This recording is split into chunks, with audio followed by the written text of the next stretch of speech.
A glowing notification panel from the life simulation system appeared before Su Xing. Binding complete. Host Su Xing, age 21, profession, immortal cultivator. He was stunned, thinking to himself, "It's been 3 years already? Do you have any idea how I've lived for the past 3 years? Damn it, I thought I was a transmigrator, but one without a golden finger of all things. That's right. He is Su Xing, a true transmigrator who found himself lost in this fantasy world 3 years ago. This place was nothing like his previous life. Here, the game had become a living reality, with ferocious demonic beasts, roaming monsters, and secret realms teeming with danger. It was filled with challenging dungeons, sparkling items, sharp equipment, and countless endless levels of cultivation. From the age of 58, everyone had a chance to advance their class and take on a profession. They would then dive into dungeons to slay monsters and gain experience. 3 years ago, he awakened a rare, hidden profession, the one and only immortal cultivator. That news had shaken the entire capital. It got Su Xing straight into the nation's most prestigious academy right in the great capital. But it wasn't long before he discovered a fatal problem. He couldn't level up. 3 silent years passed. Now, as a final-year student, Su Xing watched his peers rapidly advance from bronze to silver, gold, and even beyond, while he remained stuck at Qi Refining Stage 1. Even so, Su Xing never wavered, training relentlessly until he finally reached the 6th stage of body tempering, possessing the strength of 1,000 jin, which sounded incredibly impressive. But in a real fight, he was far weaker than a level 30 bronze professional. Su Xing persevered and waited, and now he finally had his true golden finger. Without further ado, he immediately activated the simulation. In the dormitory, Su Xing activated his golden system, his heart swelling with excitement. He led junior girls on daily monster hunts, showing off his impressive skills in the training party. He cleared dungeons smoothly, receiving a few pieces of white-grade equipment and abundant leveling rewards. Among them, a junior, shy about not having enough money, offered to compensate him in another way. After a night of wild passion, he tried to cultivate using a top-tier technique called the Pan Gu heaven-splitting art, but after a month his cultivation level was still stuck. Su Xing finally realized that all the immortal cultivation techniques found online were scams. In utter despair, he turned to tempering his body alongside his cultivation. Su Xing often led first-year female students to level up, earning money while maintaining tempting close contact. But the beautiful dream didn't last. Half a year later, that top first-year girl broke through to the silver rank. Then, she cut off all contact. Su Xing was devastated. He had thought their close relationship would blossom into real feelings, but it turned out to be a pure transaction. His pride was deeply wounded. However, Su Xing turned his pain into motivation. After 6 months of intense body tempering, he soared to the 7th stage. And even though he hadn't graduated yet, his reputation for power leveling echoed far and wide. This attracted droves of new, adoring junior students. Su Xing reaped enormous rewards, accumulating a fortune of 10 million in just 3 years. 5 years later, the school expelled him. But with the help of Fatty Yu, Su Xing opened an equipment shop for professionals. He quickly got rich, becoming a prominent and formidable merchant in the capital. Then one day, Su Xing's parents informed him that his younger sister, Nian An, had passed away. He felt like he'd been struck by lightning. How could his beloved little sister die so suddenly? 3 years later, a border war broke out, and his best friend, Yu Yan, was sacrificed. He was in a state of utter panic. Fatty Yu, the genius professional of the capital, how could he fall so easily? A terrible crisis surged in Su Xing's heart, driving him to train like a madman. Su Xing spent a full year breaking through to the 9th stage of body tempering. The market changed drastically, causing the price of recovery potions to skyrocket while his equipment became obsolete.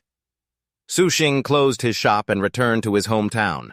One afternoon in his yard, he looked up and was horrified to see a colossal beast hovering in the sky, blotting out the sun. In the monster's eyes was a terror that crushed all of humanity's hope. Many masters charged in to fight it. The battle was incredibly fierce. Being weak, he was thrown aside. And then, the beast opened its mouth and swallowed the entire great Xia nation. Su Xing died in battle at the age of 36. A system notification appeared. First simulation is free. Claim simulation reward. You may choose one of the following options. Spirit Root Holder, Ninth stage body tempering cultivation talent. Su Sang was overwhelmed by the massive amount of data. The simulation is over? The screen flashed. Please select your simulation reward. He considered it carefully. The world would be destroyed in 15 years. But he now had his golden finger. If he kept running simulations, he would surely find a way out. So, Su Xing made his decision. I choose Spirit Root Holder. A gentle light shone upon his face. Su Sang felt a miraculous flow within him. So this is what it feels like to have a spirit root. I can't believe that being different from ordinary people could actually lead to something this good. It seems the simulator is powered by white-grade equipment. If that's the case, then this stuff is useless to me. A system prompt appeared. White-grade equipment, sharp dagger detected. Absorption successful, gained 5 energy points. White-grade equipment, little princess's gloves detected. Absorption successful. Gained 8 energy points. Just then the door burst open and an overjoyed fatty Yu strode in, shouting, Old Su, there are 6 first-year girls waiting for you outside the dorm. One of them has a really great figure. You're quite the ladies' man, aren't you? Su Xing replied, I know. They're looking for me to run a leveling dungeon.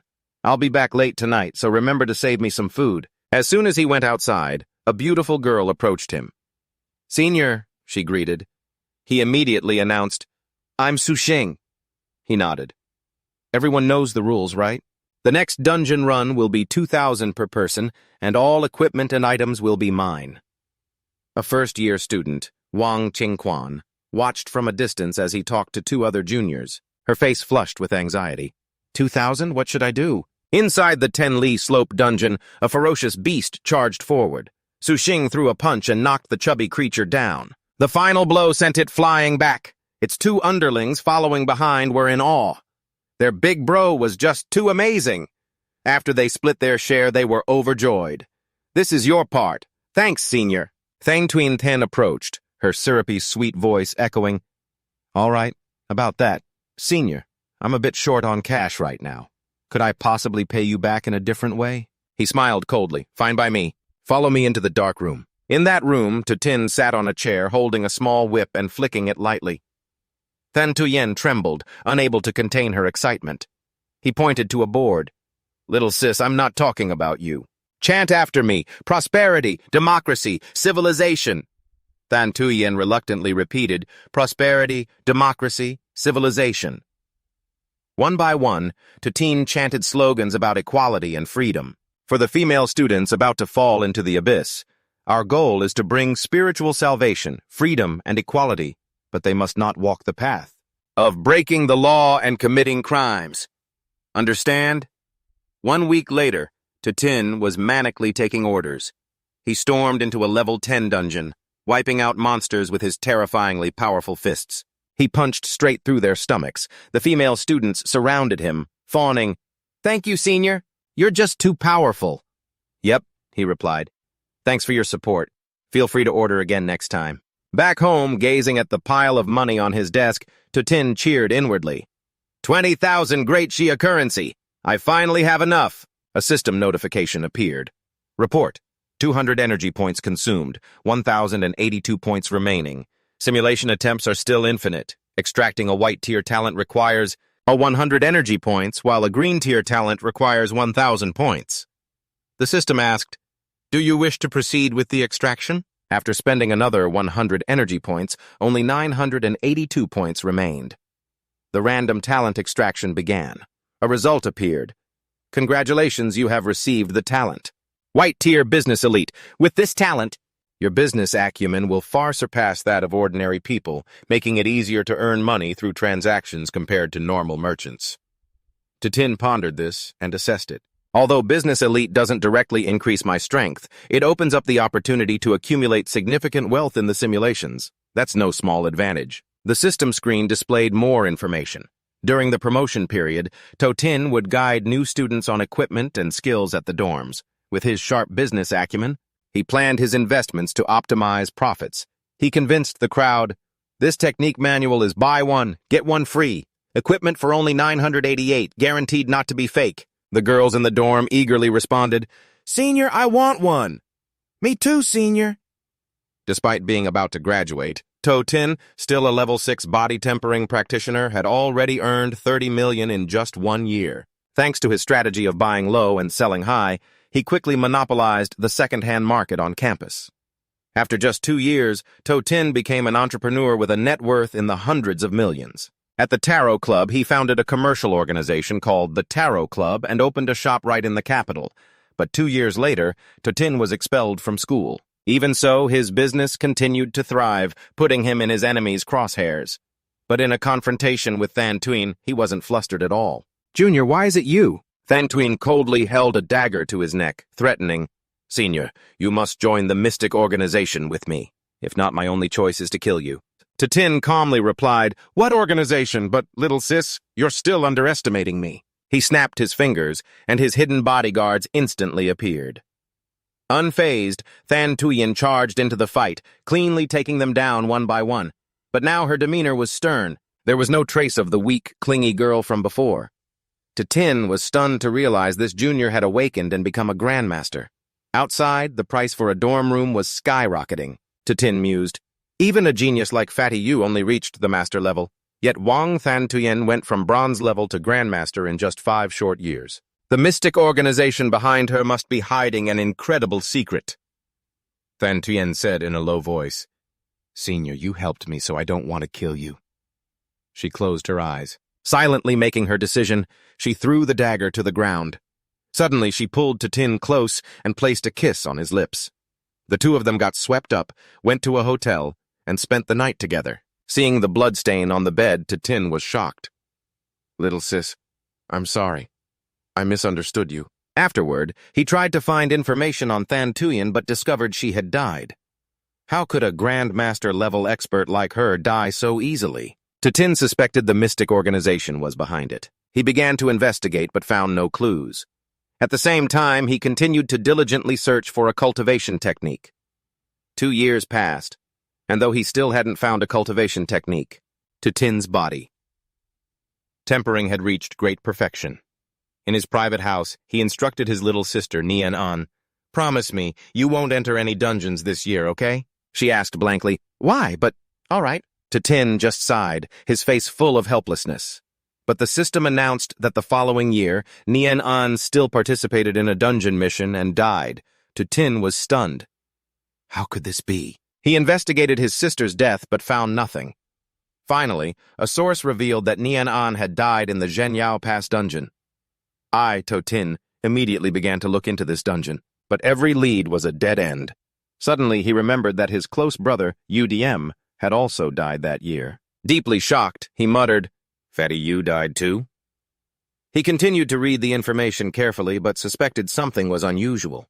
To Tin investigated UDM's death and discovered he had also died in Zhenyao Pass. And that wasn't all. Almost all of his classmates from that year died in this dungeon. Zhenyao Pass was like a meat grinder, constantly claiming the lives of those close to me. To Tin wondered, what the hell kind of place is the Zhenyao Pass dungeon? That it causes so many professionals to lose their lives?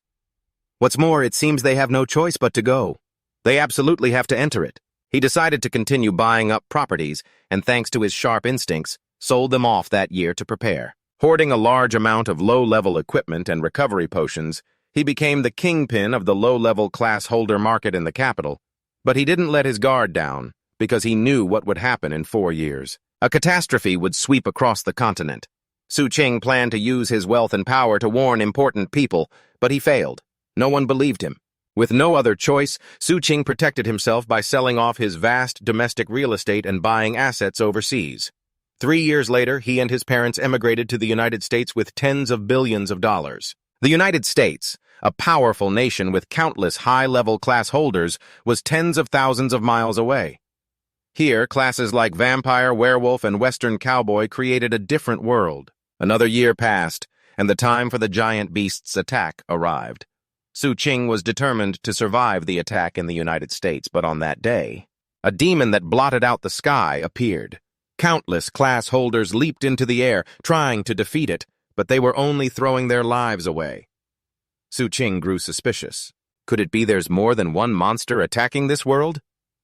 The system announced, the demon has unleashed an endless curse, causing all humans in the United States to die. Su-Xing passed away at the age of 36. Simulation complete. The system presented a choice of rewards: business elite talent for 1,000 energy points, or peak body tempering cultivation for 500 energy points. Su-Xing chose to extract the peak body tempering cultivation. It cost 500 points, leaving him with 482 energy points. He scoffed to himself. With my current strength, I'm only on par with a newly promoted silver rank class holder. Although the business elite talent brought wealth in the simulation, it was useless in reality. Peak body tempering cultivation was true power, allowing him to equip more gear. The information panel showed no skills. Equipment included Emerald Blood Longsword, Blue 6, Spiked Armor, Blue 6, Azure Cloud Boots, Blue 6. Su-Xing pondered, the catastrophe in 15 years, is there any way to avoid it? Unless the leaders already know but are hiding it to prevent panic. Due to his unique class characteristics, his display panel used a cultivation level instead of a rank. He could only learn cultivation skills. His current strength surpassed that of an average silver rank class holder, but there was still a huge gap. I have to keep getting stronger, he told himself. 1 week later, Su-Xing considered his 400,000 Daxia coins. He probably had enough for one more simulation. The system announced an update. Energy points 2,082. 300 consumed. 1,782 remaining. Number of simulations: infinite. Simulation start. Extracting a white-grade talent costs 100 energy points, while a blue-grade talent costs a whopping 1,000 points. The system asked, do you wish to extract? Su-Xing nodded in agreement, choosing to extract a white-grade talent. The screen lit up with the words, congratulations, you have received the Obscure Origin talent. He cheered silently. Awesome! Su-Xing analyzed the notification. The Obscure Origin talent allowed him to continue the simulation for one more day after death. At first glance, this skill seemed mediocre, but if used cleverly, it could help me dig up important information from my damn enemies. Let's see who killed me, he thought to himself, eagerly starting the simulation. Thanks to his improved strength, within 1 year, Su-Xing helped his younger sister level up while frantically earning over 20 million and one. He always remembered Tan Tuyen, an old classmate he once knew. Besides taking on quests, he often helped her level up, passing on valuable lessons like 8 bowls of chicken soup for the soul. One day, Tan Tuyen came to him, her voice filled with anxiety. I received an invitation from a mysterious organization. The pitiful look on her face made Su-Xing's heart soften. He hugged her tightly and urged her. Tan Tuyen, don't go. Alone in the quiet room, he wondered in confusion, how could this have happened? Could it be? If you don't join that mysterious organization, they just force you to go. Damn it! Time passed, and Su-Xing was suddenly reunited with Vung Tan Tuyen after she had been missing for so long. Stunned, he walked over and asked softly, where have you been all these years? Are you okay? Tan Tuyen shyly turned her face away, not daring to meet his eyes. Su-Xing closed his eyes and sighed softly. It's all right. If you don't want to talk about it, we won't. Suddenly he noticed a book under the pillow titled Everspring Art, and his eyes lit up. Su-Xing was overjoyed, as if he'd struck gold. It really is a cultivation technique. This is amazing. There's hope for my cultivation now. Unfortunately, it was only half a book. He threw himself into training day and night, but after a month, his cultivation was still stuck at the first level of chi refining. No, this won't do. I have to find a way to break through, he told himself, filled with questions. Su-Xing didn't give up. Besides maintaining his business, he poured all his energy into studying the Everspring Art until he collapsed from exhaustion. Then, he had a sudden realization. Could it be because of spirit chi? That's it! I have a spiritual root and a cultivation technique, but I'm lacking spirit chi. That's why I can't progress. Unfortunately, there was no time left in this life. He decided he had to convince his sister and Fatty Yu first. Su-Fai returned to his rural hometown to save his younger sister, Lian An, who had just graduated from university. The two siblings spent a peaceful time together until a group of people appeared. We're from a government department, here to invite Lian An to participate in the Demon Suppression Pass dungeon. Su-Xing refused firmly. No way, I won't allow it. Lian An softly called out. Brother! Su-Xing shouted. Lian An! I'm your older brother! You have to listen to me! But suddenly an energy radiated from around her, leaving him stunned. Grandmaster rank? When did she reach that level? Before leaving, Lian An smiled reassuringly. Don't worry, brother. I'm already a Grandmaster. The Demon Suppression Pass is a dungeon that every Grandmaster must enter. I'll be back in a month at most. Remember to save some potatoes for me, okay? A month later, news of Lian An's death arrived. Su Qing tried to convince Fatty Yu but failed. The recovery potion market remained unchanged, and he continued to make a fortune.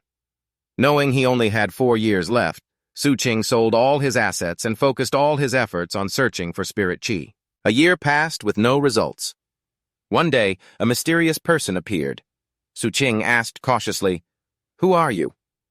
The man replied coldly, "Do you want to talk to an ant that's about to be crushed to death?" Su Qing's eyes turned sharp as he realized the other's intentions. Suddenly attacked, he felt the enemy's terrifying speed. Silver rank? No, at least gold rank. His kick flew towards me, but Tu Tin grabbed the opponent's ankle. So what if he's a gold rank? My peak body refinement has never lost, he roared, throwing the enemy far away into a cloud of dust. You think it's over? Tu Tin was on guard, but that guy had already circled behind him. He restrained him, sneering. Above Grandmaster? A bloody scene unfolded as he snapped Tu Tin's neck, and he died. But unclosed eyes activated. A system notification appeared. You have activated the talent, Death with Unclosed Eyes.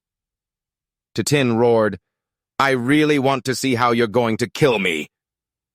He witnessed everything as the mysterious man stole the everlasting spring technique that Than Tuyen had given him. Then he finished him with a single sword strike. He's also from that mysterious organization, Tu Tin realized with bitterness. In the end, he lost the everlasting spring technique. The unclosed eyes talent was nullified, and the simulation ended. Tu Tin was furious. You just wait. Sooner or later, I'll smash your head in. The system prompted. Talent, unclosed eyes, price 1,000 energy points. Tu Tin was shocked. I didn't even live until the apocalypse? Killed by some mysterious guy. The system displayed, sell half a set of everlasting spring technique. Rental price, 3,000 energy points. A wood attribute cultivation art that extends lifespan and increases the absorption speed of spiritual energy. Tu Tin calculated. 3,000 points. It would cost several 100,000 to buy white-grade equipment to convert into energy, but it would be enough. But if I keep unclosed eyes, I can find out what happens after the apocalypse. Who caused the great calamity?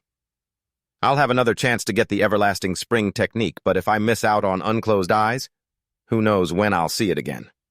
He chose to extract unclosed eyes, consuming 1,000 points, 782 energy points remaining. Tu Tin was determined to earn money to prepare for the next simulation. He would definitely bring the everlasting spring technique back. Luckily, many of his female juniors were about to enter a dungeon. He asked, Girls, do you understand the rules? One girl replied, We've been ready for a long time. Another girl cheered, Senior, senior, you're so cool. Tu Tin calculated. One piece of white-grade equipment, on average, could be exchanged for 5 energy points. The cheapest ones cost 1,000 to 2,000 Daxia currency. He threw a punch, knocking down a ferocious beast, making his juniors gasp in awe. Senior is so strong. He won again. They gathered around, pleading, Senior, I want to go too. Tu Tin forced a smile, his heart trembling. In one go, he farmed 700,000 Daxia currency and 6 pieces of white-grade equipment. As expected of me, he roared, Bring it on! For Daxia! For my family and friends, I will walk the path of cultivation. His eyes burned with determination. A system notification appeared. Congratulations, you have drawn a white-grade talent, Calm Waters. No matter how turbulent your inner emotions are, you will always appear calm on the outside. Tu Tin cursed, Damn it, a poker face? Sima, you old bastard! He roared like a cold-faced emperor. Refund! Give me a refund right now! The system ignored him. For the next year, Tu Tin brought his female juniors into dungeons to level up and fight monsters, looking at their gorgeous figures. His heart raced, but he maintained the appearance of a gentleman on the outside. During one dungeon run, Than Tuyen called out, Senior! Tu Tin silently reminded himself not to disrupt the simulation's progress. He deliberately kept his distance from her, just like in the previous runs. Than Tuyen accepted the invitation from the mysterious organization, and he couldn't convince her to refuse. That night, Totin and his friends experimented with new knowledge. His face turned bright red as he remembered the previous simulation. Than Tuyen lay beneath him, her seductive voice calling out, "Senior!"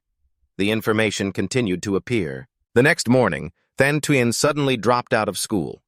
A year later, due to his insufficient strength, Totin couldn't graduate.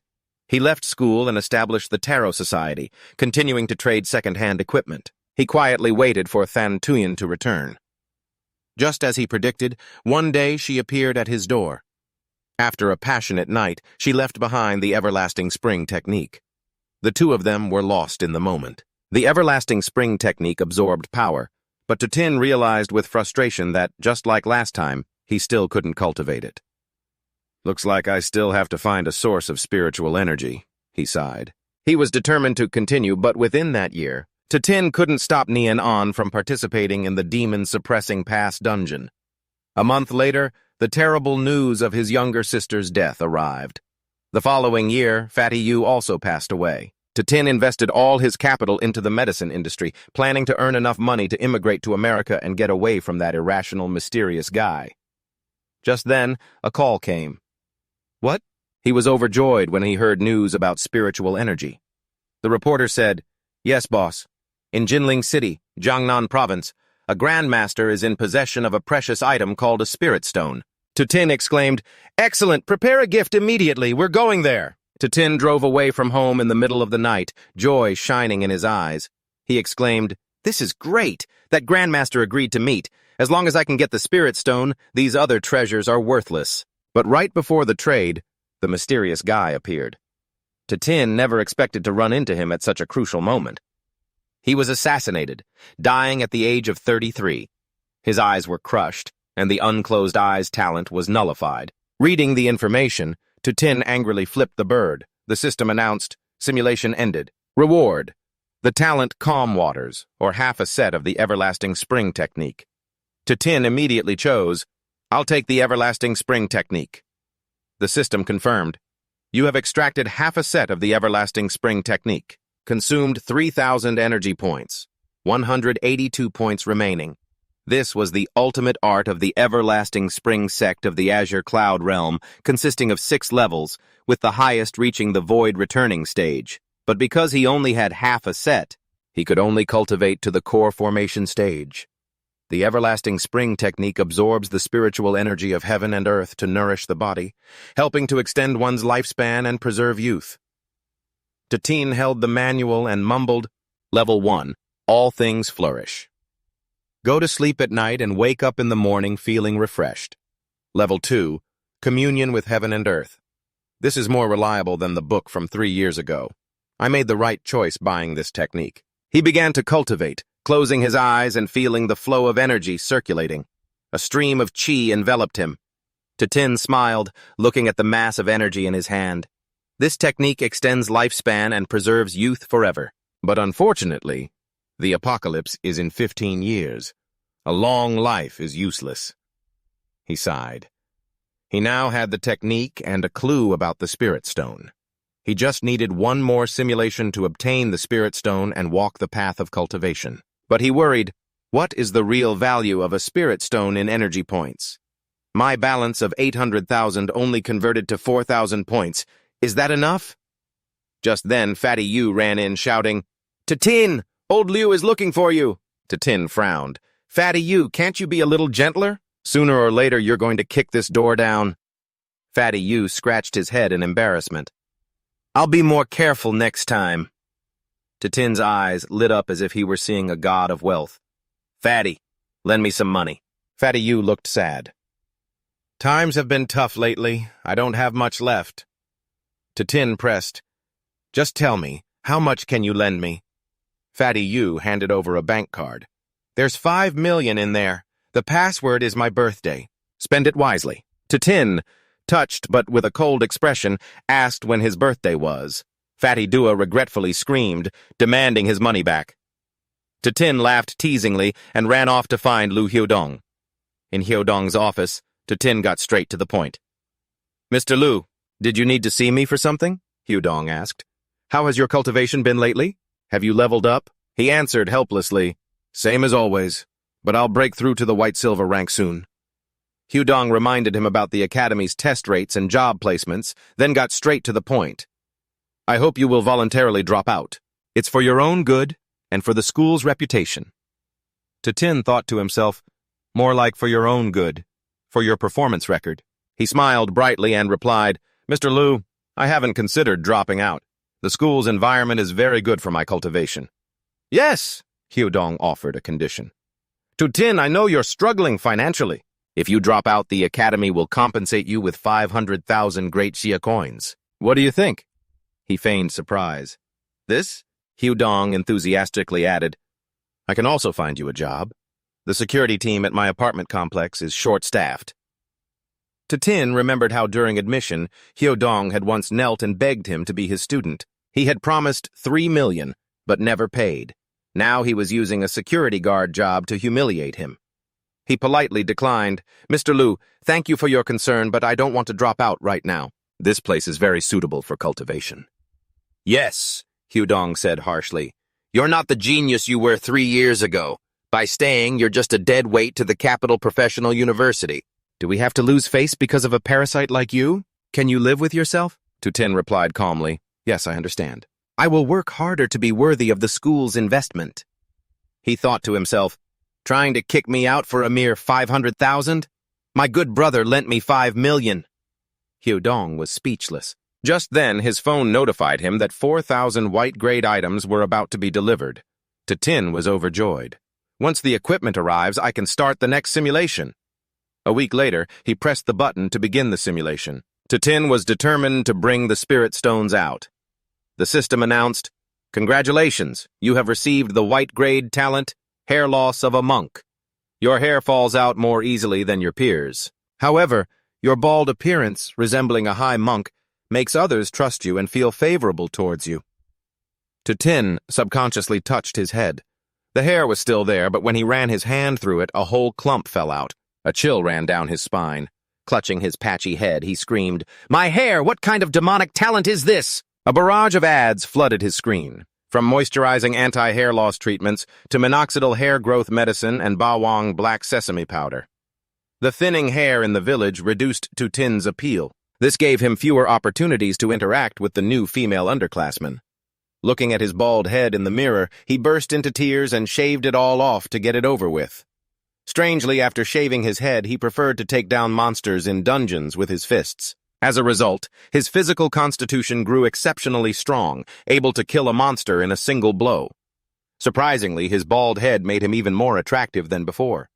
In 1 year, he earned 30 million from power leveling for others. He was even given this nickname, One-Punch Superman, at school. Fortunately, Tuyen didn't look down on him and still brought him half of the Everspring Art one day, unexpectedly. Tin returned it with a firm voice, I don't need this cultivation technique. I hope you can help me find the next part, just like the other times. Tuyen dropped out of school so as not to interfere with her search for the Everspring Art. Tin silently accepted the old choice, but he suspected that the simulation could somehow read his thoughts. He speculated, could it be that my thoughts in reality can influence the simulator? The fates of Tuyen, Nian An, Fatty Dua, and the dropout incident were identical to the previous life. He decided to see what happened after the deaths of Nian An and Fatty Dua. Thanks to his benign appearance, Tin thrived in the business world. He used the Tarot Society to hunt down the whereabouts of the spirit stones, ordering his subordinates to report immediately if they found any clues about them. One day, an employee rushed in and reported, Boss, we know of a grandmaster in Jinling who possesses a treasure called a spirit stone. Tin exclaimed, Excellent. I've finally been waiting for this day. In reality, he grew impatient. It's time. This time, by not accepting the Everspring Art from Tuyen, that mysterious guy won't bother me. The spirit stone is the key to my cultivation. I must meet that grandmaster this time. 4 female employees serve tea. Sir, please have some tea. The master will be out shortly. Just then, a person appeared and introduced herself. I am Kantung Tuyet. She looked at Tin's bald head and smiled. It seems Mr. To is a student of Buddhism. He awkwardly touched his shiny head. I know a little. 7 days later, the simulation scene changed. Activated talent, hair loss of a monk. Tung Tuit, a believer in Buddhism, took a liking to him. They became close friends who talked about everything. Tin was thrilled. "So this is how this talent is used," Tung Tuit presented a box. "I have 3 spirit stones. The market price is 300 million. He immediately decided, "I'll buy them all." She smiled. "We are friends. I'll sell them to you at a friendly price of 30 million. Tin expressed his gratitude. "In that case, thank you very much." Tin began to cultivate. After he finished, he opened his eyes, his expression solemn. "Half a spirit stone helped me break through to the 2nd level of chi refining. It truly is a treasure. I'll keep the remaining 2.5. In reality, he was overjoyed. "Spiritual root, spirit stones, cultivation technique, I have them all. When this simulation ends, I will officially become a cultivator." Tung Tuit thoughtfully brought a tray of food. "You've been in seclusion for 3 days. Have something to eat," Tin replied. "All right. As it happens, there's something I wanted to ask you." She revealed, "You mean the spirit stones? I got them from the Azure Cloud Spirit Codex dungeon. I also obtained spirit rice, which is what you're eating." Tin was astonished. "This is spirit rice?" In reality, he realized, so there are cultivation dungeons. With this dungeon, I can farm spirit stones to my heart's content. But in the simulation, Tin quickly asked, "Where is that dungeon?" Tung Tuit revealed, "It's a limited-time event in November of 2023 in the west of Jinling. It only exists for 7 days." In reality, he rubbed his chin. 2023 is this year. Today is October 7th. The Azure Cloud Spirit Codex hasn't opened yet. I still have a chance. Tung Tuit sighed. "The NPC in the dungeon told me I have no talent for cultivation. Otherwise, I would have received more opportunities." After watching the simulation of my shocking cultivation talent, Tin realized that spirit stones were secondary. Opportunities were the key. He pressed the button to start a new simulation. Here, in the simulation, thanks to spirit stones, Tin's cultivation grew increasingly profound. Just as he was feeling pleased with himself, Tung Tuit came to say goodbye. He asked her, "Are you going to the Demon Suppression Pass?" She replied, "The pressure on the front lines is mounting. As a Grandmaster, I have to go." Tin didn't understand why his friends and loved ones were all so determined to go to the Demon Suppression Pass. He was powerless to stop them. "You have to tell me today. What exactly is the Demon Suppression Pass?" Tung Tuit looked troubled, but said, "I guess there's no harm in telling you." A talent activated. His panicked expression made her more sympathetic. Tung Tuit explained, "The Demon Suppression Pass is the lifeline of the human race, where we face an overwhelmingly powerful enemy. The current situation isn't optimistic." Tin grew anxious. "Who is the enemy?" She shook her head. "I can't say anything more. I'll ask someone else to look after the Tarot Club. You stay here. We'll meet again." The simulation fast-forwarded. 1 month later, Tin attended Tung Tuit's funeral, feeling neither happy nor sad. He focused all his energy on improving his strength and called his secretary Lu. "What's my net worth?" She reported, "About 50 billion. He decided to sell everything for physical training tools. Leaving the house Tung Tuit had built, he returned to his old home, planning to use the tools to break through to the 2nd level of the bone tempering realm. He wondered, "It's been 3 years, my cultivation level has risen, yet something's still missing." Suddenly, a demonic beast appeared behind him. He remained calm. So the day has finally come. Its massive jaws, filled with sharp teeth, snapped wide open. Tin stopped them with a single finger. "Sooner or later, I'm going to devour you instead." Facing the beast, his figure seemed small. The simulation displayed, "Talent, Gaze of the Unknown, activated." In reality, Tin was shocked. In the simulation, he was swallowed by the giant beast.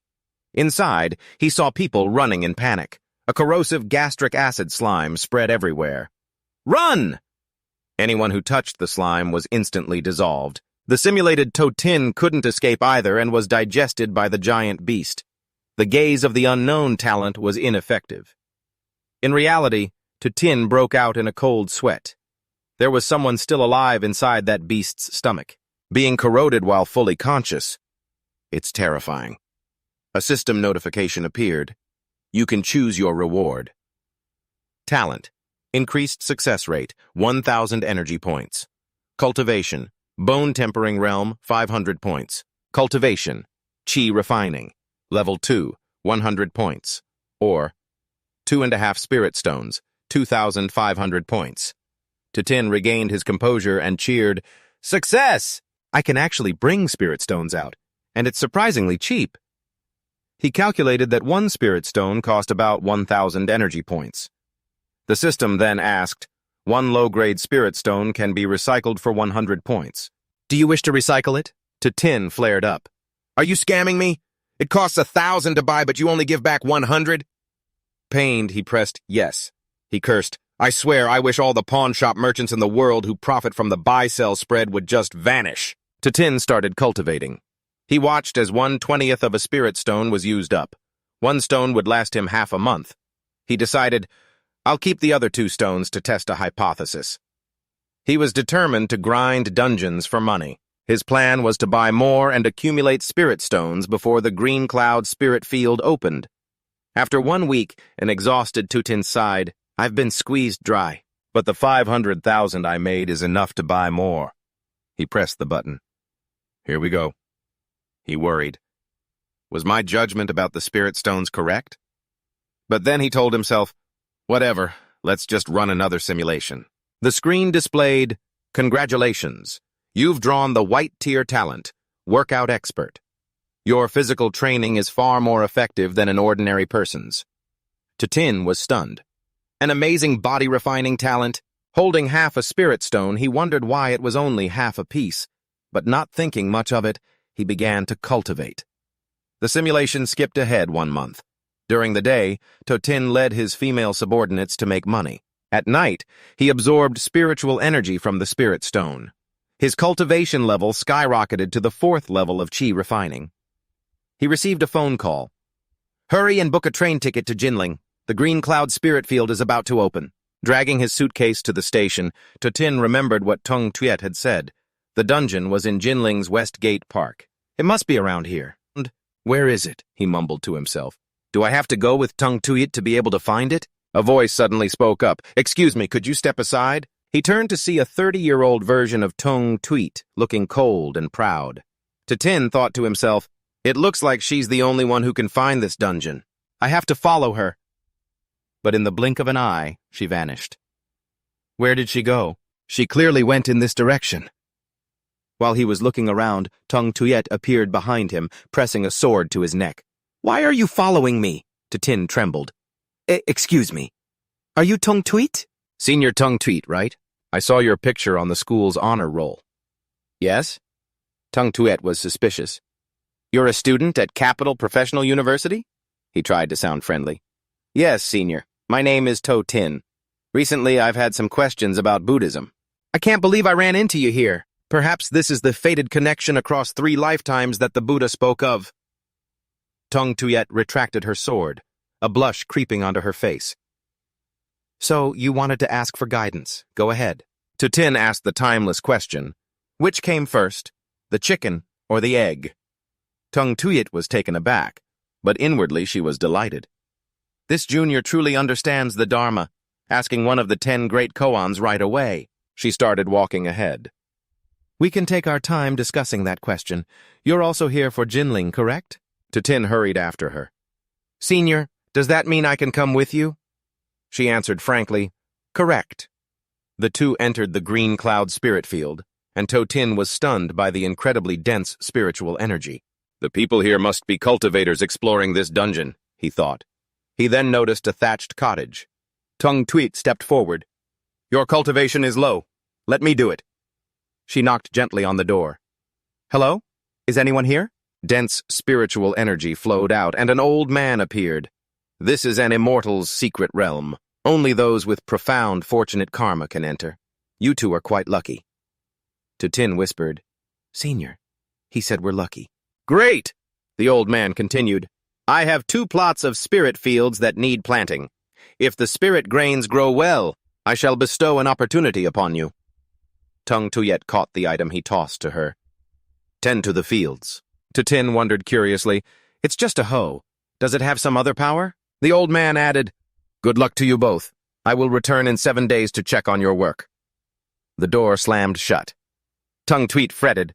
I've never even dealt with the 5 common types of grain. How am I supposed to cultivate spirit grain? Tin began rolling up his pants. Senior, if you're going into the field, you have to roll up your pants. Otherwise, they'll get all dirty. She asked, You know how to farm? He replied, My parents are farmers. I've been doing this since I was little. Tongue Tweet put her faith in him. Help me, and I'll reward you handsomely once this is over. Su Xing chuckled. It's nothing, Senior. You're being too polite. Simulation scene change. Under Su Qing's care, the spirit grain grows rapidly, and Song Shui's attitude toward him also improves. He discovers that spirit chi can be transferred into the spirit field. His wood attribute evergreen art is especially effective. While cultivating, Su Qing feels the abundant spirit ki and diligently transfers it into the spirit grain. The spirit field gradually turns lush, and he is satisfied. My hard cultivation wasn't in vain. I've reached the 5th level of chi refinement. The old man arrives on schedule. Let me see your results. He clicks his tongue in approval. Very good. You've grown this excellently. The old man hands a bag to Song Shui. Your spirit field is also good. This is your reward. She thanks him. Thank you, Venerable One. But in reality, Su Qing had miscalculated. 1 bag of spirit rice, no spirit stones. With my help, her reward was upgraded. I'll be able to get more spirit stones. Song Shui disappears before his eyes. Su Qing is worried, but the old man reassures him. I just sent her out of the instance dungeon. Spirit chi surrounds the old man as he says, Place your hand here. The 2 of them lift the sphere. A 5-elemental spirit root. The old man inspects it. A 5-elemental miscellaneous spirit root. You have a talent for cultivation, but no hope for longevity. Su Qing bows. Senior, please accept me as your disciple. The old man replies, With your aptitude, you wouldn't get far even if I accepted you. He asks, Then what kind of aptitude is needed to become your disciple? The old man reveals, For that, you need a dual spirit root, at the very least. Su Xing realizes how strict the requirements are for his white-colored talent spirit root. Having an ordinary aptitude is a given. The old man wants to seize this opportunity. This time, he needs to draw a 6th color talent spirit root. The old man gives him a bag. Here are 30 spirit stones and 30 caddies of spirit rice. Cultivate diligently and don't be lazy just because your aptitude is poor. Su Qing clasps his hands. Thank you, Venerable One. The old man gives a casual wave of his hand and leaves. System display. Simulation continues. 2 years later, Nianon joins the 5th Army and dies. In the following 3 years, Fatty Yu follows suit. Although Su Qing tries to save them, he is powerless. But during the market fluctuations next year, he makes a huge sum, with his assets exceeding 10 billion. Finally, he finds a pale Song Shu and makes a request. I want to buy the spirit stones you have. Money is no object, just name your price. She flatly refuses. I don't need money, but I have one condition. Su Qing's jaw drops as she pins him down. A steamy scene unfolds in the simulation. 1 month later, with Su Qing drained like a dried-up corpse, Song Shui speaks. Like this. I have no more regrets. She is deployed, and 1 month later, news of Song Shui's death arrives. Another 4 years pass. The colossal beast that blots out the sky appears again. Su Qing dies at the age of 36. Simulation complete. Please select your reward. Su Qing isn't surprised this time. Without usable spirit rice, I really can't break through to the bone-tempering realm. I'll have to stock up on spirit rice later. He chooses the spirit stones first, priced at 4,000 points. All the money he has on him can only be exchanged for 2,000 points. Still not enough energy. He decides to borrow money from his buddies. He runs to a familiar place. Hey, Fatty, you there? Fatty Yu replies, Yeah, I hear you. I'm just getting ready to enter the instance dungeon. You gave me a scare. What's up? Su Qing hesitates. Bro, I'm a little short on cash lately. Can you lend me some money? Fatty Yu smiles brightly. How much? He names the figure. 100 million. Hearing this, Fatty Yu just wants to curse, snapping, Do you think I'm a freaking ATM or something? 100 million in your dreams. The most I can lend you is 50 million. Not a penny more. In an instant, a ding-ding notification sounds. Su Qing's Huafu Pay account has received 50 million. He smiles and texts back, "Thanks, bro." He does a quick mental calculation, adding the 5 million Fatty Yu had lent him before. He now has a total of 55 million in hand. The first thing is to order 50,000 pieces of white-quality equipment. Su Qing silently calculates, in reality, the green cloud spirit field will open next month. That means I still have 4 simulation chances. I have to make the most of this opportunity. I need to stock up on more spirit stones and spirit rice. Only then will I have a chance to make that old man accept me as his disciple. A week later, he eagerly opens the system interface and mutters, "Let's do this. The time has come to see if my luck is good or bad." Su Xing's finger decisively presses the button to draw a 6th color talent. The system displays the text, "Congratulations, host, you have drawn the 6th color talent. Live to be 100 years old." He nearly swore out loud. He screams internally, "As a cultivator, what the hell do I need with living to be 100 for? Are you cursing me to die an early death?" The notification appears again. Simulation complete. Su Qing wearily looks at the bag in his hand.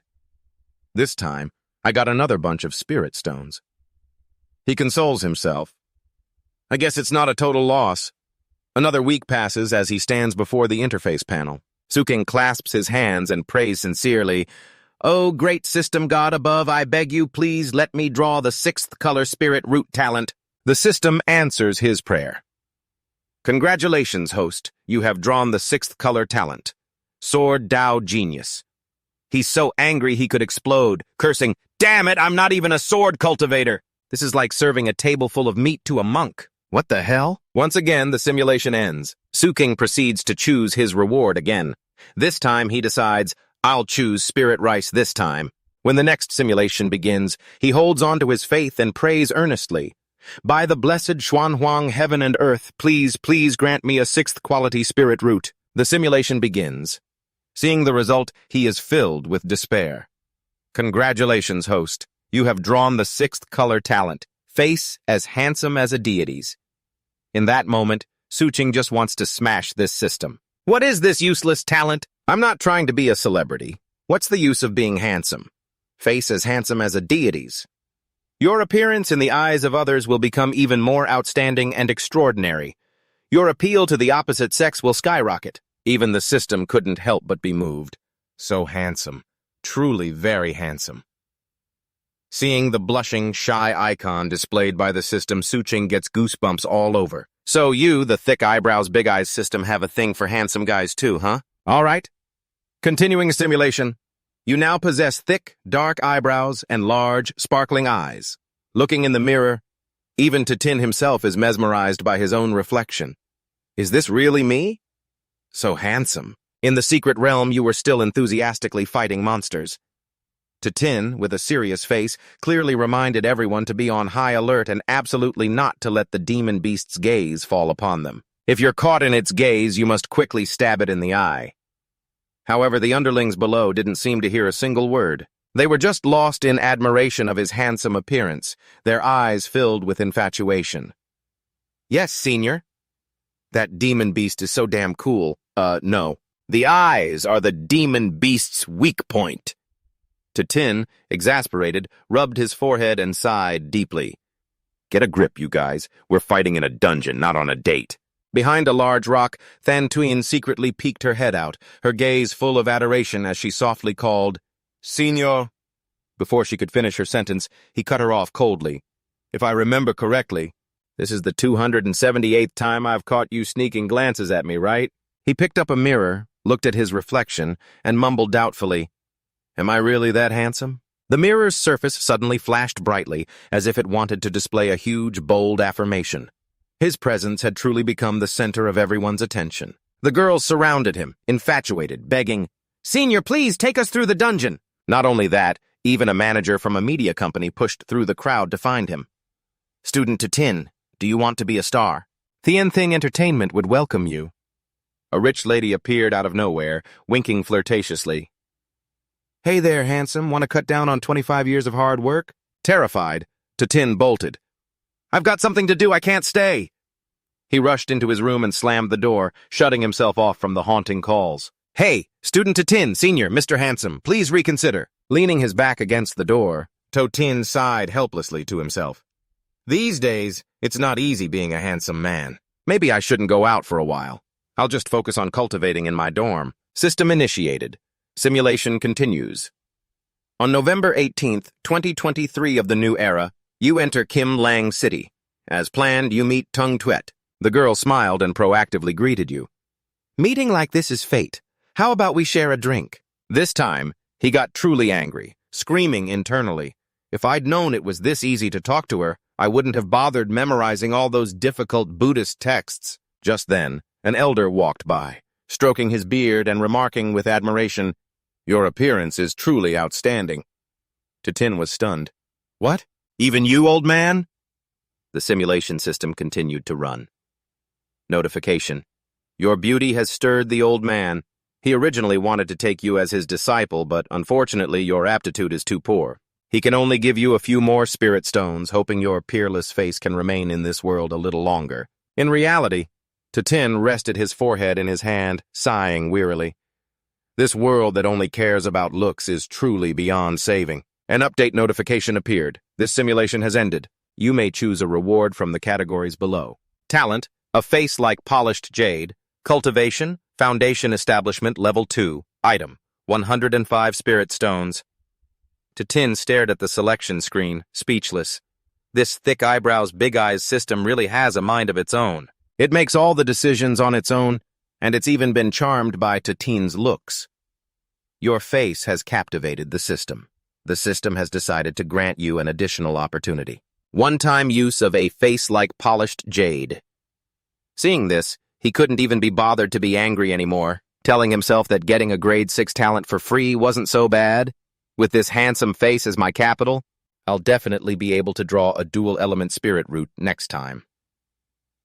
Tin made a new decision. This time, he chose the spirit stones as his reward. A week passed. He activated the talent, a face like polished jade.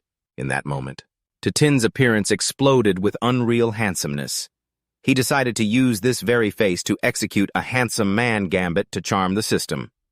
Let me draw the grade 6 spirit root talent. You don't want to see me fall on the path to immortality, do you? Finishing his sentence, Tin generously blew it a flirty kiss. I'm begging you, system. But this time, he was brimming with confidence that he would draw the grade 6 talent. And, as expected, the system had fallen head over heels and granted his wish. Congratulations, you have drawn a grade 6 talent. Dual element spirit root. Wood and fire. Dual element spirit root. Wood and fire. Grade 6 talent. Your cultivation aptitude far surpasses that of an ordinary person. You are no longer the lowest level 5-element miscellaneous spirit root. You now have a wood-fire dual-element spirit root and can practice dual-element cultivation techniques. Tin was ecstatic, as if he'd struck gold. It finally dropped, a grade 6 dual-element spirit root. The simulation process began. He looked at the grade 6 talent in his hand with satisfaction, feeling the dizzying change in his cultivation speed. It only took 1 day to completely absorb a single spirit stone. He marveled to himself. As expected, cultivation really does depend on talent. In the simulated world, you spent 1 week cultivating, and your cultivation level reached the 5th level of the chi refining stage. The spiritual energy in your body grew more and more abundant. According to the plan, you once again met Tung Tuet. You and Tung Tuet once again accepted a mission from the old man. However, the outcome was different this time. After the mission ended, only you were asked to stay behind. That old man observed you for a moment before giving his assessment. Your aptitude is not ordinary. There is hope for you on the path of cultivation. Your wood attribute is well suited for tending to spirit fields, and your fire attribute gives you a chance to walk the path of alchemy. Tin seized the opportunity and immediately pleaded, Venerable One, please accept me as your disciple. The old man showed a troubled expression and shook his head, replying, You started on the path of cultivation too late. You have missed the best age for cultivation. But he was still unwilling to give up, pressing curiously, Venerable One, if I were to cultivate normally, what realm should I be at by now? The venerable master answered thoughtfully, At least the golden core realm.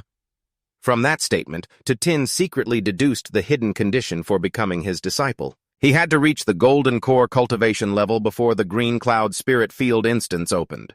With his goal set, he dove back into his training, the master's instructions echoing in his ears. He had to channel spiritual energy into the jade slip to see its contents. Seeing the scroll, Tutin was overjoyed as if he'd struck gold, thinking to himself, "This is the new cultivation technique I've been waiting for. I have to master it before the great catastrophe strikes." The simulation process resumed. Over 6 long years, he gained a profound understanding of the Shenong spirit nurturing technique, mastering the secret to cultivating spirit grain and harvesting 1,000 caddies of low-grade spirit rice. By consuming this spirit rice, his body-tempering cultivation successfully broke through to the bone-forging realm. In the simulated world, an ecstatic Tutin hugged the sack of spoils and ran off to negotiate with Tung Tuyet. "This is the spirit rice I grew. I want to trade it for 20 of your spirit stones." Hearing this, the flirtatious girl pressed her body against him and said seductively, "Well then, I'll be counting on you for the next month." Just as things were heating up, Tutin suddenly felt his surroundings turn dark and ominous. He wondered, why did it suddenly get so dark? Just as he saw the monster with sharp teeth appear before him, he jolted awake, exclaiming, "Crap, not again!" The system interface displayed a list of rewards to choose from. Dual Wood Fire Spirit Root, Orange Talent, for 60,000 energy points. 3rd level Foundation Establishment Realm, Cultivation for 2,700 energy points. 7th level Bone, Forging Realm, Cultivation for 7,500 energy points. 1 Immortal Technique, the Shenong Spirit Nurturing Technique, for 1 billion energy points. 2 items, 50 caddies of low-grade spirit rice, for 25,000 energy points. And 4 farming insights from the simulation for 10,000 energy points. Tutin was surprised. "You can buy insights too?" Looking at the price of that immortal technique, he clicked his tongue in amazement. This technique costs 1 billion energy points. It must be incredibly powerful. He figured he could try to get the technique from the old cultivator in the real world. But if he passed up on this dual spirit route, the upcoming instance would be a lost cause. Immediately, the system updated with a notification. "Congratulations, host, you have obtained the dual firewood spirit root, detecting that you already possess a spirit root. Of the same type as the white talent spirit root, the dual wood fire spirit root talent is now replacing it." Panicked, Tutin pulled down his pants to check on his little brother. He breathed a sigh of relief. "So it just got replaced, huh? Phew, it's just a little bigger." He told himself, "There's one last simulation before the instance officially opens. This time, I have to reach the Golden Core realm." A week later, Tutin was at the airport. His calculations showed that the date in the simulation lined up with the instance's opening day, so his only chance was to run the simulation on the plane right after it took off. He immediately instructed the system to begin the simulation. A system prompt chimed, "Congratulations, you have received the white talent, resolute face. In the eyes of others, you appear to have a very resolute face, like a righteous hero, making it easier to gain their trust." After getting off the plane, he followed the same route to find Tung Tuyet. The effect of the resolute face talent activated immediately, causing Tung Tuyet to blush shyly the moment she saw him. She thought to herself, "This is the first time I've met this underclassman. Why do I get the feeling he's so trustworthy? Oh, whatever, I'll just go with my gut." She then offered an invitation. "Meeting like this must be fate. Want to come along?" Tutin didn't hesitate for a moment. "Sure." The simulation system announced, "You have completed the old man's task as requested." Just as he wished, the venerable master looked at him and asked again to confirm, "You really only want 1,000 spirit stones? You don't wish to take me as your master?" he asked. Tutin replied respectfully, "That's right, venerable one." The old man tossed Tutin a bag of spirit stones and then turned to leave. His cold voice echoed back, "Your cultivation level was never sufficient to become my disciple. If you can't recognize its value, then I won't force it on you." The simulation continued. With 1,000 spirit stones in hand, you found a place blessed with excellent feng shui and went into seclusion to cultivate day and night. Time flew by. Old acquaintances like Niaman and Dudiem and Tung Tuyet passed away one by one. An unknown amount of time went by. When the last spirit stone turned to dust, you finally emerged. By then, Tutin had reached the 9th level of the Foundation Establishment stage, just a step shy of the Golden Core realm. But unfortunately, his resources had been depleted. The system announced, "This simulation has now ended." Tutin frowned as he looked at the final results. The system listed the rewards. Resolute face, white talent, for 1,000 energy points. Ninth level Foundation Establishment Realm, Cultivation for 9,800 energy points. He clicked his tongue in regret. So I only made it to the 9th level of Foundation Establishment, huh? In the simulation, the lack of spirit stones held him back, but the real green cloud spirit field was brimming with spiritual energy. This filled him with even greater anticipation, because what was next wasn't a simulation, but reality. He calmed himself down. This is your first official meeting with Tung Tuit. It's okay, don't panic. You're the man who memorized the 10 great theses of Buddhism, for crying out loud. In the distance, her figure appeared. That elegant and mature beauty was definitely the person he was looking for. Tung Tuit. It was hard to believe she was already 30 years old. Tin mustered all his courage and walked up to start a conversation with his senior. Excuse me, you're Senior Tung Tuit, right? I saw you on the school's master's ranking board. It must be fate we met here. Senior, are you also headed to Kimlang City? She replied hastily. I'm so sorry, but I'm in a huge rush. Tin snapped back to reality. He had almost forgotten that he didn't have any appearance-enhancing talents to help him this time. To her, he was just a complete stranger, nothing more. He decided to pull out the secret weapon he'd brought along, thinking to himself, looks like the only option is to play the pity card. Flustered, he mumbled, Senior, talk to me now. Talk to me now. Hearing the noise, Tung Tuit turned around and asked, What is this? Tin quickly bent down to pick up the pile of books, sighing, Oh, this is a disaster. These are books I went through so much trouble to find at an antique bookstore. She was immediately intrigued. You study Buddhism? He gave an awkward, humble laugh and replied, It's just a small interest, a hobby is all. It's nothing compared to your level, Senior. Tung Tuit was surprised. You know I like Buddhism? Tin cleverly made something up. I happened to read your thesis at the library. Finally, she accepted this new companion. Smiling, she figured their meeting was fate. Since we're both heading to Jinling City, let's go together. Tin nodded obediently and replied, Yes, Senior. Inside, he was eagerly anticipating, thinking to himself, Next, I just need to wait until we discover the instance dungeon. On the way, as they walked, Tung Tuit chatted idly. So you got into a fight over whether Shakyamuni Buddha was an illegitimate child? How childish. Tin scratched his head, looking a bit embarrassed. I just got really angry. Although he said that, inside he was calculating, we should be discovering the instance dungeon any moment now. Suddenly, Tin stopped and pointed ahead. Senior, there's a light over there! Beneath an ancient, withered tree, a radiant secret realm portal appeared. Tung Tuit couldn't hide her astonishment and exclaimed, This is a temporary instance dungeon! Tin was secretly overjoyed. Finally, I'm about to enter a real-life instance dungeon. I have to succeed in becoming a disciple this time.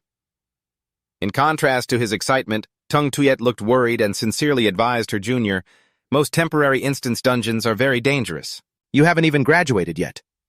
It's better if you don't go in for now. He flashed a bright smile and replied, But I have you with me, Senior, don't I?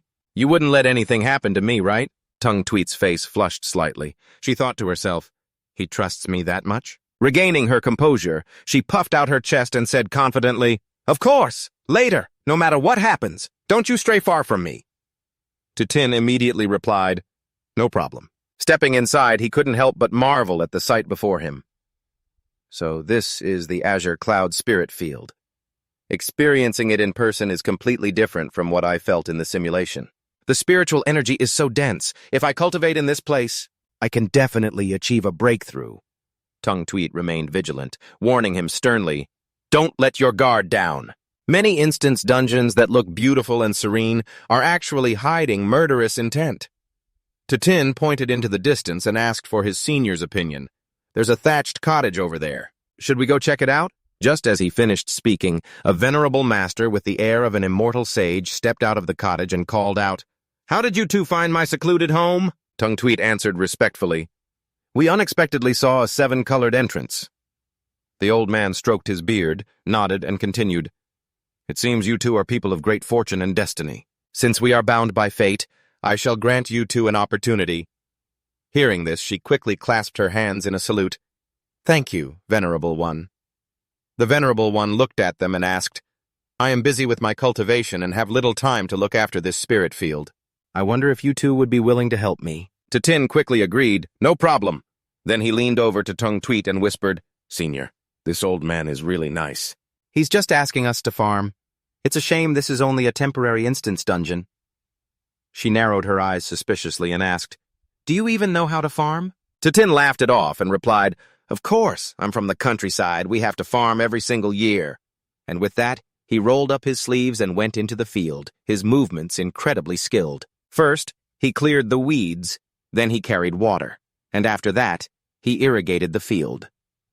Tin secretly gathered power in his hand, using a technique to channel spiritual energy into the spirit grain, making it grow many times faster. Tung Tuet walked over, patted his shoulder, and asked curiously, "Tin, what do you think? Why would the Venerable One's trial be farming? Could there be another secret to it?" He wiped away his sweat and replied, "Who cares?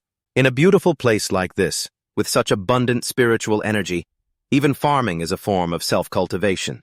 The harder the task, the richer the reward." She remained skeptical. She thought to herself, the quest in this instance dungeon is just farming. What kind of good reward could there possibly be? Only Tin understood the truth. For someone without a spirit root, there naturally wouldn't be any good rewards. But for him, this place was better than 10,000 spirit stones. But when the Venerable One returned to check on their progress, he couldn't help but be stunned. 7 days passed in a flash, but while Tung Tuet was still diligently irrigating the spirit field, a loud explosion suddenly rang out behind her, shaking the entire space. Tin had successfully condensed his power and refined a golden core. His eyes flashed with a brilliant blue light as the pearl inside his body expanded, completely merging with the spiritual energy in his dantian. He couldn't hide his excitement. He exclaimed, "I'm at the peak of Foundation establishment! Just one more step to the golden core realm." Hearing the commotion, Tung Tuet rushed over, her face full of worry, and asked, "Suxing, what's wrong?" Seeing her panic, he quickly reassured her, "I'm fine." Witnessing the scene just now, the Venerable One standing nearby couldn't help but be surprised. He spoke up, asking, "Young friend, so you're a cultivator. May I ask what your attribute is?" Suxing scratched his head and began to fabricate a plausible story. "Well, I just happened to stumble upon a cultivation method and haphazardly started on this path. I don't even know what my own attribute is." The old man was even more astonished. "To have cultivated to this realm without even knowing your attribute, that's truly rare." He praised, "You are impressive, young man." With that, the Venerable One took out a spirit testing stone and gestured, "Please place your hand on this." Suxing's heart was burning with nervousness and anticipation. This moment had finally arrived, the first step in his plan to take him as a master. He watched the result intently. Then he calmly explained, "Young friend, you have dual wood and fire spiritual roots. While not comparable to a supreme single spiritual root, it is more than enough to cultivate. It's suitable for the path of alchemy. I've observed that the technique you're practicing is the evergreen technique of the evergreen sect. Although this technique has its limits, for a cultivator who has just started on their journey, it is still of great benefit.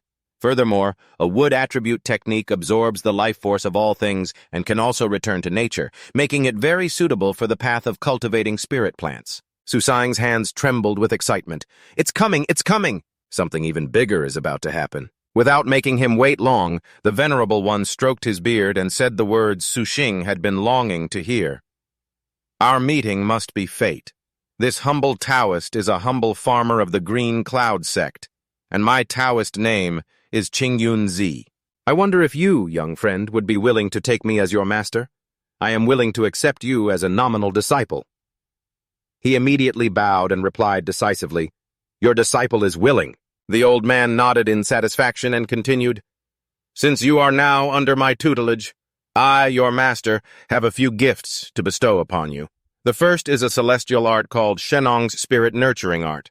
It is something your master came across by chance. I have painstakingly studied it for 1,000 years and still haven't been able to master it. I see that you have great talent in the area of farming, so I bestow this celestial art upon you." The old man added, "If you can cultivate this celestial art to perfection, you too can make a name for yourself in these 3,000 worlds." Suxing respectfully accepted it. "Thank you, master." In his heart, he was overjoyed. Holding this valuable manual, he thought, this is 100,000 energy points, a colossal amount. But it didn't stop there. The old man then took out a second treasure. This is a 3-inch small blessed land, a portable dimension.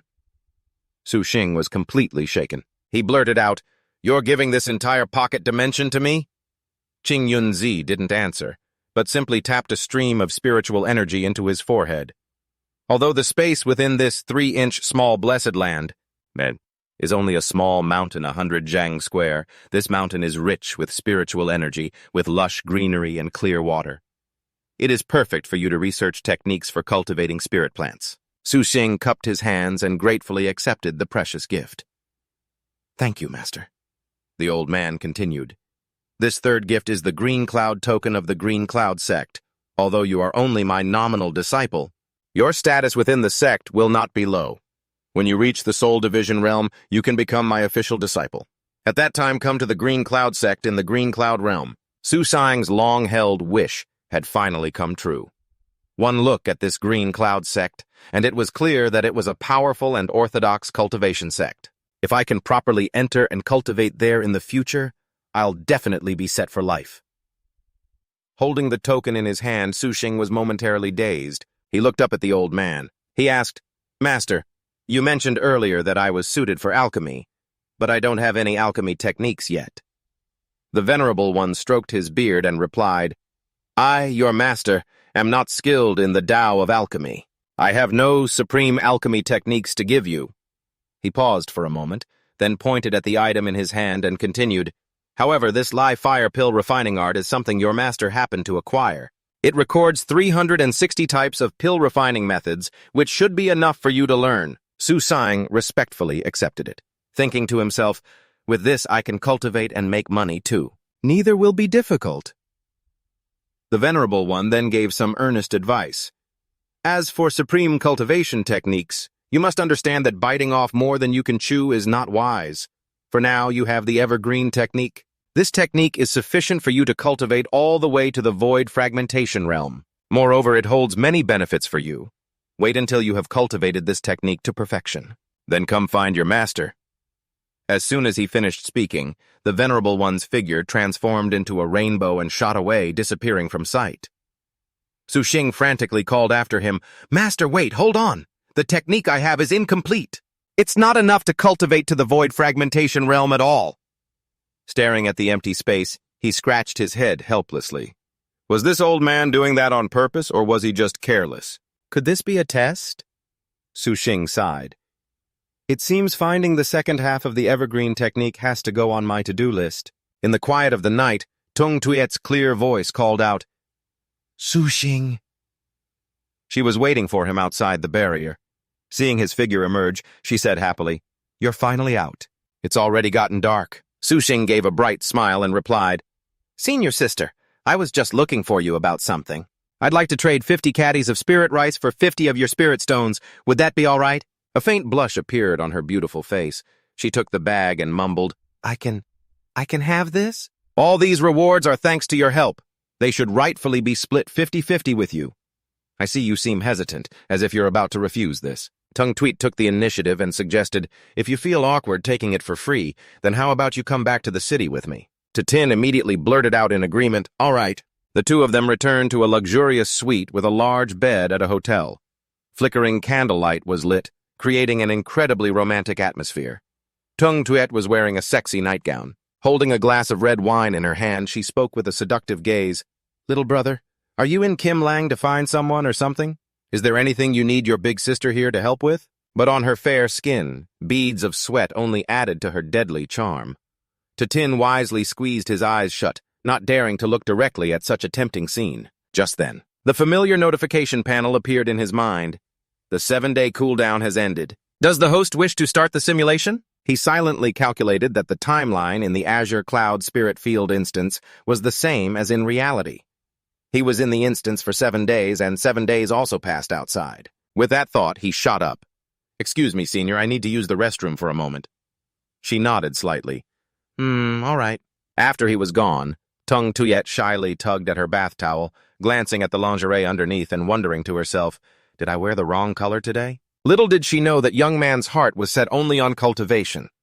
The system displayed the words, "Beginning simulation, drawing a 6-star talent, immortal master of great strength, immortal master of great strength. You were born with greater strength than an ordinary person. Your physical constitution is several times that of a normal person, and you have an extraordinary talent in body refinement. Tin pondered deeply. After I successfully become a disciple, will the apocalypse still happen? Outside, after waiting for a long time without seeing him come out, Tung Tuyet knocked on the bathroom door and called out, "Tin, are you not done yet?" Her voice sounded quite worried. "Nothing's wrong, is there?" He hurriedly stepped out and opened the door, reassuring her, "I'm fine." Her face turned red again as she sighed in relief.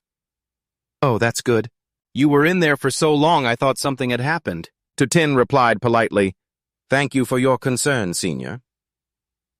When they were both seated at the candlelit dining table, Tung Tuyet gently reminded him, "You've had a long day, little brother. You should go take a bath." But at that moment, he was only focused on enjoying his dinner, replying perfunctorily, "I'll go after I finish eating." Suddenly, a soft hand gently touched his, startling Tin. Tung Tuyet leaned close to his ear and whispered a suggestion. "Or, how about we eat later?" With those words, she slid on top of him, pinning him down on the bed, ready for action. The simulation system announced, "You and Tung Tuyet spent another happy week in Kim Lang City."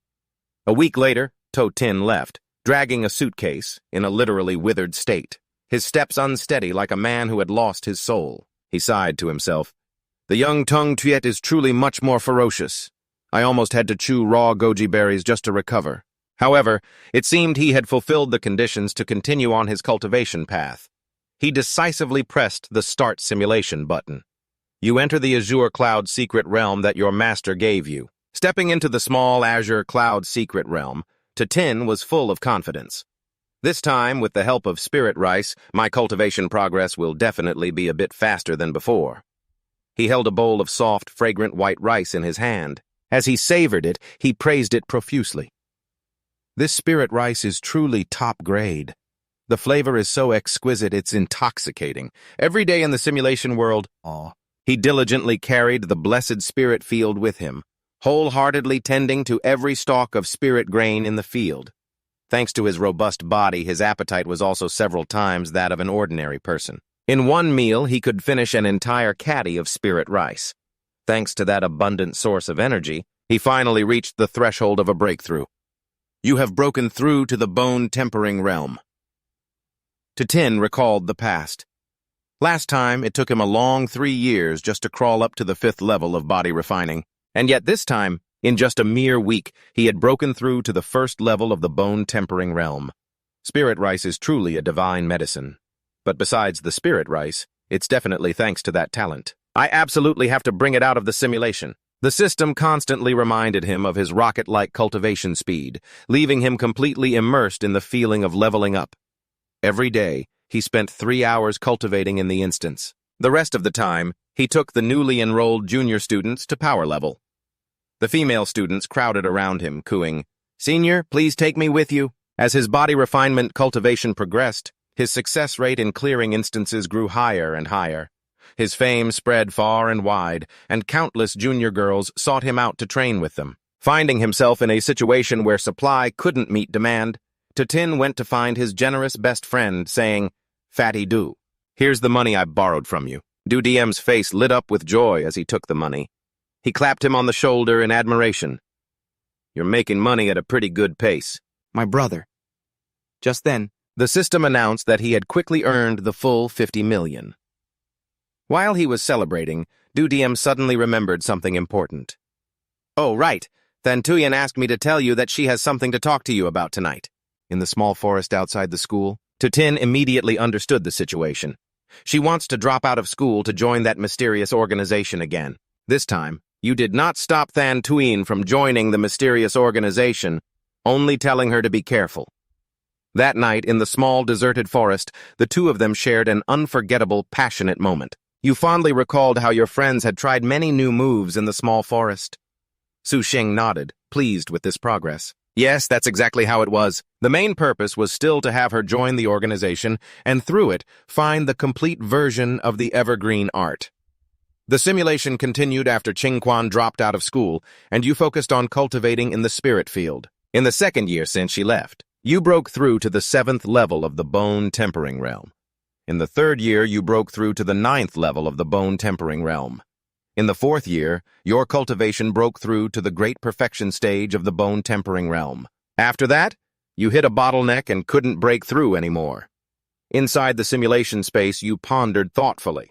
According to the theory of Shenong's spirit-nurturing art, different types of spirit plants will result in different cultivation speeds. To break this bottleneck, you must find a spirit plant of a higher grade than spirit rice. I remember before Master left. Where did he leave those spirit plant seeds for me? You rummaged through all your belongings and finally pulled out a small, familiar pouch. Su Xing's eyes lit up. Found it. Su Xing carefully flipped through the book on spirit plants, his eyes stopping on the name White Jade Ginseng. The cultivation method described was to bury ordinary ginseng deep within the spirit field. Day and night, it would transform spirit energy. However, when he read the line, "dig it up after 15 years, he couldn't help but feel a wave of despair. He thought in frustration, 15 years? Isn't that basically the end of the world? So you can only be harvested after I'm already dead and gone, huh? The simulation screen displayed the text. The White Jade Ginseng could not defeat you. You want to find another possibility. If ordinary plants absorb spirit energy and become spirit plants over time, then animals should follow a similar principle. Putting thought into action, you caught a few chickens from the outside world and released them into the blessed spirit field. You experimented by feeding the chicks spirit rice. As a result, some of the chicks couldn't withstand the spiritual power and died unexpectedly. The rest tenaciously survived, and their intelligence also increased noticeably. But just as you were engrossed in your grand chicken-raising venture, Qingquan returned, bringing with her the upper half of the technique you had been longing for. She said gently, "Senior, I've found the evergreen art. The upper half is suitable for your cultivation talent." Su Xing shook his head and refused firmly. "I don't need this technique, but I do have a request. I want to join your organization." Seeing the surprised look on her face, he pressed on. "Can't you recommend me?" Qingquan nodded and replied, "I'm already a Grandmaster expert, so I have the qualifications to recommend new members." Overjoyed, you threw your arms around her. "That's wonderful!" "Thank you, Qingquan." She blushed and whispered in reply, "You're welcome." At the headquarters of the Advent cult, Qingquan led you deep inside. She reported respectfully, "Shadow Elder, Su Xing is here." The person inside the main hall gave a cold command, "Enter." The other person was hidden in a robe that covered them from head to toe. They asked, "You are Su Xing?" Outwardly, you replied respectfully, "Yes," but inwardly, you felt a sense of apprehension. "Why is this place so gloomy?" The Shadow Elder waved a hand and ordered, "Sit." Su Xing quickly bowed, "Thank you, Elder." You were momentarily confused, unable to tell if the person before you was male or female, as their voice was both deep and soft. Could they be a eunuch? Qingquan gently presented a cup of tea. "Please have some tea, Senior." The person began to speak slowly. "Since you wish to join our cult, I will first introduce our cult's name and doctrine." Su Xing took a sip of the fragrant tea and said calmly, "Thank you, Elder, for clearing up my doubts." However, the person's next words made him choke and spit out the tea he had just sipped. "The name of our cult is the Advent cult. Our doctrine is to eradicate the tyrannical human race, so that the world may belong to the aberrant races. Humans are fundamentally unworthy of ruling this planet. The great aberrant races are the one true God." At this moment, you were utterly bewildered, unsure if you had transmigrated to an urban cultivation world or stumbled into a dark forest. The Shadow Elder gave Su Xing a choice. "It's still not too late for you to back out now. Once you join the Advent cult, there is no turning back." You gritted your teeth, your resolve firm. "I've come this far, I have to see it through. I won't back out. As long as I can obtain the lower half of the evergreen art, I am willing to dedicate my all to the Advent cult." The person coldly refused. "Your all is not needed. If you wish to trade for the technique, you can accept missions or offer up treasures." You pondered thoughtfully. Treasures. Does spirit rice count as a treasure? With that thought, Su Xing tentatively took out the item to present it. "I wonder if this spirit rice can be traded for the technique." The Shadow Elder couldn't hide their shock. You actually have spirit rice?" The simulation screen displayed the text. "The Shadow Elder has disappeared. A strange elder has taken you away and returned."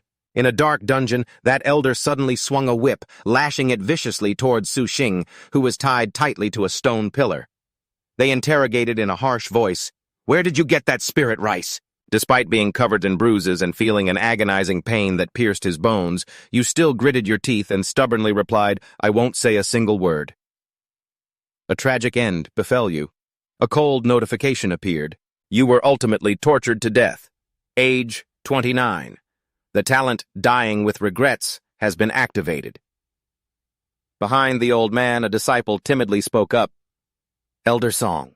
This one is done for. What should we do with him? He sneered contemptuously and cruelly stomped on your shattered face, cursing, "A worthless shrimp like you thinks you're fit to cultivate." The disciples behind him chanted in unison, "The elder is wise." The system immediately announced, "Reminder, the die with eyes open effect has expired.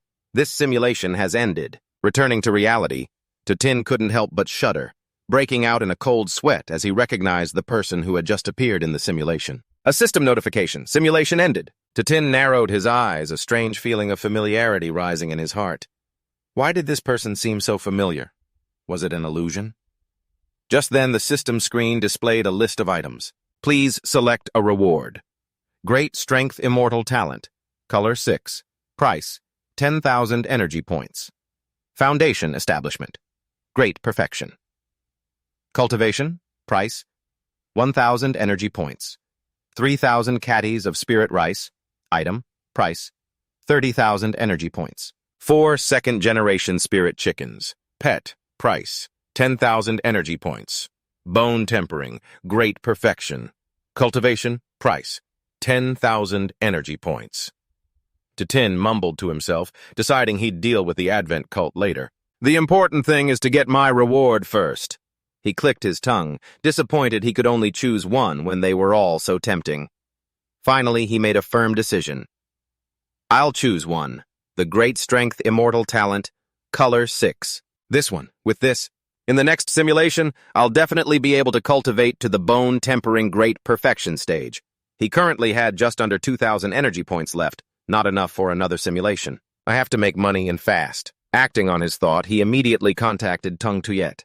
Are you free to meet sometime soon? Tin quickly made his way to their meeting spot in a luxurious hotel room. Tung Tuyet couldn't hide her surprise when she learned he wanted to sell as much as 50 caddies of spirit rice. He nodded in immediate confirmation. That's right. Name your price. She squinted at him, seemingly realizing something. I've noticed. Are you very short on money? If you need money, I can lend you some. He maintained a calm expression and probed, How much can you lend me? 50 million, perhaps? Yes. The word she uttered so casually stunned Tin, nearly making him choke on his spit. Truly worthy of being a genuine rich lady. She continued, adding, My grandfather is the head of the Can Clan's Merchant Guild. Never mind 50 million, even 100 million wouldn't be a problem. Hearing this, he excitedly sealed the deal. Then I'll borrow 100 million. He pointed to the rice he'd brought. Consider these 50 caddies of spirit rice as the interest. Tung Tuyet looked at him curiously. What do you need so much money for? Tin pressed his lips together, deciding to keep it a secret. I'll tell you later.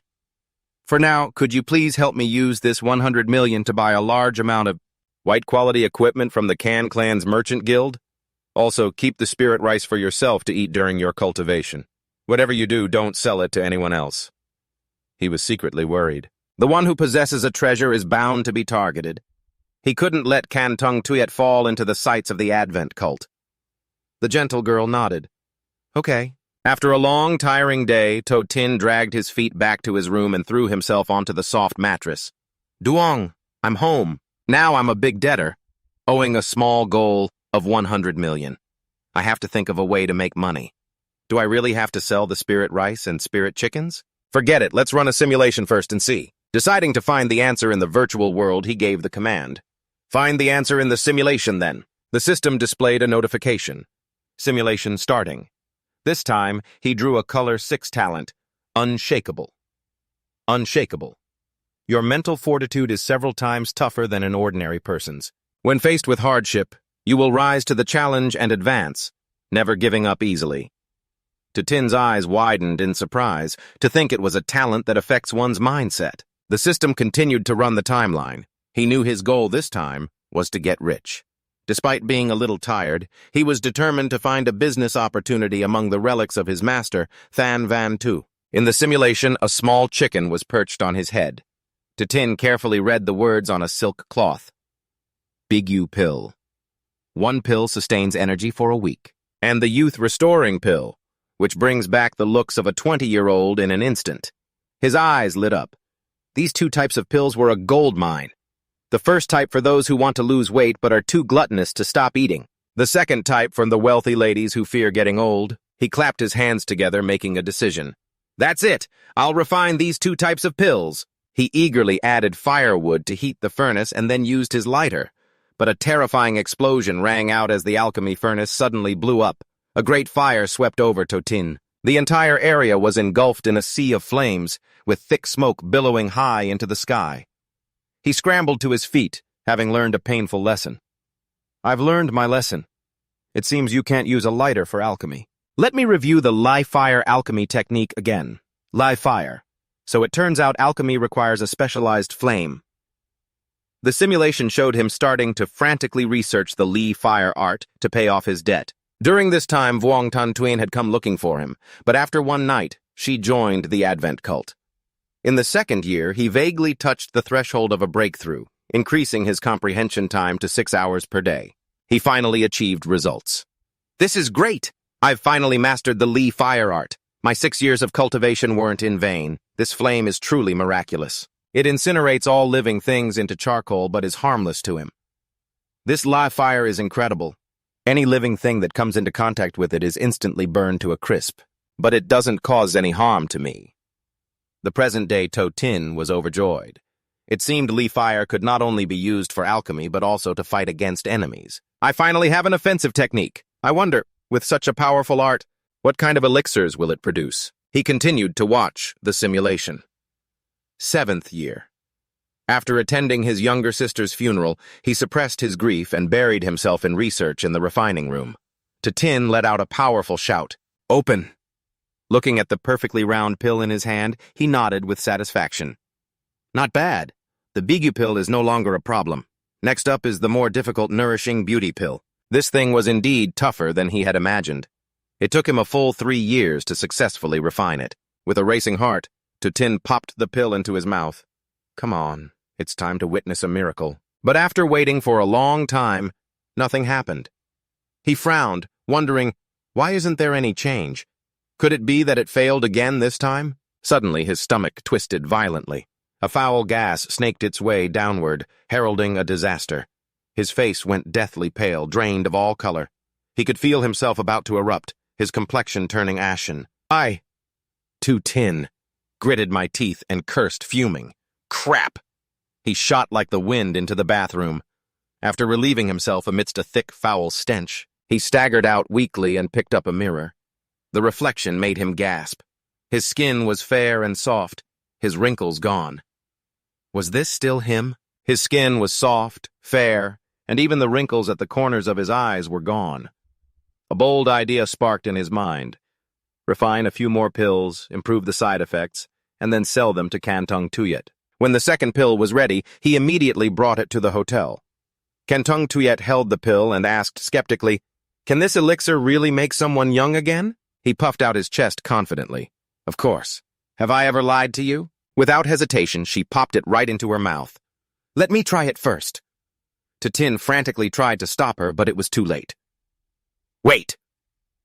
In the next moment, her skin began to change, becoming as smooth as a young girl's. He quickly grabbed a mirror for her. Tung Tweet, look at this! The woman stared wide-eyed at her reflection, unable to believe her eyes. Is this me? I'm back to being 20 years old. He smirked with pride. So what do you think? This beauty pill of mine is pretty influential, isn't it? Kantong Tweet didn't hesitate and immediately closed the deal. How many more of those pills do you have? I'll buy them all. 100 million and one for each pill. The astronomical price made even the owner himself freeze in shock. So, what do you say? This price made even the owner freeze. 100 million and one per pill? The woman urged him impatiently. Sell all the rest to me. However many you have, I'll buy them all. Tin shook his head regretfully. But Tin is sorry to report that I don't have a single one left. She persisted stubbornly, asking, Can't you mass-produce them? He had to use a delaying tactic. How about I go back and do some research first? Tin returned to school. As soon as Vuong Tan Tuyen saw him, she cried out in joy and rushed over. "Senior, you're back!" He was stunned as she threw herself into his arms. The simulation continued. Vuong Tan Tuyen once again dropped out of school, became a grandmaster, and brought him half of the Eternal Spring Manual. But this time Tin was resolute. "I don't want the cultivation technique. I want to join the Adventism sect." Though surprised, she still led him to see Elder Ying. "Elder Ying, this is my senior." The elder spoke coldly. "To join our sect, you must contribute to it. As it happens, there is a mission recently." Tin replied seriously, "Please, go on." The elder ordered, "I want you and 100 sect members." Tan Tuyen hurriedly interjected, worried for his safety. "Elder, this mission is far too important. It would be better to let my senior start with the most basic missions." "Fine." Elder Ying nodded in agreement. "You were the one who brought him here, so you can arrange it for him." She bowed her head in gratitude. "Thank you, Elder." Tin silently wondered. Just how difficult was this mission that Tan Tuyen had to intervene? The two of them were sent to Demon Suppressing Pass to cooperate with the Demon Clan. That night, after a few passionate moments, she confessed her feelings. "That's right. This mission is a suicide mission. I don't want you to take the risk." He mulled it over and asked the same old question. "In the end, why did you want to join the Adventism sect?" She replied in a desperate voice, "It's because I have no other choice anymore. Senior, go to sleep. Tomorrow, I will take you to meet the other elders of the Adventism sect." Tin tried to call after her, but it was hopeless. In the present, he sighed in frustration. It seems this simulation couldn't get Tan Tuyen to open up. The next day, he went to the pharmacy and was horrified when he saw the prices. "Is this ginseng made of gold? Why has the price increased tenfold?" The shopkeeper sighed helplessly. "I don't want to either. I don't know why. Lately, the demand for recovery-type medicine has skyrocketed. If I don't raise the prices, this pharmacy will have to close down." Tin suspected that this was related to the Adventism sect. To vent his frustration from the simulation, he threw himself into researching and creating medicine. A low-grade version of the Happy Rich Lady pill. After a while of tinkering, the lid of the cauldron popped open and he cheered. "As I thought, I'm a pill-refining genius. I can make the beauty pill even without ginseng. This means I can finally mass-produce it. I have to go to Jinling and tell Tong Tuyet this good news." However, when he arrived, what greeted him was the white color of mourning. Tin's voice caught in his throat. "So, that day has finally come."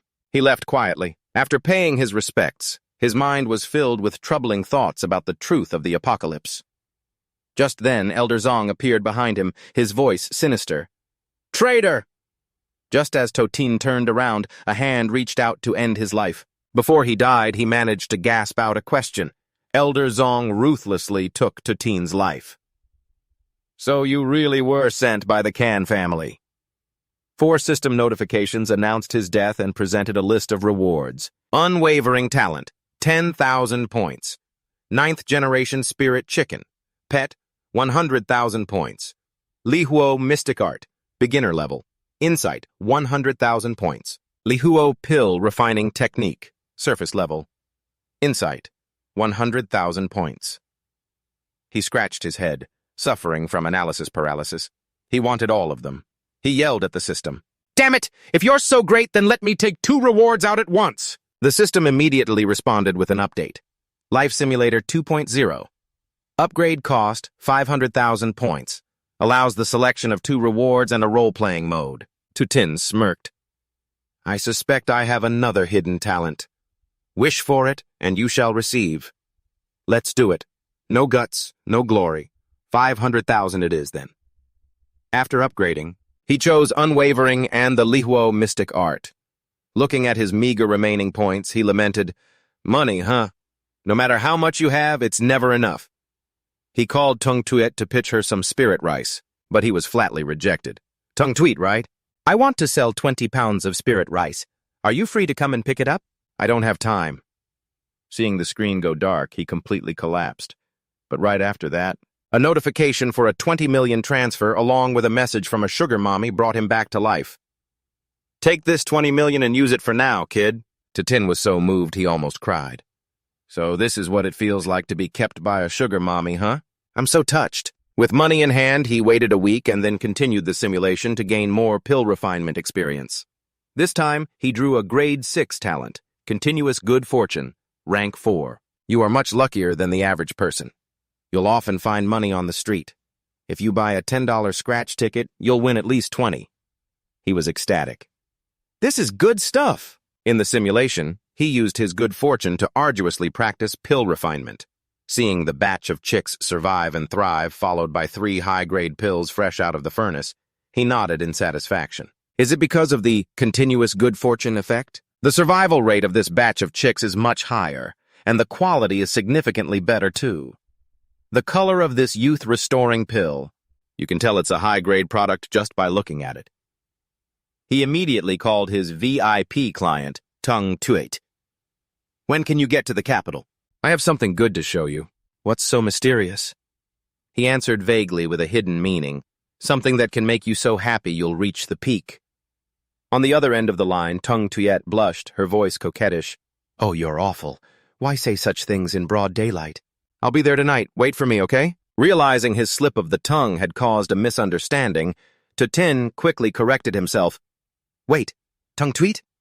There's a misunderstanding between us. I've developed a weight loss pill and a beauty pill. You could call them Sugar Mommy's happy pills. How much do you think they could sell for? Everything went exactly as he had predicted. Tung Tuet was astonished and took them to be auctioned. The auction was fierce, with the price pushed up to 3 million. When Tung Tuet brought back the money, he was stunned.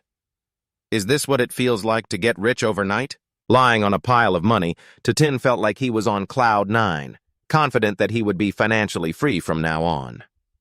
When night fell, he grabbed a suitcase and fled from the mob of women who had gone crazy for the youth-restoring pill. Tin had to leave to save his own skin. Women will truly do anything for beauty. I should just go back to school. School is safe. On his way there, he was in such a hurry that he tripped on a rock and fell into a pit. Unexpectedly, Vuong Tan Tuyen was already waiting at the bottom. The girl immediately pinned him down. Hey, handsome. For us to fall into the same pit must be 3 lifetimes worth of fate. Add me on WeChat? He irritably brushed her off. If you have time to seduce me, why don't you call the police instead? But just then, another female student rushed over, demanding the pills. Tan Tuyen immediately pulled him up and yelled, You shameless hussy, he's my man! She then turned to him and asked mysteriously, Handsome, do you know why I came here? Ah! Tin fled in terror. You women are something else! After all the chaos, he finally managed to drag himself back to the safety of the school. He panted heavily. Finally! I'm back! I'm not going out again. I'll just focus on pill refinement. The simulation continued. That year, his younger sister died a tragic death. In his grief, he sealed himself away in cultivation, seeking a breakthrough to the mansion-opening realm. After another furnace explosion, he found and read his master's jade slip. He learned that he needed a 5 mansions pill, with the main ingredients being yellow immortal essence and thorn yin water, which had to be cultivated for 3 years. Fine, I'll be a farmer, Tin accepted. It's only 3 years, right? I can wait that long. 3 years later, looking at the fruits of his labor, he began the refinement process. Another earth-shattering explosion occurred when he used the departed fire to smelt the yellow immortal essence. He coughed violently in the thick black smoke. This stuff is so difficult. But he didn't give up, believing that failure is the mother of success. Even though he had met Mother many times, he reassured himself, with my effort, I was even able to refine the chi gathering powder. So why can't I make the 5 mansions pill? Still, it wasn't a total loss. The chi gathering powder can enhance the spiritual energy in the body. And with enhanced spiritual energy, pill refinement will also go much more smoothly. One day, there was a knock on the door. The middle-aged man at the entrance made him suspicious. You are... I am Tung Tuet's father. He quickly stepped aside. Please, come in, come in. The man waved his hand, his expression grave. I won't disturb you. I came for 2 reasons. First, Tung Tuet is dead. Tin froze. So, that time has finally come, has it? He tried to remain calm and asked, and the second reason? Can Hung took out a vial. I found this among Tung Tuet's belongings. You're the one who refined this, aren't you? That's right. That's right. This is a weight loss pill. If you eat one, you won't feel hungry for 3 days. He quickly proposed, "How much do you have? I'll buy it all." "Sir, why are you buying this?" Faced with Su Xing's curiosity, Kanxiong had no choice but to reveal the heartbreaking truth about the war at the Demon Suppression Pass, a place where people were so deprived that even having time to eat was a luxury. Hearing this, he was secretly horrified. Had the situation for humanity really gotten so bad that they didn't even have time to eat a meal? All right. He immediately agreed. All right, I'll refine them. Come back in 3 days to get the pills. Grateful, Kanxiong departed. Thank you, young man. I will pay you in full. As Su Xing went back to refining the pills, he wondered to himself, what on earth happened at the Demon Suppression Pass? Why does everyone have to go there to die? His intuition told him this was his chance to uncover the secret. Su Xing took a deep breath, his eyes resolute. He gave a decisive command to the system, and soon it was the appointed day for the pill delivery. Kanxiong led a group of men who struggled as they carried large chests into the room. The lids popped open, and a brilliant, blinding golden light filled the entire space. He pointed at the massive fortune, his voice magnanimous. "Young man, the money is all here. I had my men exchange it all for gold bars." However, contrary to his expectations, Su Xing coldly shook his head, his eyes unmoved by the temptation of gold. "I don't need money." Kanxiong was stunned, his expression one of complete surprise. "Then what do you want?" Su Xing looked directly into the other man's eyes, each word he uttered carrying immense weight. "I want to meet a high-ranking officer of the Daxia military. Once I meet them, I will donate all of this." Kanxiong fell silent for a moment, his expression growing serious. "On this matter, I cannot make any promises. I will pass on your request, but whether or not it's approved is not something I can decide." Su Xing nodded, his tone remaining calm yet full of determination. "Then I'll have to trouble you." A while later, Kanxiong's luxury car screeched to a halt at the door. Su Xing stepped out, frowning slightly in confusion. "Where are we going?" The man didn't explain much, only giving a curt reply. "You'll know when we get there." Before getting in the car, Kanxiong carefully took out a black strip of cloth in a mysterious gesture. "Tie this over your eyes."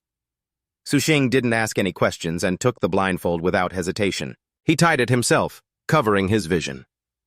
Sitting in the back seat, darkness enveloped Su Xing, causing his other senses to become sharper. He secretly wondered what kind of person required such a strict protocol for a meeting. And yet, even though he was anxious, he remembered this was just a simulation. At worst, he would die and just have to start over. With that thought, he decided to take the gamble, sitting quietly in the car. As it sped towards an unknown destination, the engine went silent and the car came to a stop. Kanxiong announced, "We're here." Su Xing removed the blindfold. The sudden light made him squint. "We're here?" he asked doubtfully. He looked around at the solemn architecture, which emanated an aura of ultimate authority. Su Xing thought to himself, this must be the great hall of the people, the place where the most powerful figures in Daxia convene. Suddenly a deep, powerful, and majestic voice rang out from inside. "Young man, why aren't you coming in? Weren't you the one who wished to see me?" Just from hearing the voice, Su Xing could feel an invisible pressure weighing down on his shoulders, transmitting a voice from afar. The other party had to be at least a martial emperor-level expert. Kanxiong gestured respectfully. "This is as far as I can take you, please." Su Xing took a deep breath and stepped through the massive gate. When he got a clear look at the person sitting in front of him, he couldn't help but be stunned. "You're..." The middle-aged man, with the aura of a crouching tiger and a coiling dragon, was Liu Yuanwu, one of the supreme commanders of the Daxia military. He smiled, his voice resonant. "Greetings, young Su. I hear you're the one who created the soldier ration pills." Su Xing was baffled, hearing this unfamiliar name for the very first time. "You call these soldier ration pills?" Liu Yuanwu nodded, explaining in detail. "In times of peace, it's a diet pill used to lose weight. But now it must be called the soldier ration pill." But sensing his opportunity had come, Su Xing's face turned serious as he asked the question that had been weighing on his mind for so long. What in the world has happened to the human race? Liu Yuanwu's gaze turned sharp as steel. He warned, "That is not something you should be concerned with. I agreed to meet you today because I want to buy the recipe for the soldier ration pill. Just name your price." He knew full well that refining the fasting pill required spirit rice. Even if he handed over the recipe, the military wouldn't be able to use it. Unfazed, Su Xing stated his terms for the trade. I can give you the recipe for free. I only want to know what truly happened at the Demon Suppression Pass. I want to know about my little sister, my best friends, and Song Shui. I want to know exactly how they died. Silence filled the room for a moment. Finally, Liu Yuanwu nodded. Very well. But you must remember this. This is a secret you must take to your grave. As if a great weight had been lifted from his heart, Su Xing immediately voiced the question that puzzled him. Why are there so many students and teachers from the capital professional university here? This is the human city within the Demon Suppression Pass. Professionals are required to enter the city and fight for the future of humanity. But these classmates of mine haven't even reached the Grandmaster level. They're merely masters. Liu Yuanwu sighed, his voice sinking with sorrow. Wait, you are correct. It is exactly as you are thinking. The situation at the Demon Suppression Pass in recent years has grown increasingly dire. The Grandmaster level experts are nearly all dead. The news struck Su Xing like a lightning bolt, leaving him utterly stunned. What? Liu Yuanwu pointed towards the distance, where the sky churned with dark clouds, at an object before them shrouded by a defensive barrier. That is the battlefield. Your little sister, your best friends, and Song Shui, they all died there. From now on, you will stay here in the human stronghold of the Demon Suppression Pass. I'll refine pills for everyone. Despite the warning in his heart telling him not to go, Tin's mind was in turmoil. He was worried. What exactly happened over there? I returned to the alchemy room inside the simulation. His mind was a mess. Even though he already knew the truth, sadness still crept into his heart. He wanted to see that brutal battlefield with his own eyes. He wanted to know the real reason his loved ones had to die, but his freedom had been stripped away. Just as Tin was about to step out the door, he was stopped by the guards. I'm sorry, Mr. To, but without Commander Lu's permission, you cannot go outside. He frowned and made an excuse. I just want to get some fresh air. It's getting really stuffy in this room. The guard's expression remained ice cold as he firmly refused. That's not possible. Tin thought to himself. Looks like pretending to wander off won't work. He went back inside and commanded the alchemy furnace to open. Holding 3 pills in his hand, Tin smirked. As expected of an alchemy genius, a perfect result. The sleeping pills were crafted in the blink of an eye. Hearing a strange noise, the guards outside panicked and kicked the door in. Something's happened to Mr. To. But as the door flew open, what greeted them wasn't some terrible accident, but 3 sleeping pills flying right at them, along with Tin's sincere apology. My apologies, gentlemen. The 3 pills shattered, releasing a thick purple smoke that filled the room. The 2 guards immediately staggered, their limbs grew weak, and they collapsed to the floor, weakly gasping, Mr. To, you can't! Having prepared for this, Tin stepped over them and walked straight toward the protective barrier. Without hesitation, he passed through the energy shield. However, the first sight that met his eyes made him freeze in absolute horror. Even though he had braced himself, standing before that colossal, mountain-sized monster, he still felt impossibly small. Amidst the chaotic battlefield, a master's voice rang out, commanding his disciples, Everyone, its weak point is its eye, blind its left eye. Yes, master! The disciples roared in unison, their morale sky-high as they charged forward to attack. However, the difference in power was too vast. A single swipe from the monster's enormous claw sent the entire group flying like rag dolls. The master yelled in horror, ordering everyone to scatter. The monster snatched one of the disciples, bared its fangs, and sneered. You overestimate your strength. The captured man, despite facing death, gave a cold, defiant smile. You're the one who doesn't know its place. Suddenly, the monster's left eye exploded. It let out a pain-filled roar that shook the very heavens. My eye! Seizing the moment, the master screamed with desperation and hatred, Now! Attack now! The monster flew into a rage. I'll kill you all! Even blinded, the monster continued its frenzied rampage. Its voice was a deep, murderous growl. You can't kill me! The old master shot forward like an arrow. Burning with vengeance for his fallen disciples, he charged. This is for my students!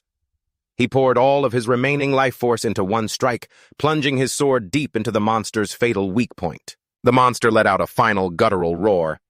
I'll remember this! The old master let out a loud, heroic, yet tragic laugh that echoed across the battlefield. "You damned old man. If I'm going down, I'm taking you with me." The monster's colossal body crashed to the ground, taking the heroic master with it. Tin stood frozen, watching the tragedy unfold, his mind completely blank. So many lives, just to kill a single beast. Is this how Nianan's group died too? From behind him, an elderly but spirited voice spoke. "How can the great Xia know peace without those who are willing to die for it?" Luong Nguyenvo placed a hand on his shoulder. His words were like salt in the young man's wound. "Go home. There's nothing left for you here." Those words snapped Tin back to reality. He realized the demon-suppressing pass had fallen. It was only a matter of time before the beasts flooded in to slaughter humanity. Back in the simulation's cultivation room, he threw himself into training with a newfound fervor.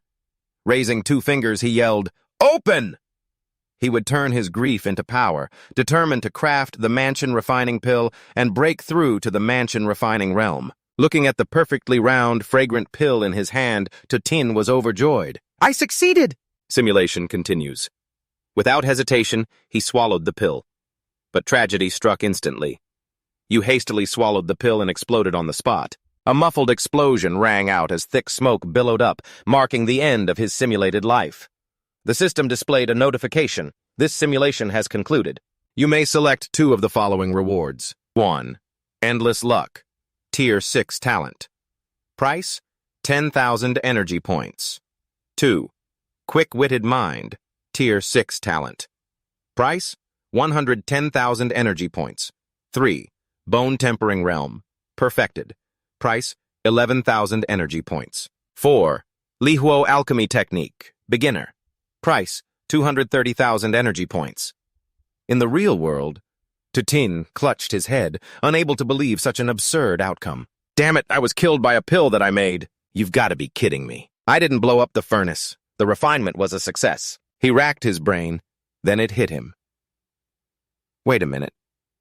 The ingredient I used was a 3-year-old yellow immortal crystal. The medicinal power of the mansion refining pill was too potent.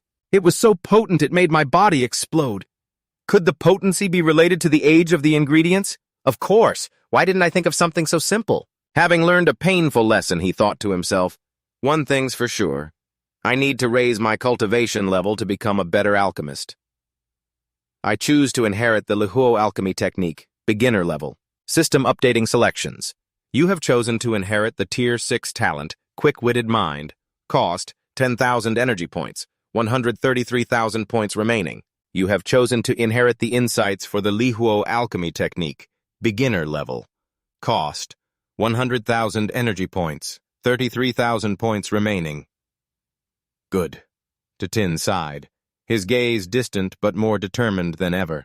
He now fully understood the gravity of the situation and the lesson of this simulation. So, I finally reached the demon-suppressing pass. So it wasn't that the beasts would arrive in 15 years. It's that as soon as the demon-suppressing pass falls, they will pour into our world and destroy everything. The beasts, they've been there all along. It's just that I'm stuck outside the demon suppression gate. He clenched his fists, a fire of determination burning in his chest. Thankfully, there's still time. 15 years. It's all still possible if I can run hundreds of simulations within these 15 years. If even I can't save the world, then I might as well just become a carpenter. Cutting off his train of thought, Tung Tweet exclaimed excitedly, her eyes shining as she lavished praise. My dark circles and crow's feet are gone. She checked herself in the mirror, striking a series of coquettish poses. Overjoyed, she cried out, I feel like I'm only about 20 years old. Tin, sitting with his legs crossed and a hand on his chin, maintained a calm expression and replied, This medicine is called the Youthful Beauty Pill. But I call it the Happy Rich Lady Pill. See if you can sell it for a good price. As soon as he finished speaking, the crisp sound of a bank notification chimed. Hua Fu Bao received 100 million. Tung Tuyet walked over, generously holding up 5 fingers as she made an offer. I'll take everything you brought. Let's say 1 million per pill. If that's not enough, just tell me. Hearing that astronomical number, Tin broke out in a cold sweat, thinking to himself, Holy crap. Is this the decisiveness of a rich woman? He bit his lip, swallowing back tears of joy, thinking, I'm finally getting to experience what it's like to be a celestial dragon in real life. However, on the outside, Tin still acted as if it were nothing. It's not that I don't like money, it's just that the cumulative effect of this youthful beauty pill is limited. It's useless for you to use so many. Tung Tweet picked up a pill and examined it, retorting, "Who said I was going to use them?" The woman slowly stood up, her imposing aura pressing down as she walked straight toward him. "Have you forgotten what my family name is?" Tin raised an eyebrow and replied, "You're a can." A flash of insight struck him and he blurted out, "Wait, don't tell me you're—" "That's right." This was the first time he learned about the scale of Tung Tuyet's family business in the real world. Just by seeing the change in Tin's expression, she knew he had guessed it. "It's exactly as you think. I am the only daughter of the Can Chamber of Commerce." Hearing that illustrious name, he couldn't help but imagine Can Tung Tuyet sitting majestically on a mountain of gold. Her voice rang out with the arrogance of a superior. "So these aren't just for me to use. I also want to auction them off." Tin lowered his head and scratched his ear, looking a bit sheepish. "I don't need the money." But the very next second, his expression changed completely. He rushed forward and clung to Tung Tweet's leg like a lifeline. "I want to ask your esteemed company to help me exchange this money for white-grade equipment." She looked at him with a mixture of disgust and confusion. 100 million for white-grade equipment? That's at least 5,000 pieces. What do you need so much white-grade equipment for? Tin clasped his hands together and bowed earnestly, pleading, "Please, I'm begging you. I can't explain it to you right now, but I really, really need them." Seeing his sincere expression, Tung Tuet had no choice but to nod in agreement. "All right, fine. However, 5,000 pieces is not a small number. It might attract the government's attention." She crossed her long, slender legs, her flirtatious gaze never leaving Tin. "But I have a way. 1, you can establish a chamber of commerce to purchase low-tier equipment. 2, you can provide high-quality equipment in exchange for white-grade gear." Tin nodded in agreement. "That's a good way to legitimize the supply source. In that case, my chamber of commerce will be called the Tarot Guild." Tung Tweet looked at his nonchalant attitude. Her flirtatious eyes glanced away as she gave a light cough to hide her emotions. She gently placed her foot onto Tin's thigh. "Now that business is settled." Her body leaned in, closing the distance between them, her voice seductive. "Shouldn't we?" Tin snapped back into his senses as if electrocuted. He hurriedly retreated, fleeing. "About establishing the Chamber of Commerce, I'll have to trouble you with that, Tung Tuyet. I have to get back to school now." Before he could even finish his sentence, the door slammed shut, leaving a stunned Tung Tuyet calling after him, "Hey!" "Wait!" Her eyes reddened with anger and she gritted her teeth. "It's like this every time. He uses me and then runs off. That cruel, heartless, rotten man." The scene changes to the dormitory. As soon as Tin returned, he opened the system panel to check it. Previously, when the system upgraded, it added a role-playing simulation function. He'd wanted to try it, but he didn't have many energy points at the time. But now, in the real world, Tung Tuyet is helping him. "Make money. This time I can finally experience it freely." Thinking this, Tin's finger pressed firmly on the screen as he exclaimed excitedly, "Let the storm rage even wilder!" The system's voice rang out. "Congratulations! You have received the S-grade talent, Majestic Bearing." Majestic Bearing, S-grade. You are large, powerful, and have an extraordinary aura. You are more attractive to the opposite sex than the average person. The moment he saw the words Majestic Bearing, he was speechless, his face twisting in dismay. "It's the apocalypse! What the hell is this talent good for? Give me a refund!" A moment later, Tin entered the Qingyun mystic realm in the simulation world, continuing from the previous chapter. Last time you died horribly in the explosion of the organ tempering pill. However, being exceptionally intelligent, you realized this was because the quality of the medicinal ingredients was too potent, so you began the body tempering process again from the start. In his hand is a remeasured portion of the medicinal ingredients. This time, the medicine's potency has been reduced by half. This should be fine, right? The system describes Tin's daily life. You tempered your body day in and day out during this time. You farmed and raised chickens. You trained and brought the Qingquan to the Jianglin sect. As the words finished, his eyes flew open, shining brightly. Finally, you have once again cultivated to the great perfection stage of the bone-tempering realm. The aura around Totin became rich with vigorous, surging vitality. But at that very moment, the old trauma returned. It's time to use the organ tempering pill.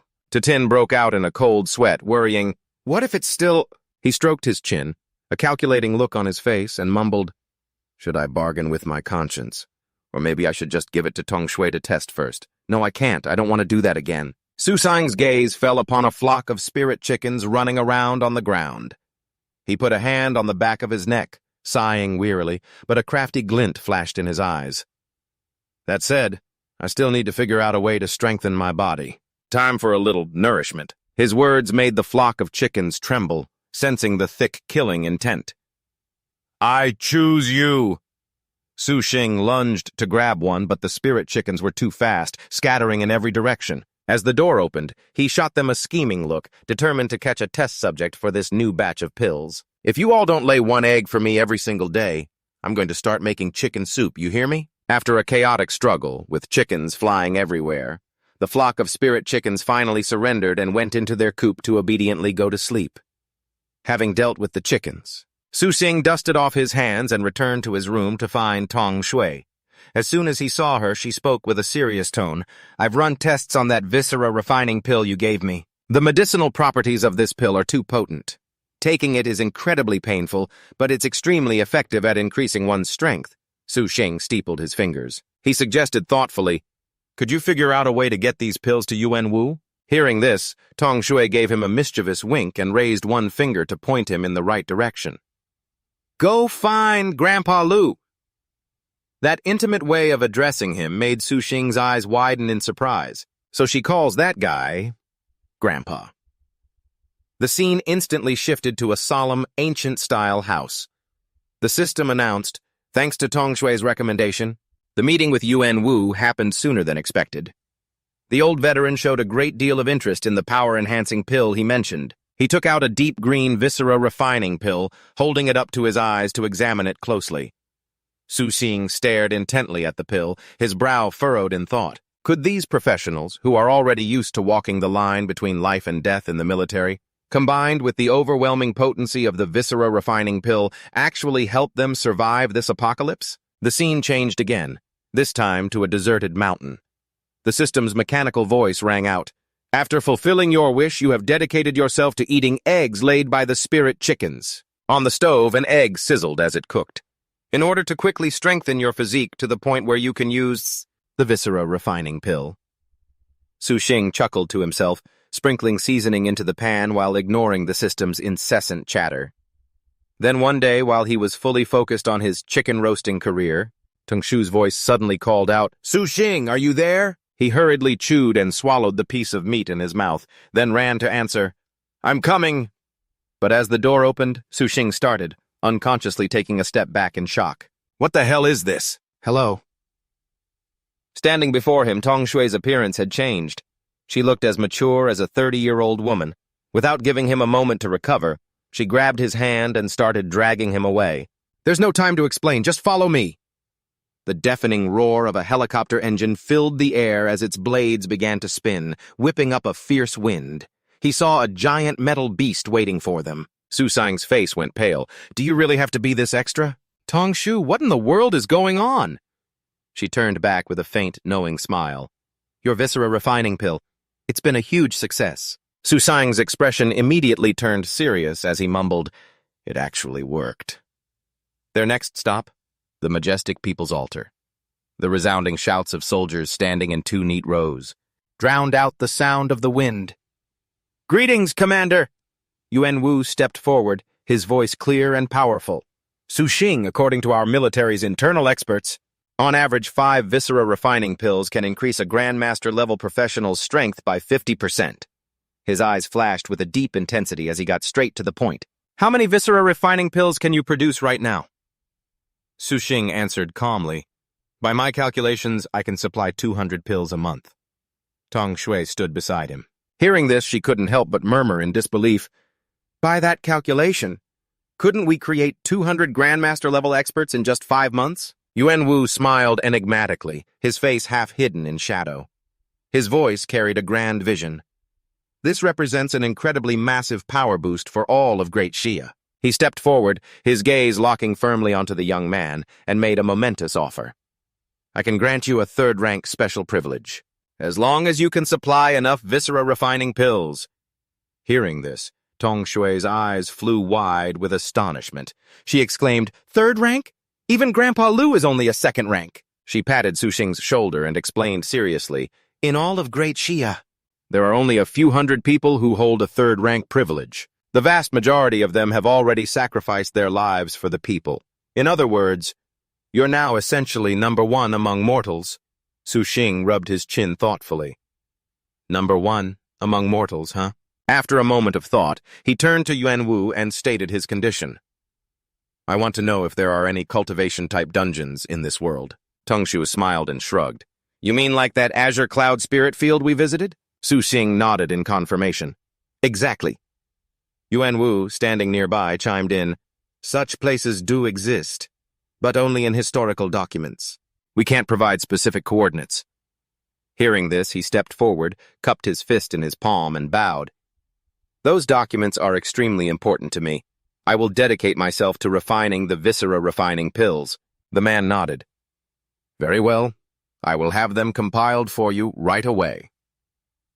At that moment, the image of that venerable figure once again appeared in Su Xing's mind. There has to be more than just one cultivation dungeon like Azure Cloud, and within them, there must be opportunities similar to the one from Master Azure Cloud. Time passed quickly. 3 days later, in the study, Tong Shui brought over a thick, string-bound stack of papers and set it on the table. She told me to head to the Tarot Club first. You can take your time looking. Su Xing thanked her in a low voice. After she left, he immediately opened the system panel to check. This is it. Su Xing commanded the system, I want to spend 100,000 energy points for a 1-hour role-playing simulation. As he was muttering, the system let out a crisp ding. You have spent 100,000 energy points selecting the 1-hour role-playing simulation. Current balance, 407,000 energy points. Su Xing's finger touched the paper, crumpling it slightly. A realistic sensation flooded in. Have I entered already?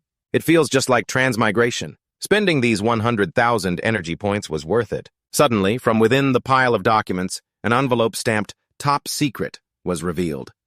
What kind of document could be considered top secret? He picked it up to read, and after just a few lines, his expression changed instantly.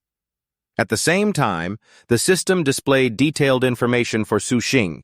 Instance name, Blood Demon's Domain. Difficulty, 4-star. Warning, cultivation-type instances are extremely dangerous. It is not recommended for class holders at the Grandmaster level or below to explore. Within the instance, NPCs suspected to be of legendary level may appear, even saint level.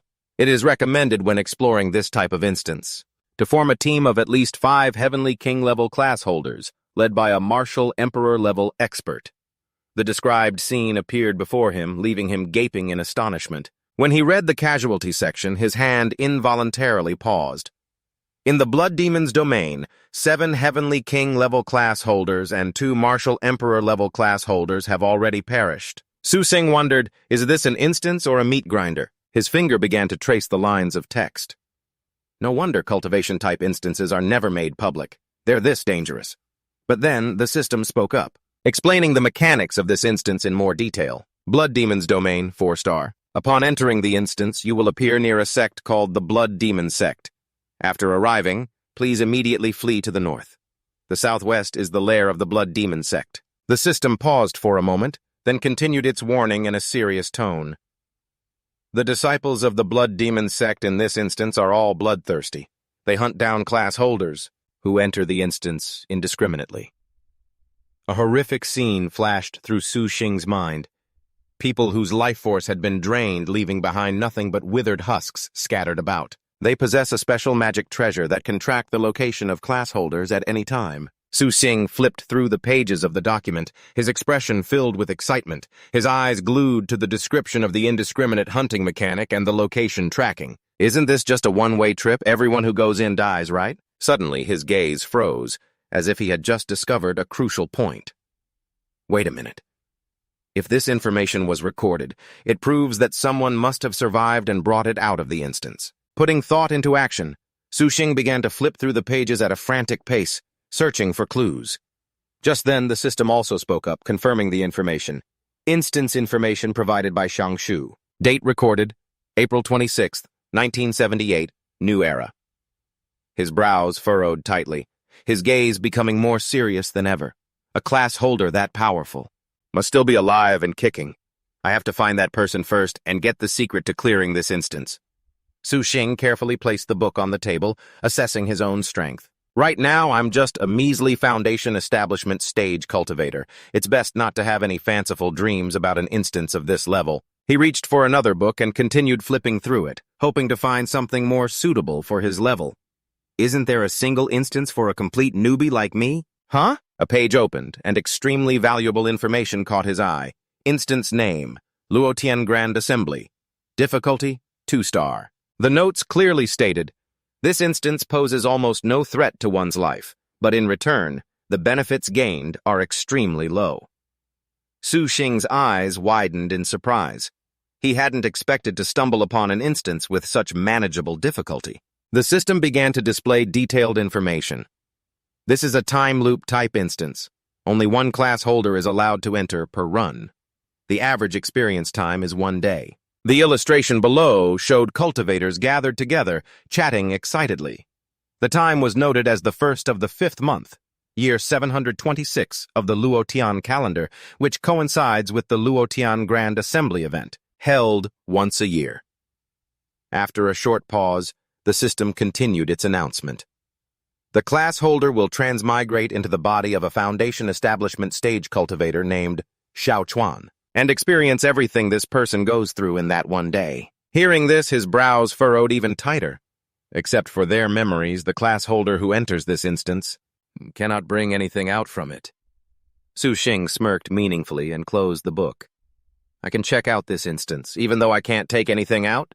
And sometimes, a cultivator's memories are the most valuable asset. His gaze quickly shifted to the remaining book. The next target was set. Sushing chuckled with delight as he opened the book. The difficulty was only 1 star, even lower than the Luotian Grand Assembly.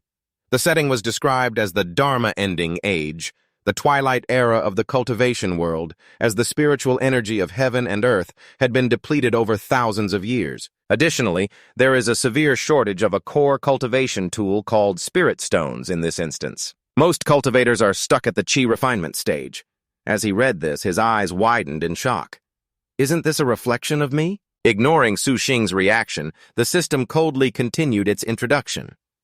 The 3 major sects that dominate this instance are the Fusheng sect, the Xuanhuang sect, and the Changchun sect. This place was once trodden by cultivators of ancient times and still preserves a certain number of cultivation techniques.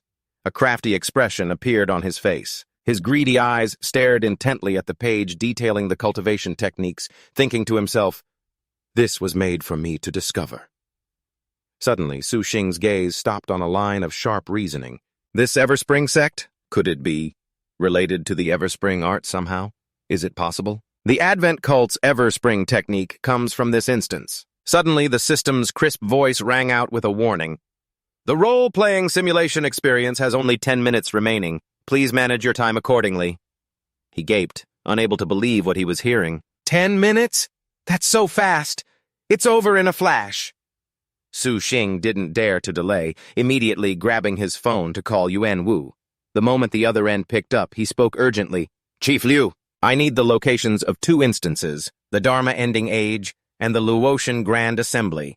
Hearing the abrupt request, there was a slight hesitation on the other end. He frowned slightly, but ultimately agreed to a compromise. I can give you the coordinates for the Dharma Ending Age, but the Luotian Grand Assembly closed 3 years ago. It'll be useless to you even if you get them. Sushing paid no mind to the warning, quickly jotting down notes on a piece of paper. It's fine even if it's closed. Just send me both coordinates. On the other end, Yuan Wu replied, All right, I'll read them out. You write them down. Inside, Sushing was already making a shrewd calculation. In the simulation, the Luotian Grand Assembly had ended, but in the real world it hasn't. After a tense minute, it was all done. He picked up the paper, thinking with satisfaction, This 100,000 energy points was definitely not wasted. These 2 coordinates alone are worth the reward slot they took up. The system's voice rang out again.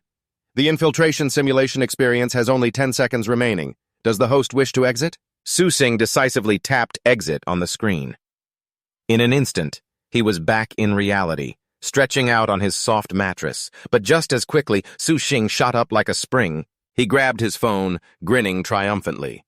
Better record the coordinates while I still remember them. He opened the map on his phone and marked the 2 instances. They say the difficulty isn't high, but the Dharma ending age still has ancient cultivators. To be safe, I should wait until my cultivation level breaks through before I go. 4. Continue simulation. As soon as he finished speaking, the system brought Su-Shing into the familiar space. After obtaining the coordinates from Yuan Wu, you began to focus on alchemy. He lay on a long chair, surrounded by several spirit chickens running around. Every day, you diligently ate spirit rice and consumed a large number of spirit chicken eggs to replenish your physical strength. His body refinement cultivation had broken through to the peak of the bone tempering realm. Su-Shing sighed. But my chi refining cultivation is still at the peak of the foundation establishment realm. Just refining my body isn't working. He yawned and casually opened a cultivation manual to review it. Is there something wrong with my cultivation method? Maybe I should check the technique that Qing Yunzi left for me. Su-Shing's gaze suddenly froze as he realized something unusual. He shot up so forcefully that the startled chickens scattered in a panic. To break through to the golden core, I need to concentrate a massive amount of spiritual energy in my dantian. The concentration of spiritual energy in this secret realm is too low. It can't meet that condition. I have to find a way to gather a huge amount of spiritual energy in a short time. Back in the medicine room, Su-Shing rummaged through crates, searching. I remember there's a type of pill called the Essence Nourishing Pill. Its main ingredient is Essence Nourishing Grass. After a while of searching, he finally held the herb he was looking for in his hand. Found it. As he spoke, the system announced the activation of the unshakable talent. It continued to drone on in Su-Shing's ear about the arduous process. A few years passed. After failing for the nth time, you finally refined 5 cauldrons of low-grade Essence Nourishing Pills. He was overjoyed. The Essence Nourishing Pill is completely different from the Viscera Refining Pill. Su-Shing's face was now covered with a beard after years in seclusion. He held up a pill to compare. The medicinal properties of the Viscera Refining Pill are harsher and more potent. For a cultivator with an insufficient constitution, it could cause physical damage, even death. But the Essence Nourishing Pill is much gentler. Even a chi refining stage cultivator could use it, without suffering any harm. As soon as he swallowed it, a shimmering golden aura emanated from his mouth. Overwhelming power spread throughout Su-Shing's body. This spiritual energy was endless, and its quality was several times greater than before. After feeling the power, he looked at his hands, thrilled. Although my cultivation is still at the peak of the foundation establishment realm, my actual strength has increased several times over. So, the path of cultivation really requires constant exploration. Su-Shing began to imagine the future. It seems that once I break through to the golden core realm, my power might be equivalent to that of a normal master-level professional. He clenched his fist, determined. By then, I'll definitely be able to enter the Dharma ending age instance and explore it. Early morning. Time flew by. The system panel displayed a new message. Year 12. Su-Shing could clearly feel his cultivation becoming more condensed and solid. The feeling that the moment of breakthrough to the golden core realm was very near grew stronger. Sitting cross-legged and meditating in the refining space, he had spent a full 3 months refining over 100 essence nourishing pills. He was thoroughly prepared for this crucial assault on the next realm. Suddenly, a brilliant halo flashed in midair. The spiritual energy had never been so abundant. His body began to undergo astonishing changes. A white circle of light appeared in the center of Su-Shing's forehead. It was like a small, dry stream that had now converged into a great, surging river. The feeling was just like a young bamboo shoot standing in the open. The thunder was like the sound of a spring storm, echoing in his heart, carrying a vibrant life force, sprouting and budding. A pillar of golden light shot straight into the sky. It carried a mysterious and explosive momentum, rushing straight up into the clouds. Am I finally about to succeed? The golden light spread throughout the space, carried on the wind, heralding the arrival of spring. Su-Xing shot to his feet, threw his head back, and laughed heartily, symbolizing the formation of his golden core. My destiny is my own to decide. As soon as this simulation ends, and I pay the required resources, I can immediately become an early-stage golden core cultivator. He returned to the furnace and waved his hand confidently. The system's voice chimed in, confirming the pills in Su-Xing's hand have met the standard, marking his official entry into the early-stage golden core realm. 6. With his strength soaring, alchemy for him was now as simple as eating and drinking. Su-Xing gave an order to his subordinates. Quickly transport these pills to the warehouse. Thanks to his timely supply of medicine, the balance of the battle at Zhenyao Pass was not only kept from tipping to one side, and things were vaguely shifting in a positive direction. Tutin clasped his hands behind his back, took a deep breath of the fresh air, and looked up at the deep blue sky, devoid of any colossal beasts. His eyes gazed into the distance, filled with thought. But just as he thought everything was finally stable, the sound of hurried footsteps came from behind him. It was Nguyen Vo. He said urgently, "Tutin, something's happened to Tung Tweet." Hearing this, his heart skipped a beat. He hurriedly asked for confirmation. "She's dead?" Nguyen Vo shook his head, his forehead drenched in sweat, and let out a long sigh. "No, but she's critically injured. Even with 2 years of treatment, she won't be able to make a full recovery." Tutin clenched his fists, feeling a biting cold wind blow past. Tung Tweet's injury was like a bucket of cold water to the face, making him realize that the great cause was not yet complete. He still needed to work much harder. He pulled out a list. "Commander, please help me prepare these medicinal ingredients." I have to craft a healing elixir. Nguyen Vo happily took the paper. Excellent.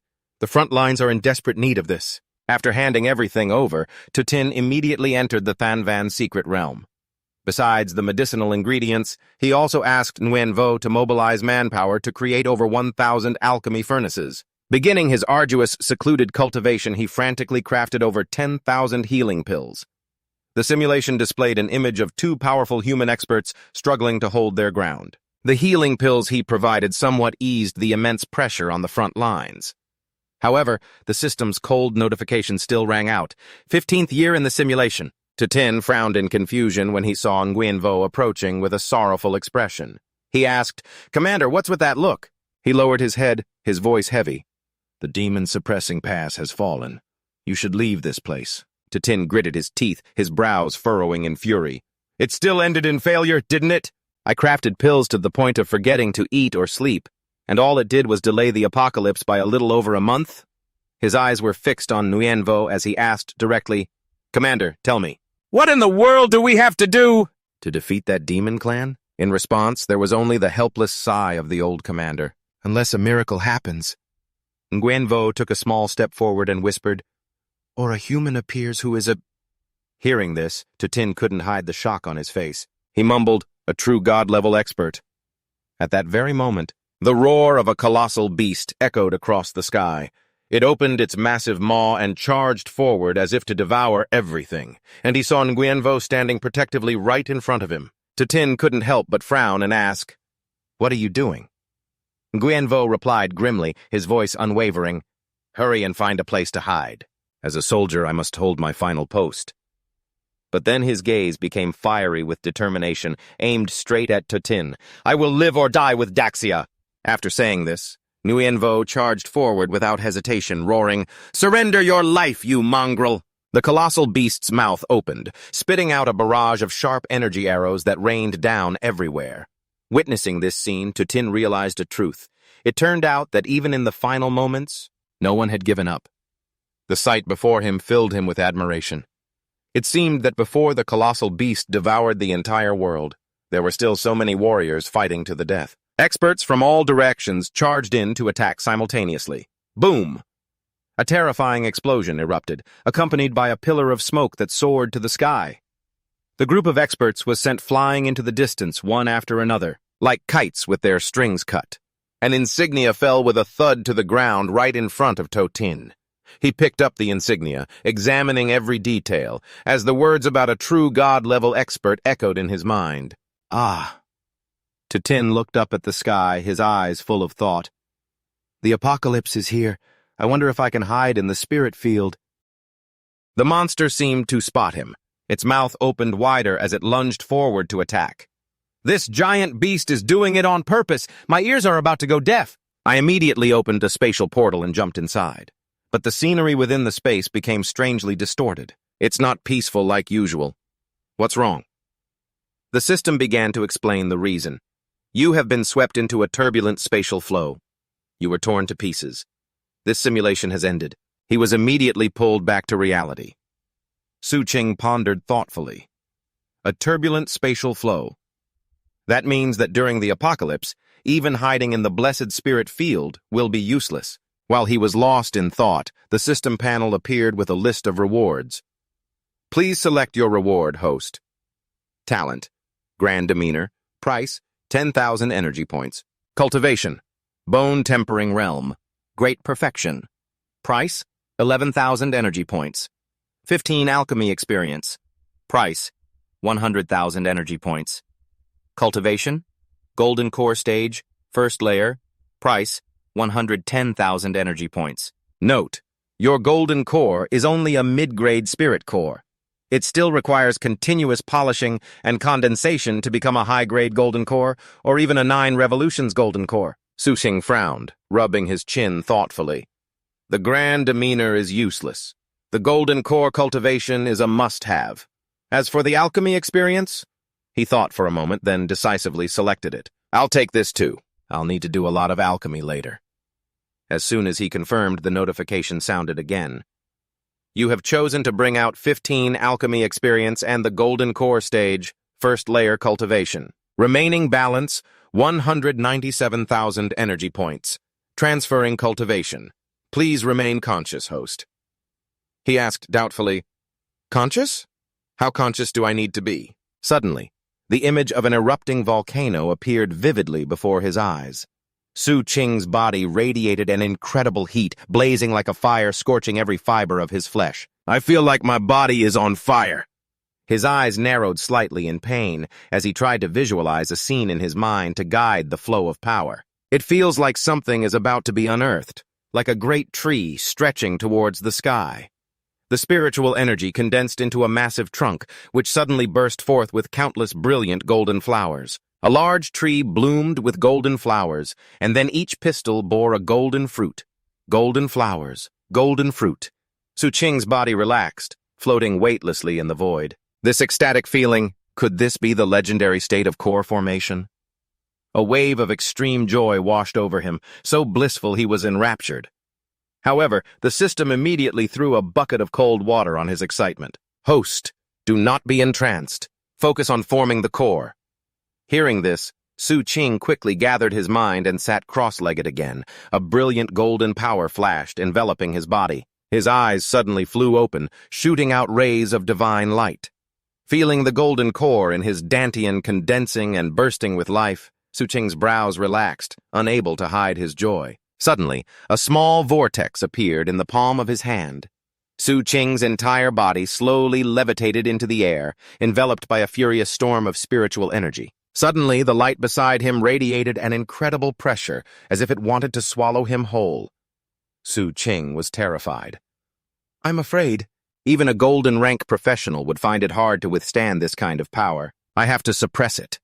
The vortex of energy characteristic of the golden core stage is truly terrifyingly powerful. The surrounding space began to twist and distort. The ground fractured with a spiderweb of cracks. If I don't get this under control in time, I'm afraid the entire Capital Professional University will be flattened.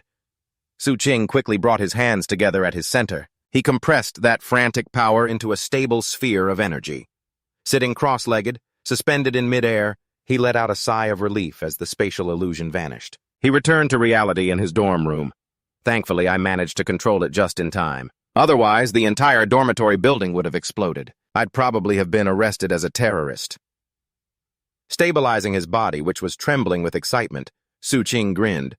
I can't believe I've only just stepped into the golden core stage, and I already possess such terrifying destructive power. As expected, immortal cultivation is the true path. All that level grinding stuff for professionals, is just low-tier trash. He tried clenching his fist, feeling the power surging through his veins. Just one simulation saved me 15 years of hard cultivation. Now I am officially a golden core stage cultivator. A message displayed, Suqing. Realm. Early golden core stage. A sphere of brilliant golden light, like a miniature sun, appeared before him, causing his face to turn pale for a moment. Because of the exertion, he muttered, reassuring himself. Stay calm, don't waver. I'm still too far from being a true god-level expert. To stop the apocalypse, I must keep getting stronger. Suqing quickly opened the system panel to check his stats. Cultivation, golden core stage, first layer. Body tempering, great perfection. Cultivation art, evergreen art. Talents, woodfire. Dual element spiritual root, will not rest in peace. Mr. Hercules, endless luck, unshakable mind. Skills, Lee fire, initiate. Alchemy, initiate. Spirit blast, art, uninitiated. He mentally calculated that he now possessed a total of 6 talents. I'm just not sure how many of them I can fully control yet, but wait. Where did this spirit blast art come from? Suqing rubbed his chin, thinking, then started as if he'd realized something. Could it be that the destructive spiritual energy vortex I just accidentally created was identified by the professional analysis panel as a new skill? At this thought, he looked up and smiled like a blooming flower. This means that although I can't get skill books from killing monsters or opening chests, like normal people, I can comprehend new moves on my own. Doesn't this mean I have limitless potential? How refreshing. Suqing closed his eyes, imagining a future where he could destroy monsters with a single wave of his hand, looking at the spiritual energy vortex obediently. Gathering in his palm, he was extremely satisfied. As long as my body has enough spiritual energy stored, I can continuously unleash spells like Lee Fire or Spirit Blast Art, without having to worry about so-called cooldowns. However, thinking about reality, even though I'm at the early golden core stage, the most urgent task is still to find the lower part of the evergreen art. Only then can I hope to find a chance to break through to the nascent soul stage or even higher realms. Sigh. It looks like I'll have to join the Advent cult again next time, model. With 4 fingers, Tatin swiped quickly across the screen, decisively pressing the button to start this simulation. I must dig up a new clue from that evil. Cult. System acknowledges command. Transferring you to another space. In this simulation, you will risk everything to follow Thantuin and join the Advent cult under a mask. The Shadow Elder's face was cold, and his deep, somber voice echoed, The Advent cult does not accept useless trash. Even though Guardian Vuong recommended you, you must still demonstrate your own strength. Whoosh! Tatin smiled confidently, gathering energy in his hand as he waved it. I understand. Could you call a disciple out here? Bam! A palm strike from him sent the disciple flying backward, spitting blood. You have severely injured the Shadow Elder's guard, but immediately after, he quickly used healing medicine and a blood-replenishing potion to treat the man. Right on the spot, the wound healed in an instant. The Shadow Elder stroked his chin, his eyes revealing clear surprise. How miraculous! These 2 types of elixirs must be mid-grade healing potions at least. He turned, clasping his hands behind his back and walking away, but he left one sentence behind. Very good. From now on, you are our cult's medicine elder. You will be responsible for researching and creating elixirs for our cult. Tatin cupped his fist in respect. Many thanks. He put on the new attire, along with the powerful golden mask. You have succeeded. You have joined the Advent cult and received the title of Elder. However, your main objective has not yet been achieved. You still cannot enter the treasure vault to find the Eternal Spring technique. Fortunately, an opportunity came quickly. Someone suddenly walked in, holding a glistening golden pill. Medicine Elder, I heard you wish to enter the treasure vault. I can give you that chance. Sitting in his chair, Tatin raised an eyebrow and asked, What kind of chance? She clapped her hands once, ordering her subordinates, Bring them in. A series of chests containing rare medicinal ingredients were opened, filling the room with a strong, fragrant aroma.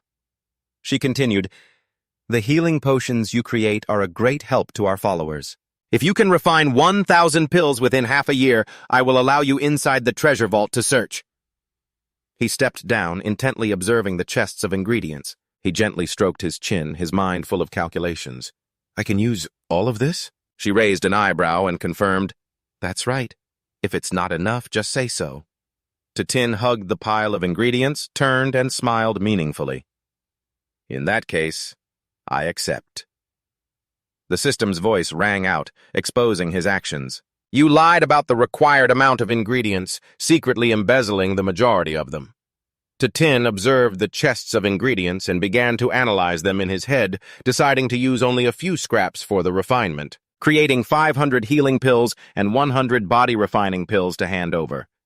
They had no idea how carelessly you worked, simply assuming this was the limit of your pill-refining skill. At this point, you begin to exploit the Advent cult's vast resources, walking the path of stealing ingredients to refine pills for yourself. He channeled his energy with both hands and began the refinement process. Finally, a pill was formed. The quality of the Advent cult's ingredients is truly excellent. This spirit-nourishing pill can actually strengthen my spiritual sense. I have to seize this opportunity.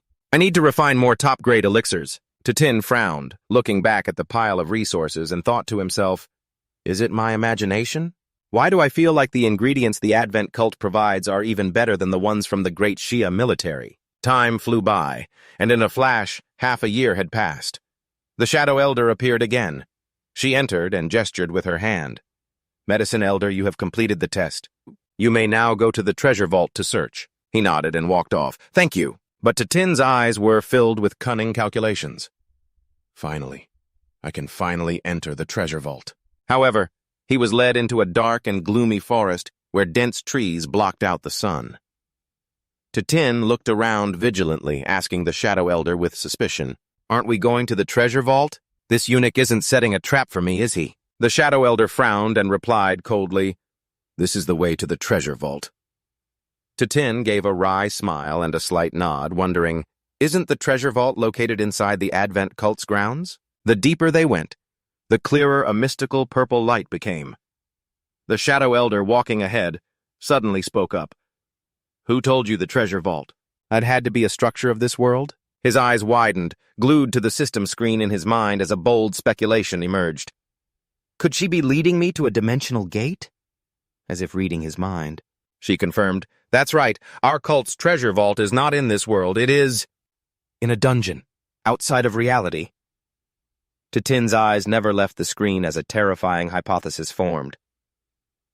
This must be the reason why all the members of the Advent cult are branded as traitors, because fundamentally they don't belong to this world at all. Back in the simulation space, Tin couldn't hide his suspicion as he questioned, "A dungeon can disappear at any moment. Aren't you guys afraid that the treasures in the vault will disappear along with the instance?" In response to his concern, the Shadow Elder just coldly said, "This isn't something you should be thinking about." Outside, he angrily raised his middle finger, cursing under his breath. This damn old hag, always being so cryptic. Not wanting to waste any more time, Tin continued to observe the situation while commanding the system, "I want to exchange for 1 hour of role-playing simulation." Immediately, the familiar notification sound rang out. "You have consumed 100,000 energy points to maintain the role-playing simulation for 1 hour. Remaining balance, 693,000 points." Standing before the towering dimensional gate, Tin was overwhelmed. The large door leading to the treasure vault was far more majestic and magnificent in person than the image displayed on the system. Seeing him just standing there, rooted to the spot, the Shadow Elder reminded him, "Elder Do, stop spacing out, come with me." Right.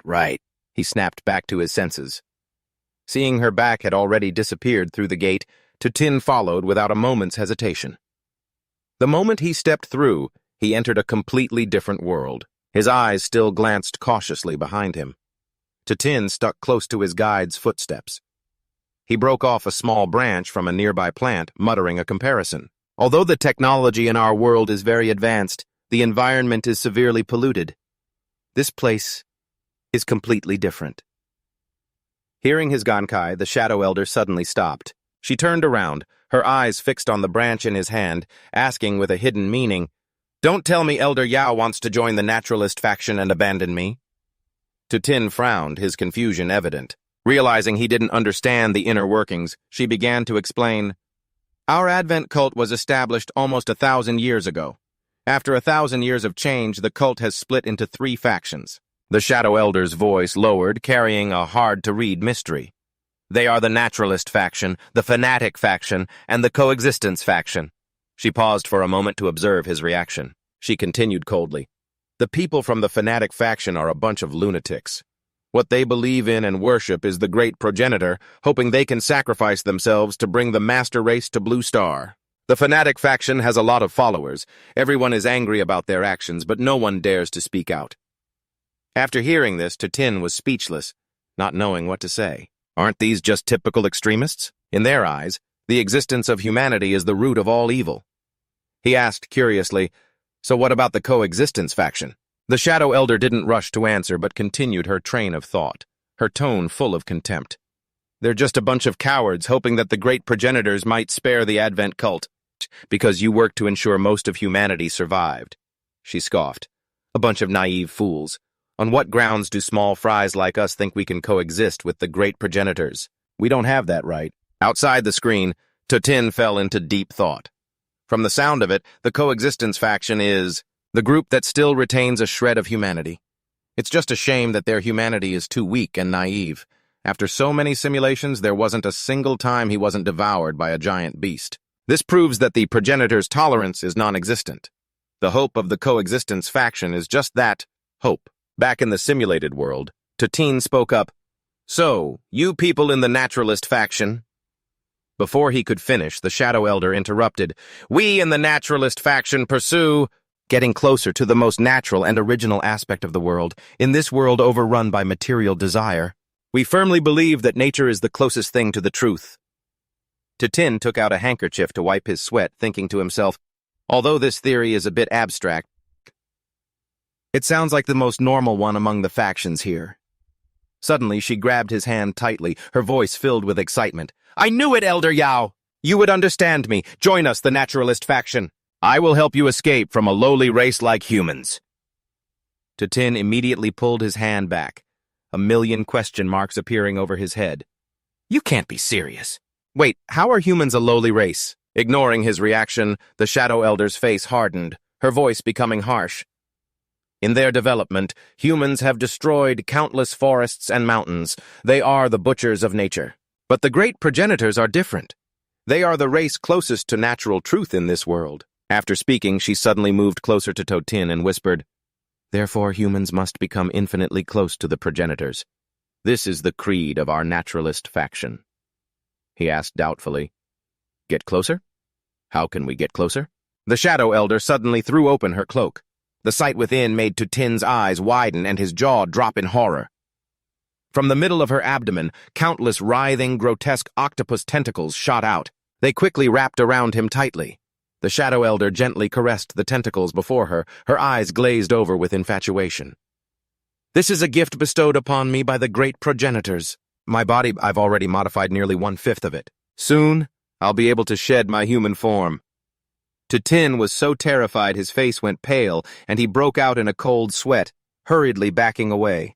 Elder Du, join us! The body of a great shadow possesses boundless power. My strength has soared, and it's all thanks to these parts. He grimaced in disgust, waving his hands frantically. Stay away from me, just stay away! Tin stumbled backward, clutching his small, pounding heart and letting out a sigh of relief. The Naturalist faction isn't mentally stable either. Was the Advent cult originally a mental asylum? She still wouldn't give up, stepping forward quickly. Her voice was alluring. Elder Du, as long as you join us, I will absolutely report to the organization and find you a perfect progenitor body. He dodged, backing away. Maybe later, maybe later. I only joined the cult half a year ago. I'm not qualified yet. Pushed into a corner, Tin had to quickly change the subject to escape. Where is the treasure vault? Shouldn't we be heading there now? Only then did the Shadow Elder retract her tentacles and point forward. It's right in front of us! She led him to another space. A completely different world appeared before him. Tin was stunned. Could this be some kind of cultivation paradise? Countless treasures floated in midair, glowing brilliantly. There are so many treasures? Just one of these could probably buy a whole country. Hearing his gasp of amazement, she spoke up. This is just the tip of the iceberg for our Adventum cult. Suddenly, a man appeared. Elder Ying immediately cupped her fist respectfully. Dragon Guardian, this is Su Xing. He's just been promoted to an elder of our cult and has come to select a treasure. He just nodded slightly, his voice cold as he replied, Yes, you may enter. As Su Xing walked, he curiously looked around at the piles of gold, silver, and jewels. Is all of this real gold? Elder Ying, walking ahead, replied nonchalantly, These are just ordinary things. She paused for a moment, then pointed deeper inside. The things that are truly valuable, the real treasures of our Adventum cult are the artifacts, equipment, ancient texts, and heavenly treasures. It's no exaggeration to say that our treasury is no weaker than the great Xia's. Hearing those words, Su Xing's brow furrowed, his pupils constricting with tension. The great Xia has to deal with giant beasts, and on top of that, an enemy as strong as the Adventum cult. No wonder they're losing so miserably. Seeing him standing there, lost in thought, Elder Ying turned back and asked, Elder Yao, what are you looking for? I can take you there. Su Xing was startled out of his thoughts. He quickly replied, I want to see the ancient texts section. As soon as he finished speaking, the two of them entered a large room filled with books. This is the place. He looked up at the towering bookshelves, his eyes wide in disbelief at the scene before him. There are this many? Ignoring Su Xing's astonishment, she quickly turned to leave, tossing back a single sentence. Elder Yao, take your time looking around. If you need anything, just ask me. He nodded in thanks. Much appreciated. The moment Elder Ying was out of sight, Su Xing rushed to find what he needed. He thought to himself, the ancient texts section must be where they keep the peerless cultivation techniques, right? But as soon as he picked up a book, his cheeks flushed, and he almost choked on his own spit when he read the title, The Untold Story of Elder Fengyue, and his 108th boyfriend. Su Xing quickly slammed the book shut and put it back as if it were red-hot coal. He grabbed another one, but its contents made his entire face turn crimson. A Day in the Life. How Layman Changyang delved into the abyss with his ghost girlfriend. And there was even How to Dual Cultivate with an Elder of the Acacia Sect when you don't have a cultivation partner. Images unconsciously flashed through Su Xing's mind. He was speechless, sighing internally. Geez, is the cultivation in this instance righteous or demonic? But then again, the more he looked, the more he liked it, his hands flipping through the pages rapidly. Well, a little peek can't hurt. However, when he got to the middle of the book, Su Xing let out a sigh of disappointment. Isn't this just a travelogue? The title sounded so dramatic. He pouted in frustration, muttering complaints about the book that got his hopes up for nothing. Su Xing flipped to another page, and suddenly his eyes lit up as if he'd struck gold. In the corner of the page were 3 bold words, Core Condensation Art. When Su Xing saw it, joy was written all over his face. The core condensation art helps compress spiritual energy to merge with the golden core. It can significantly increase the quality of the golden core. This is exactly what I need. Unexpectedly, Elder Ying's cold voice came from behind him. Elder Yao, do you intend to cultivate? Although your class is a cultivator, our world has no spiritual energy. How could you possibly cultivate? He calmly turned around and came up with a plausible excuse to respond. Spiritual practice and pill refining are passed down hand in hand. Pill refining is external alchemy. Spiritual practice is internal alchemy.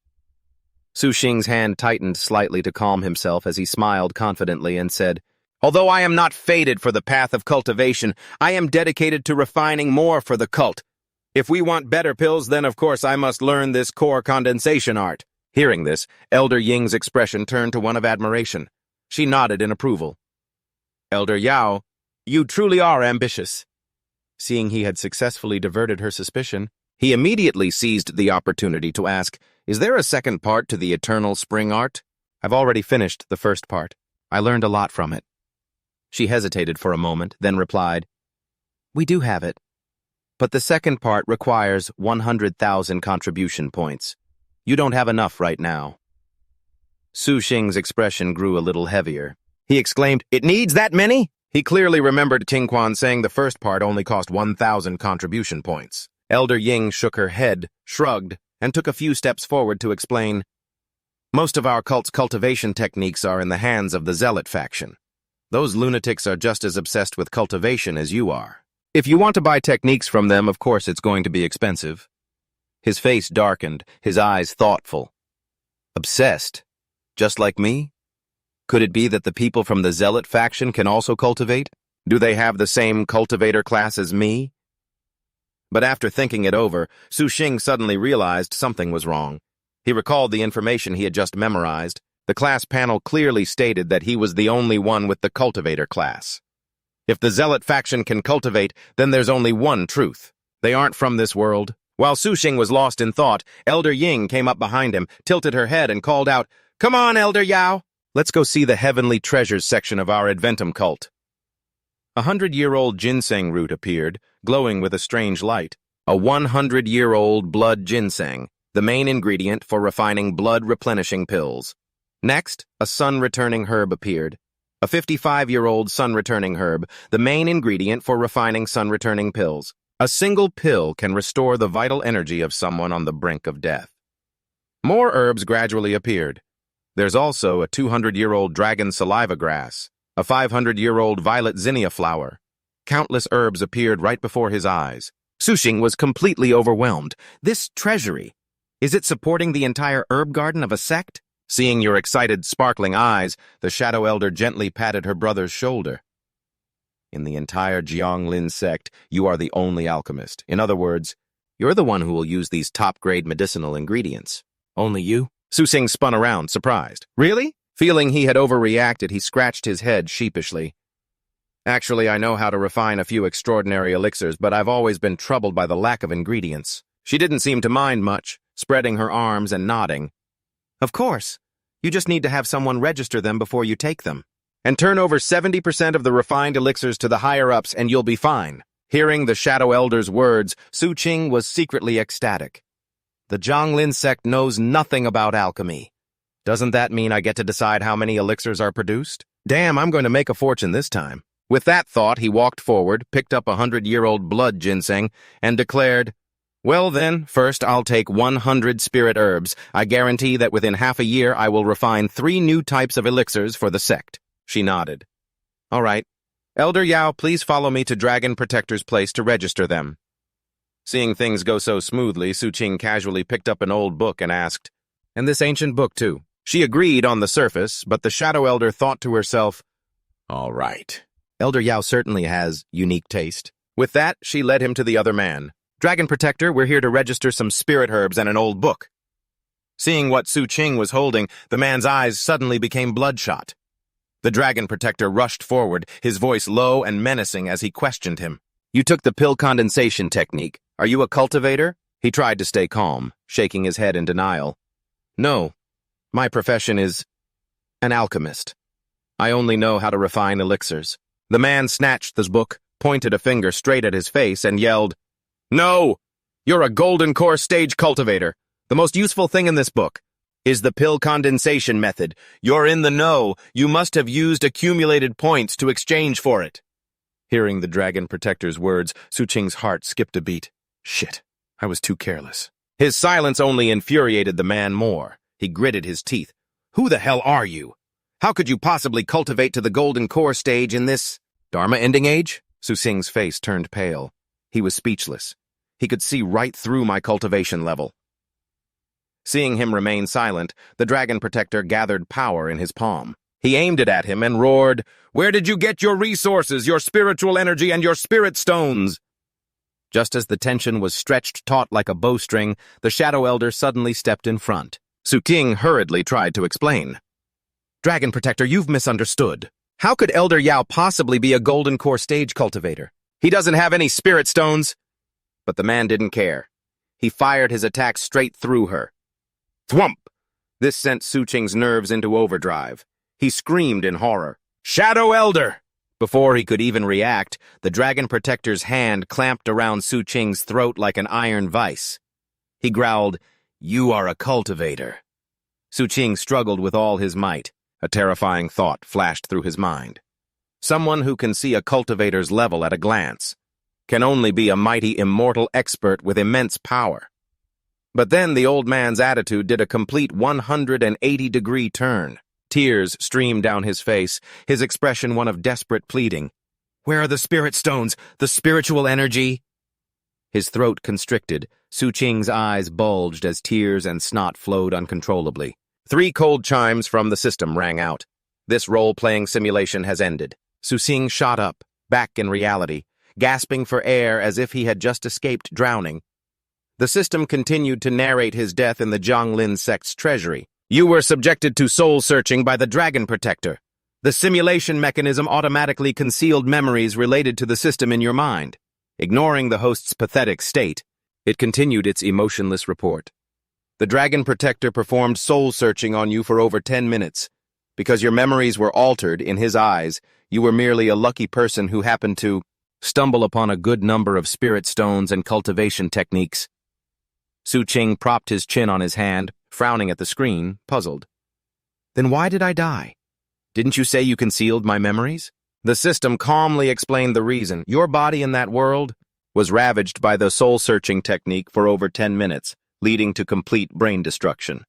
After the soul-searching ended, you became a vegetable. It didn't stop there. It added another sentence that rubbed salt in the wound.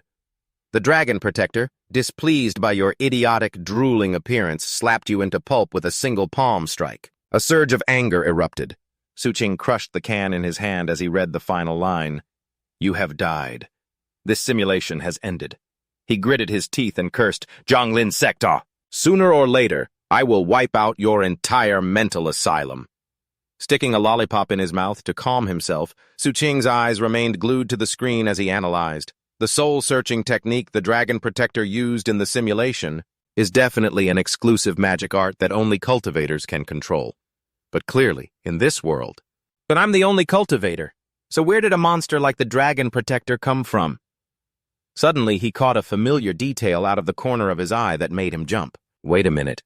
Isn't Master Qingyun a cultivator from the Qingyun sect instance? Could it be that the Dragon Protector is... A memory flooded back. An image of the Shadow Elder stating with certainty, that's right, our sect's treasury is not in this world. But in the next dungeon, the image showed a venerable one stroking his pure white beard, smiling kindly with his eyes narrowed as he said, This spiritual field and blessed land is a small world that I refined. Su Qing had a sudden epiphany.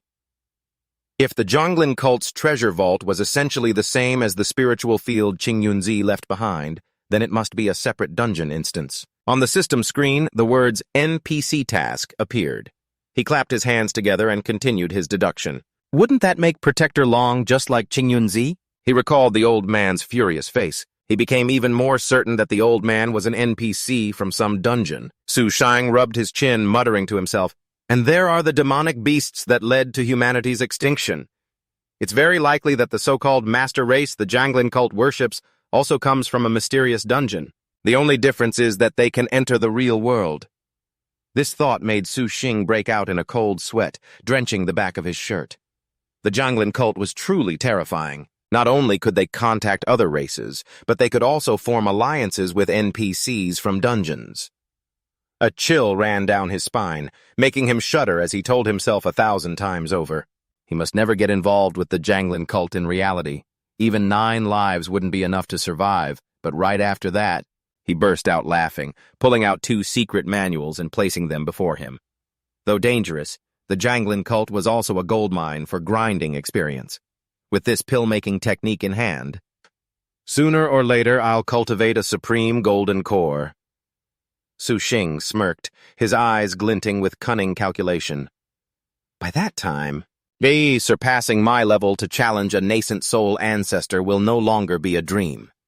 Sitting alone on his bed, he thoughtfully planned his next step. According to the intel Elder Ying provided, the second half of the Everspring Art is very likely in the hands of the fanatic faction. Su Qing opened the system screen, his gaze resolute. This simulation, I have to get Protector Zong's attention. Begin simulation. Draw a blue-tier talent. Looking at the simulation of himself on the screen, he thought, The Tarot Club is running smoothly now. I'm no longer short on energy points. A system voice rang out. Congratulations, you have received the blue-tier talent, Innate Divine Strength. Su Qing looked at the text on the screen and smiled with satisfaction. Innate Divine Strength. Your strength far surpasses that of an ordinary person. You have an excellent aptitude for body cultivation. He said smugly, A body cultivation type of talent. Not bad at all. With this, I won't just be at the golden core stage. I might even be able to cultivate my body and break through to the viscera refining realm. As he said that, the system teleported Su Xing into the simulation space. You have a clear objective for this simulation. You and Qing Quan drop out of school together and join the Zhonglin cult, just like the previous simulation. You join the Zhonglin cult. Your pill refining skills have astonished Elder Ying. You take out a bottle of pills from your pocket, and she immediately pulls some strings for you, vying for quite a few top-quality medicinal ingredients on your behalf. As a result, you've been able to refine all sorts of supreme pills much faster. Elder Ying reached out to take the bottle of pills, but ignoring her baffled expression, Su Xing directly tilted his head back and drank it. You are preparing to use the viscera refining pill, which has caused your body to explode and kill you in previous attempts. With innate divine strength on your side, you are not afraid at all. As soon as he swallowed it, his entire body was immediately racked with excruciating pain. This viscera refining pill is way too potent. A violent surge of power coursed through Su Xing's body. His eyes lit up and saliva drooled from the corner of his mouth as he lost control of his body. He felt as if his 6 bowels and 5 viscera were all on fire. Every single cell in his body was being torn apart and then reassembled. Suddenly, a body of water appeared beneath Su Xing's feet, and he floated in a stream under a torrential downpour. You have endured this for 7 days. Su Xing submerged himself in the water and tried to touch his body. It was no longer burning. The lingering pain made him frown slightly. Streams of light ran from Su Xing's neck down to his feet. He felt that his internal organs were much tougher than before. He tried to squeeze his muscles. They had also grown quite a bit larger. Feeling unsatisfied, Su Xing quickly took out the bottle of pills. This isn't enough. I have to use the Zhonglin cult's resources to press my advantage and break through to the viscera refining realm. And so, he began to meditate in the middle of the stream. Another week passed. Your heart, liver, spleen, lungs, and kidneys, the flesh and blood organs in your body, seemed to have a life of their own. Suddenly, Su Xing's eyes shot open. His hair had grown longer, too. You can feel them breathing joyfully. He stood on the surface of the water, his arms outstretched. Finally, one day, you can feel an unprecedented vitality throughout your body. The strength within you has multiplied several times. Su Xing stepped onto the bank, clenching his fists. Feeling the surging power, you have finally broken through to the viscera refining realm. Back in reality, he grabbed a can of beer and popped it open. Su Xing let out a sigh of relief. He chugged it all down. I've reached the viscera refining realm. Is the peak of the golden core still far away? This simulation. I absolutely must obtain the second half of the Everspring Art. The scene shifted to the simulation world. He stood before a powerful elder. After your breakthrough, your strength has increased. You have finally caught the attention of the people in the cult, including Protector Zong of the Fanatic faction. He stared at Su Xing with a scrutinizing gaze, then spoke in a deep voice. I hope Elder Yao will refine some healing pills for us. Su Xing scratched his head, pretending to be shy as he accepted, but internally, he was in turmoil.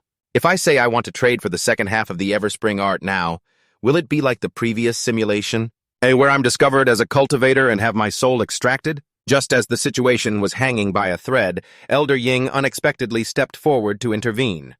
Protector Zong, Elder Yao is one of my people. You're asking him to refine pills. Then shouldn't you have asked me first? Looking at her back, Su Xing felt a weight lift from his chest and breathed a sigh of relief. With Elder Ying protecting me, I don't need to rely on Protector Zong anymore. The fanatics certainly wouldn't trust his loyalty, but he was still worried sick about getting the second half of the Everspring technique. It seemed they had reached a stalemate, but things got even worse right after. Su Xing's eyes shot wide open when he heard the terrible news that Protector Zong was dead. He turned to look at Elder Ying and saw her clothes were soaked in blood, clear evidence she had just survived a horrifying battle to the death. He doubtfully asked about the spoils of war, like cultivation techniques or things like that. She brushed him off, saying, At a time like this, who still cares about those things? As she spoke, Elder Ying reached up and removed the hood from her cloak. Her voice grew softer. Su Xing, I don't think you've ever seen my real face. He was stunned. Her real face? The mask was removed, revealing an ethereally beautiful face. A mysterious sigil was faintly visible on her cheek. The sight made Su Xing's heart skip a beat. I can't believe this eunuch is so unrealistically beautiful. Elder Ying stepped forward and gently took his hand, pleading earnestly, Su Xing, come with me to the world of the master race. Her eyes flashed with intense hatred as she revealed the truth. In 1 more month, the master race will arrive here. When that happens, all of humanity will be wiped out. If you want to live, the only way is to transform into a member of the master race. Horrific memories flooded back as Su Xing recalled the scene of his own transformation. A desperate hand reached out, clutching his sleeve as he firmly rejected that idea. No, I don't want to become a monster that's neither human nor demon. His face darkened as he enunciated every single word. I just want to be human, to be... The system suddenly fast-forwarded to the tragic ending. September 23rd, 2037 New Era. During the Mid-Autumn Festival, after you rejected Elder Ying, a colossal beast that blotted out the sky and covered the earth appeared. In a single gulp, it devoured the entire Great Xia nation. Back in reality, the system continued its cold announcement. You have died. Age at death, 37 years old. This simulation has now ended. Su Xing, frustrated, fiddled with the screen. I can't believe Elder Ying was actually a woman. Still, the apocalypse came sooner than expected this time. It seems this event is closely related to the Advent cult. Looking at the list of rewards that appeared before him, he made a decisive choice. I choose innate divine strength and early-stage viscera-refining realm cultivation. He pressed his finger on the confirm button. A stream of green energy immediately appeared and flowed directly into Su Xing's body. This world is too dangerous. Prioritizing increasing my strength is still the best strategy. So this is the power of the viscera-refining realm. Immediately his heart began to pound violently, emitting a brilliant light from within his chest. Su Xing's eyes shone brightly. He exhaled a stream of golden air. His entire body felt like it was pumped full of energy, overflowing with power. This exhilarating, intoxicating feeling is incredible. Su Xing clenched his fists, a look of complete satisfaction on his face as he assessed himself. This is the 9th level of the Viscera Refining Realm, just 1 more level to go until the Origin Martial Realm. With that said, he grabbed his shirt from the bed and quickly left. I need to find a place to test my current strength. Su Xing rushed to the training grounds. Before him were training dummies arranged everywhere, as expected of the capital's academy. Look at all this strength training equipment. Equipment worth millions of yuan stood there imposingly. He raised a hand to his face, his brow slightly furrowed as he looked at the high-end equipment placed in the training grounds for free. For the students to use? Su Xing couldn't help but sigh inwardly. So generous. While he was lost in thought, a familiar voice suddenly rang out from behind. Why is Su Xing here? Is he here to test his strength too? Ah Xiong's group, sitting off to the side, looked over and began to whisper. Isn't he famous for being useless? Don't tell me he's actually found a way to cultivate now. Although they were intentionally whispering, Su Xing's hearing was on another level now. He heard every single word clearly, but there are too many people here who know me. I can't reveal my true strength for now.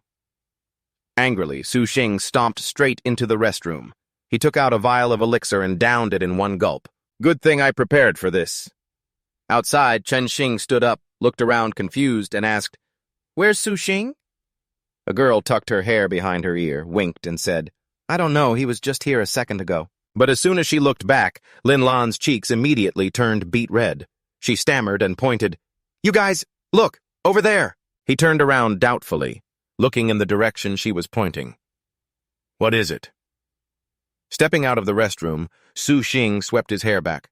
A radiant aura surrounded him, his appearance transformed into something majestic. His deep eyes made everyone, both boys and girls, feel their hearts flutter. His long, slightly curled eyelashes combined with his full lips created a stunning, androgynous beauty. Su Xing looked at his reflection in a window and sighed to himself. I grabbed the beauty potion instead of the appearance-changing one by mistake. Whatever.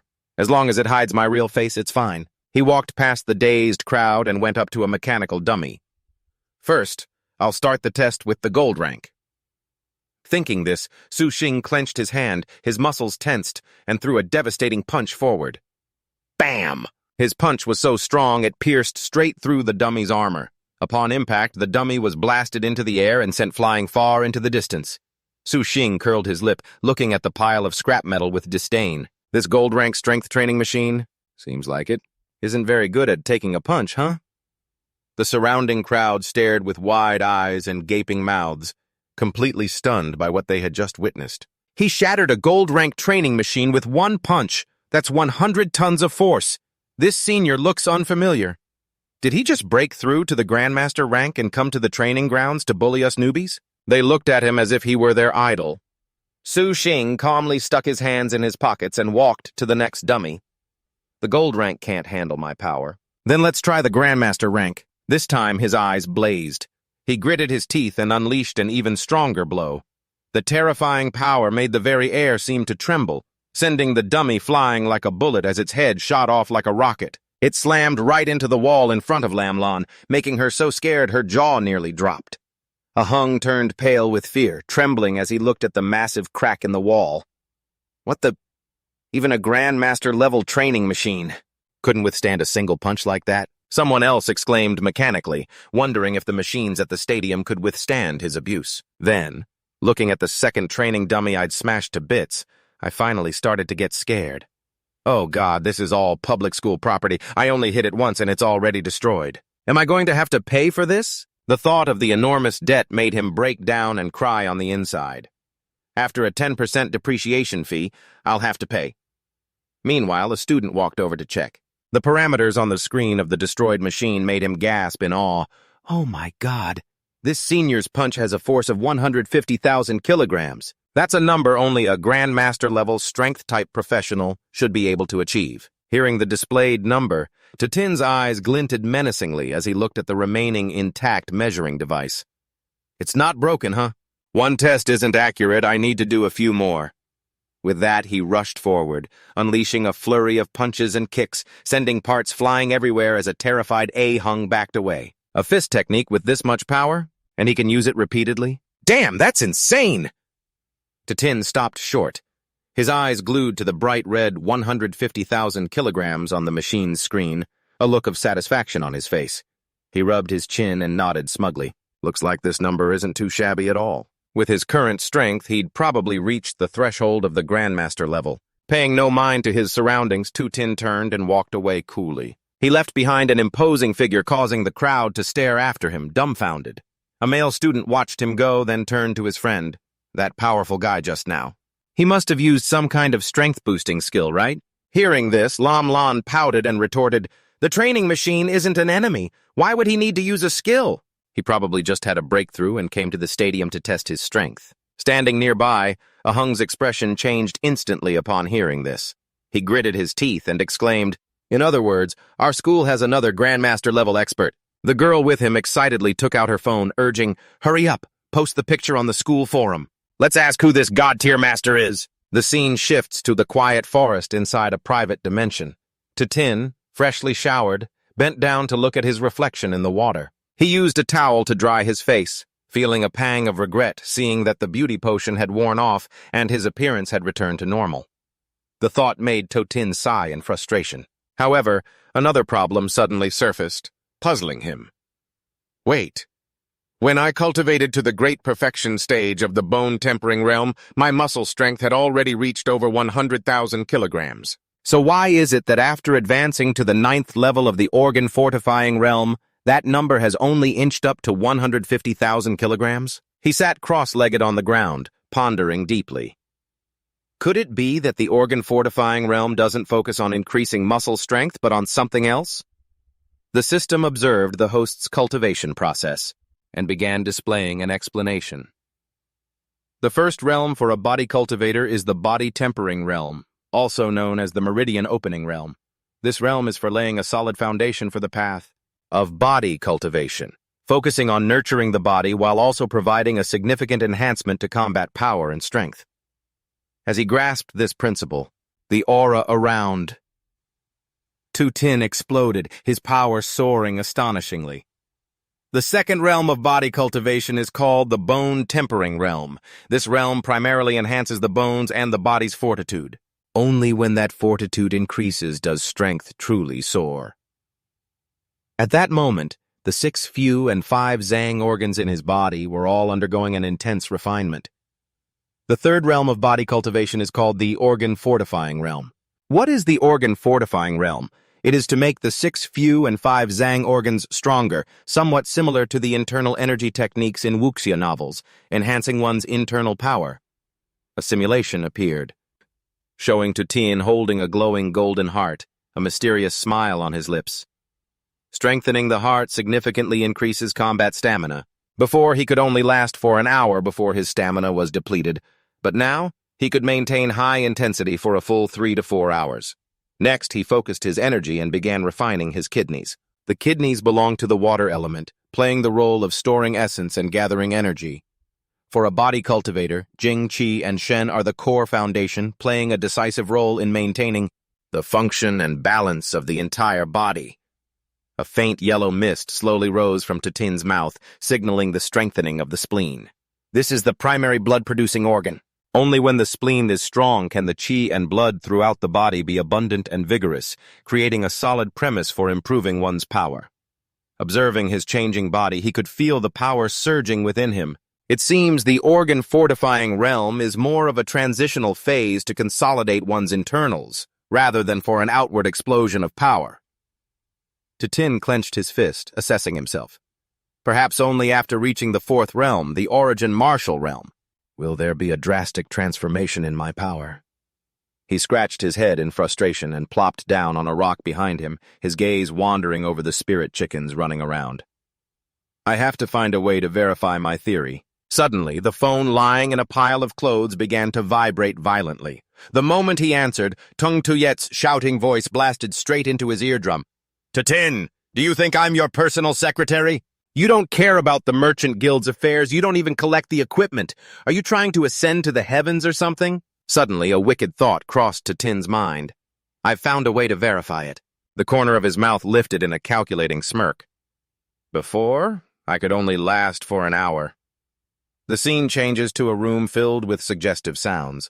Her soft moans echoed throughout the room. Sweat clung to Tung Tweet's skin from the intense movement. She whispered, You're in amazing shape today. After everything was over, Tutin, stood up with a smug grin, thinking, if I'm not mistaken, my stamina must be... But contrary to that confident thought, just a moment later, he was completely drained. Tung Tuyet, still full of energy, asked, Tutin, shouldn't we discuss the matter of the tarot club now? His body was covered in hickeys, his face gaunt. He weakly turned away and said, Let's stop fighting for a bit. Tutin shuddered involuntarily with fear. Perhaps he'd need to reach the late stage of the mansion refinement realm to be able to handle this woman. The scene shifts. He sits on a patch of yellow grass, determined. In this simulation, I'll just join the fanatic faction directly. I must get the lower part of the Everspring Art system. Ding! Congratulations, you have received the blue tier talent. Animal language, level 10. You can understand the language of all spirit beasts and animals. Returning to his dorm room, Tutin lifted the spirit chicken, looking it over. This talent seems pretty interesting. He stepped into the alchemy space. The system displayed another notification. In the blessed spirit field, you realize you are in Simulation 4 as you prepare to refine pills. Countless strange voices suddenly reached your ears. Suddenly, Tutin heard a shout, How dare you! The system also recognized it, and you became vigilant. Suspicious, you began to search for the source of the voice. He turned around, frowning. Strange. In this blessed spirit field, there should only be me. Where did that unfamiliar figure come from? Tutin's gaze shifted to the chickens. Finally, you discovered that it was the spirit chickens you raised that were talking. One chicken roared angrily, You actually want to eat all the insects yourself? Aren't you afraid Chicken Bro will get revenge, Xiaohu? Another chicken replied defiantly, Who cares? All chickens are equal. Why should we have to bow down to him from birth? You want to rebel? He stood there stunned. So this is level 10 animal language? The other chicken raised a wing defiantly. Let's do it. As your big brother, I can't be more of a coward than you. Ignoring Tutin, the two of them left together. I want to find Chicken Bro for a solo match. He scratched his head, puzzled. Who's Chicken Bro? In another corner, Chicken Bro, holding a ball, blocked their path. With his lackeys, he pointed a wing challengingly. Just the two of you weaklings? You want to challenge my position as Chicken Bro? The little chicken retorted loudly. That's right, all chickens are equal, and every chicken has a duty. Hearing this, Chicken Bro's face contorted with anger. He tossed the ball into the air. Then I'll let you see how powerful I am.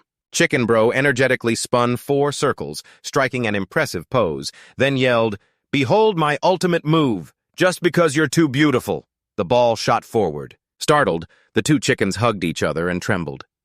"Big Bro, don't be scared. Even though this move is powerful, he can only use it once. Our bodies can take it." They clung to each other in fear, chirping frantically. The ball flew towards them with terrifying speed, but a large hand suddenly blocked it. "Who is it?" He frowned, lifting Chicken Bro up by his feet to question him. "Who gave you permission to act like a king in my chicken coop, huh?" It was terrified. You can understand what I'm saying?" A single terrifying glare from Tatin made the spirit chickens cower in fear. He commanded, "Turn back into egg-laying hens for me." His threat made its eyes roll back into its head. "If you don't, I'll eat you spirit chickens." A moment later, a whole nest was filled with eggs. You have prevented the chicken coop incident. You have received more eggs. Time flew by, and several days later you went to the Advent cult with Than Tuyen as planned. This time, Totin decided to take a gamble. He chose to join the fanatic faction. Than Tuyen stood in front of him, her eyes filled with worry. "Senior, do you really want to join the sect protector faction?" Seeing his silence, she was about to persuade him further, but Tatin stepped forward and grasped her hand tightly, his eyes pleading. "Please, I really need this." In the dark grand hall, the sect elder sat high above, glancing at the person kneeling below. A cold voice echoed, "I hear you know alchemy." Tatin nodded decisively. "Yes." The old man waved his hand and ordered, "Then refine 200 mansion refinement pills first. If you report your results within a month, I will submit an application for you to become an elder." He stood up and respectfully cupped his fist. "Yes, Protector." As soon as the old man's back was turned, Tatin's attitude changed instantly. He let out a cold, disdainful snort. "Damn old geezer." When Tuyen got here, she was made an elder right away. Although he grumbled, for the sake of his grand plan, he still obediently sat down and began refining the pills. A system notification appeared. Though you are dissatisfied in your heart, for the sake of the everlasting spring art, you still diligently complete the mission. But just a moment later, a whole batch of pills was finished, piled high in front of him. The sect elder picked one up to examine it, a flash of astonishment in his eyes. "You really know alchemy?" Tatin nodded confidently. "Of course." Visibly pleased, the old man turned to leave. "Good. I will go and submit the application for your eldership now." Seeing the old man was about to walk out the door, he quickly called out, "Wait, if it's possible, I'd like to change the reward." The sect elder stopped in his tracks. Tatin didn't beat around the bush and got straight to the point. "I want to trade it for the complete version of the everlasting spring art." This request made the old man a bit hesitant. He pondered, "This?" After a moment of consideration, the sect elder turned around and nodded in agreement. "It can be done." Tatin was stunned, unable to believe his ears. "It can? Just like that?"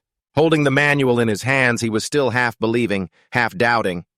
"This damn old geezer didn't give me a fake, did he? He just gave it to me that easily?" Without hesitating, he sat down and mumbled the incantation to test it.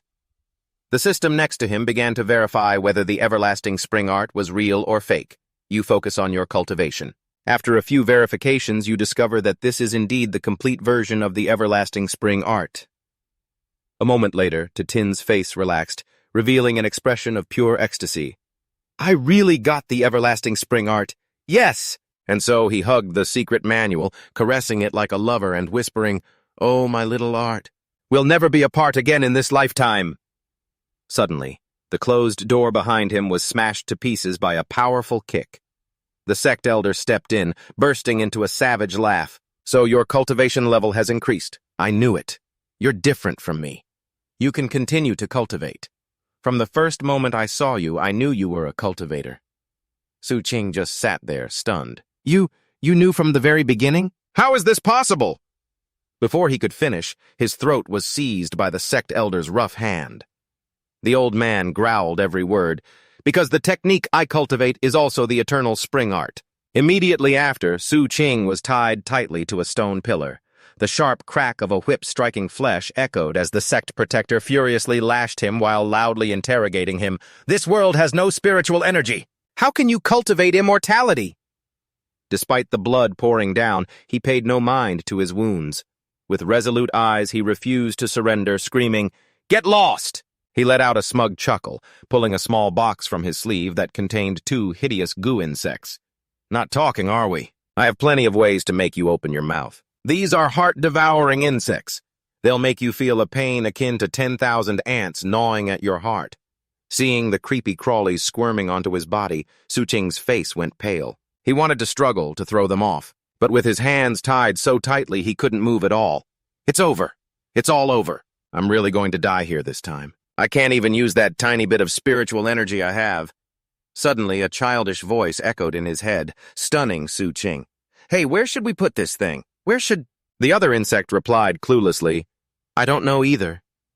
No sooner had it spoken than they both opened their jagged-toothed mouths and said cheerfully, "Forget it, let's eat first, we're hungry." This terrified Suqing so much that he screamed his lungs out.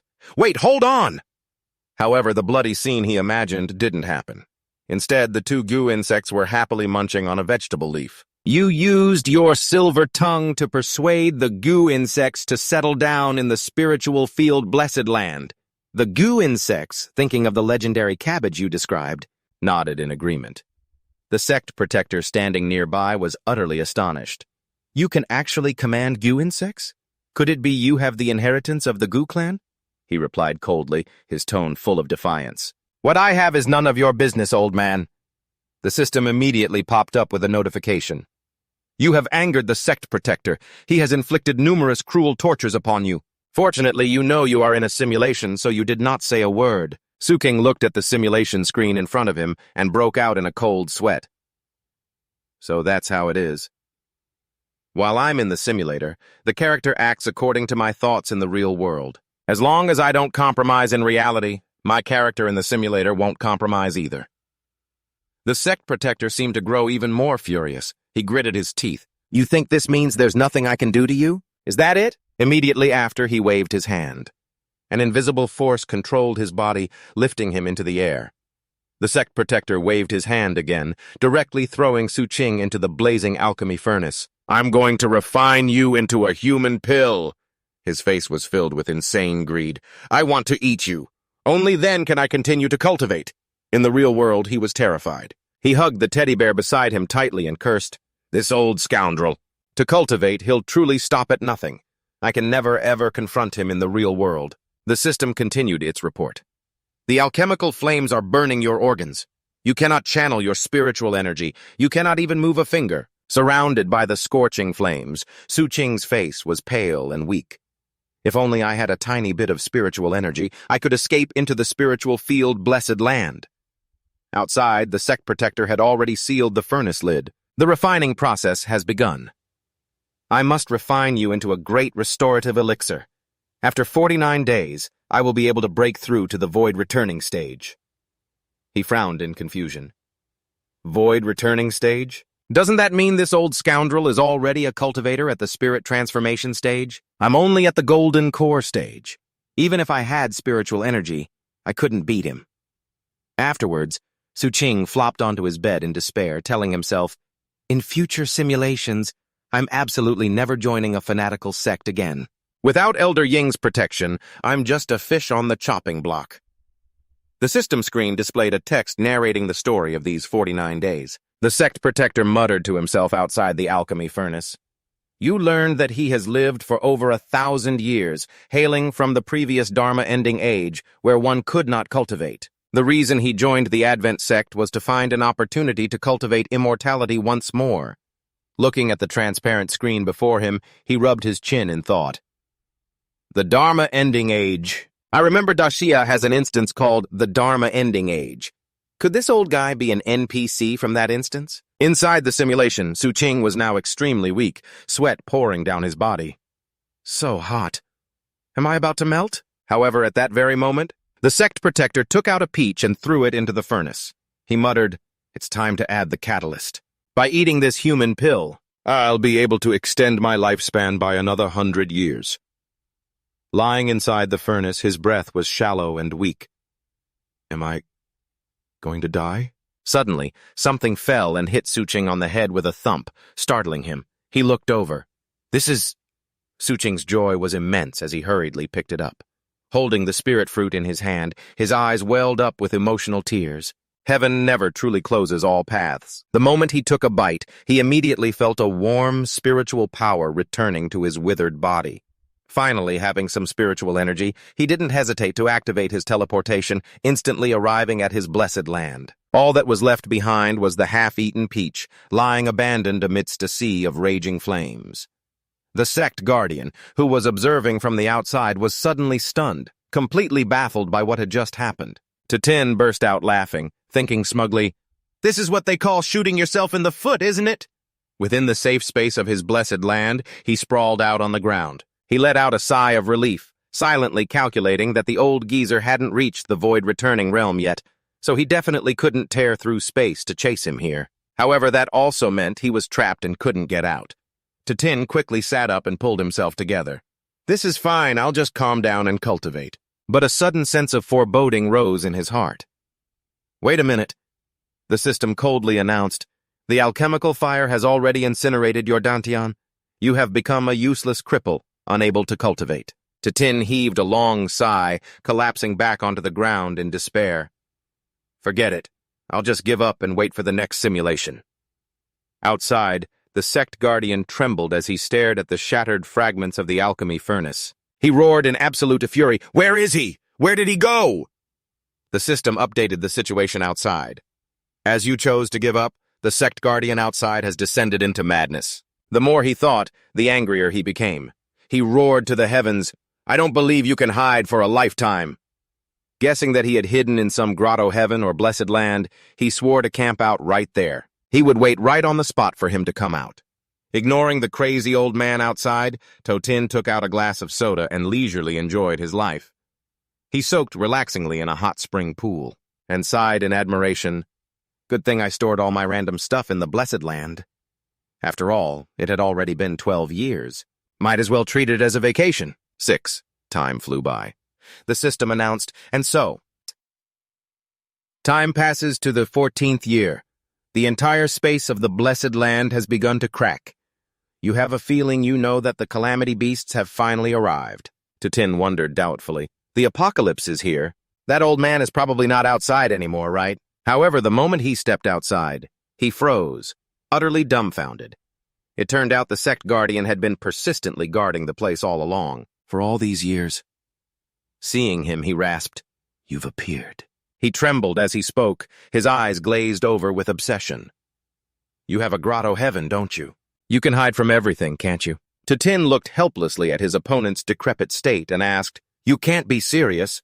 Brother, have you been guarding me for 25 years? To his surprise, the sect guardian immediately fell to his knees, his tone pleading as if giving his last words. "My entire life has been in pursuit of the great Tao. I don't have much time left. I want to see a grotto heaven before I die. I'm begging you." He furrowed his brow, looking at him with eyes full of suspicion. "You really just want to look?" He kowtowed, his voice a pathetic, pleading whine. "I beg of you, sir." Tin let out a faint smile. He agreed cheerfully. "All right." But his hand suddenly pulled out the dagger at his waist, and without a moment's hesitation, stabbed it straight into his own heart. Seeing this, the sect guardian instantly panicked, screaming in absolute horror, "No!" Tin fell backward, using the last of his strength to raise his middle finger and curse him to his face. "Shh! You just wanted to steal my treasure, that's all. To steal it right out in the open." The system announced, "You have died. The dying with open eyes talent has been activated." He rushed forward frantically, grabbing the collar of the lifeless corpse and shaking it violently. He screamed in desperation, "You're not allowed to die? Tell me how to cultivate! How do I cultivate?" In the final moment before exiting the simulation space, Tin suddenly recognized the familiar face of the man who was going insane. "It's him!" He was stunned as he recalled the previous simulations, connecting the dots, the mysterious person who had killed him several times. In the previous simulations. Ding! The notification sound signaling the end pulled him back to reality. Ding! This simulation has ended. Tin's face was grim, a shiver running down his spine as he thought back. Right. Besides that madman, the sect guardian, who else would hunt down a cultivator like that? Even the dragon guardian only ever purified my soul. Then he let out a sigh, reassuring himself. Thankfully, it was just a simulation. The system screen displayed a dazzling list of rewards before his eyes. Please select your rewards, host. 1. Blue talent, beast language level. 10. Price, 100,000 energy points. 2. Cultivation, 5th level of the golden core stage. Quality of golden core improved to mid to high grade. Price, 400,000 energy points. 3. 15% alchemical experience and insights. Price, 10,000 energy points. 4. Eternal Spring Art, complete version, the founding technique of the Eternal Spring sect.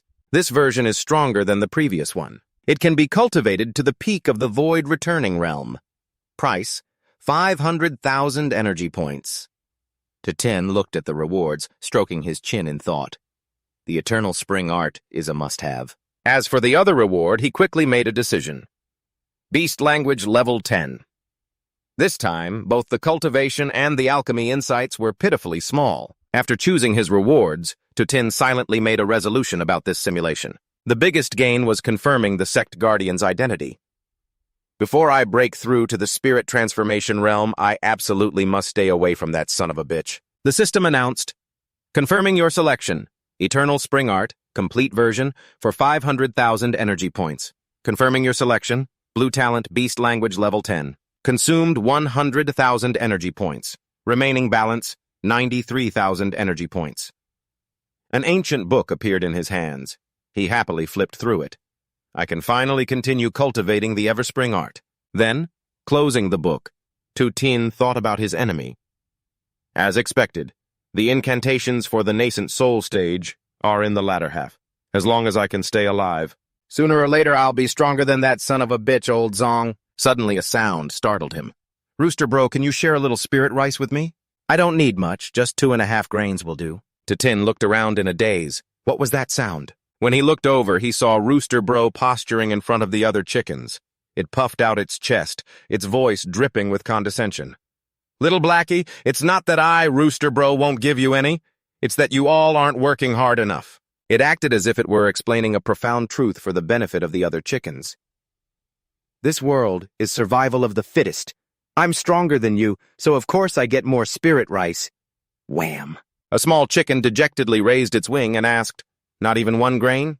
It refused decisively. No. Wham! Rooster Bro was rambling on, completely unaware of the burning gaze fixed on it from behind, and then, thwack! A fist descended from the heavens and landed right on its head. Tin's voice rang out, full of killing intent. So that's why. The spirit chicken's evolution has been slowing down lately. Damn it, so there's a bad apple in the bunch. No, a bad chicken. He lifted Rooster Bro upside down, his eyes radiating murderous intent. It's you, isn't it? The one they call Rooster Bro. Do you have any idea how you've affected the spirit chicken's reproduction rate, huh? It stared back, bewildered and stunned, and blurted out, You can understand what we're saying? Tin's mouth curled into a dangerous smile as he threatened. Looks like the menu is getting an upgrade tonight. A nice, nourishing bowl of spirit chicken soup. The moment it heard that, Rooster Bro was so scared it foamed at the beak, then rolled over and fainted. Cluck! The other chickens cried out in fear. Rooster Bro got scared to death.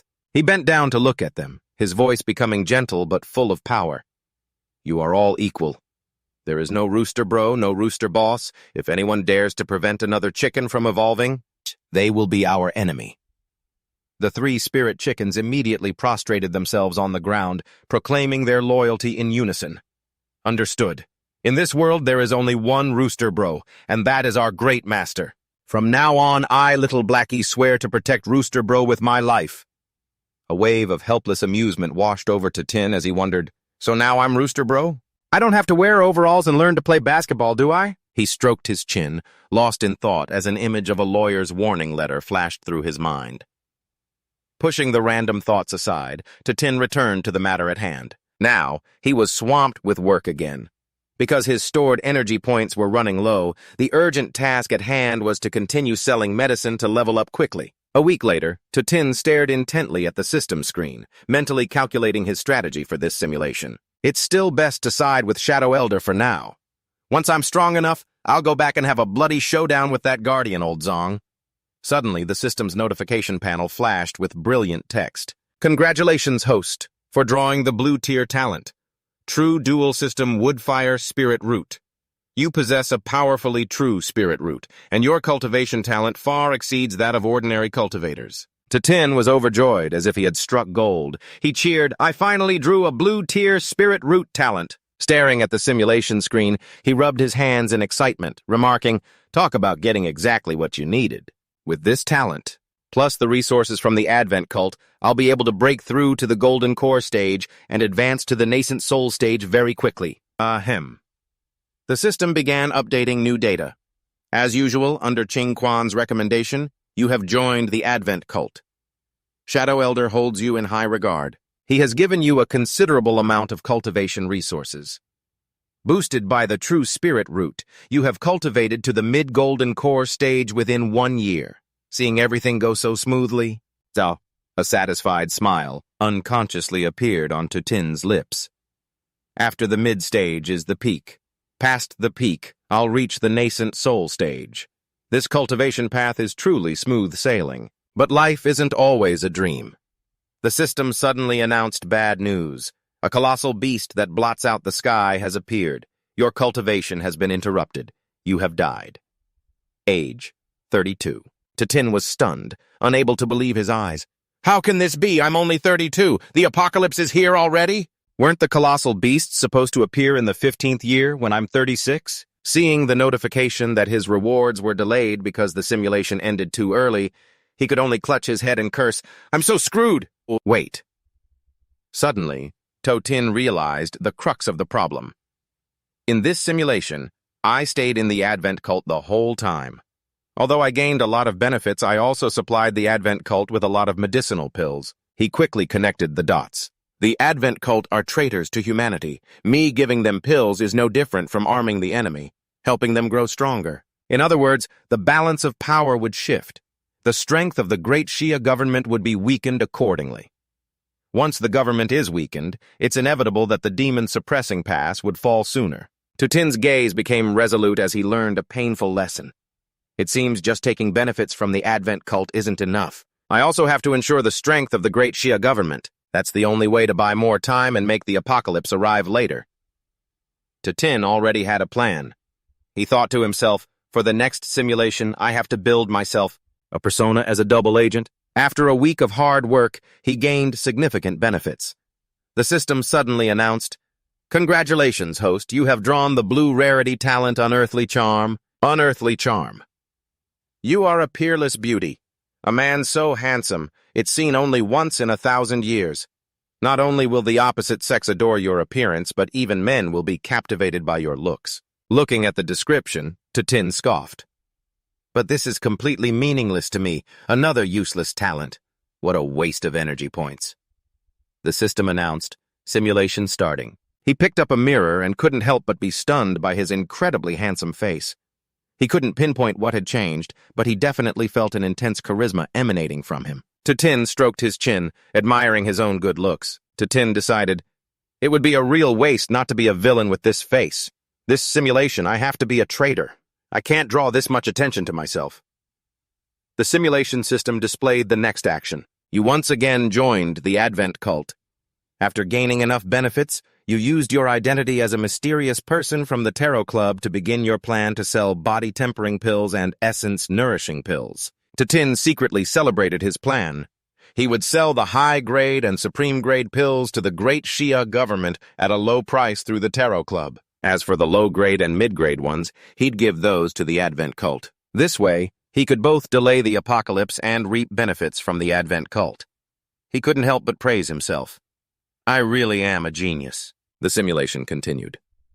After you returned to the Advent cult, just as you were feeling smug about your perfect plan, Protector Zong suddenly appeared, leading a group of high-ranking members. They surrounded you. Protector Zong stepped forward, his voice sharp as he accused, Elder Yu, the Advent cult has not treated you unfairly. Why did you betray us? This was not outside of Tatin's expectations.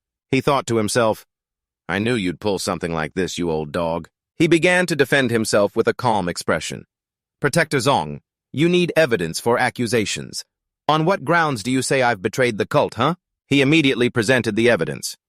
This is an essence nourishing pill. I obtained it from the Great Xia government. It's identical to the ones you've given the cult. If you didn't betray us to the Great Xia government, how could they possibly have it? He paused, then continued, his gaze sharp. Only a cultivator can refine these essence-nourishing pills. And you are one of the few cultivators in this world. Someone from behind added suspiciously, so the medicine elder is a cultivator. He never mentioned it.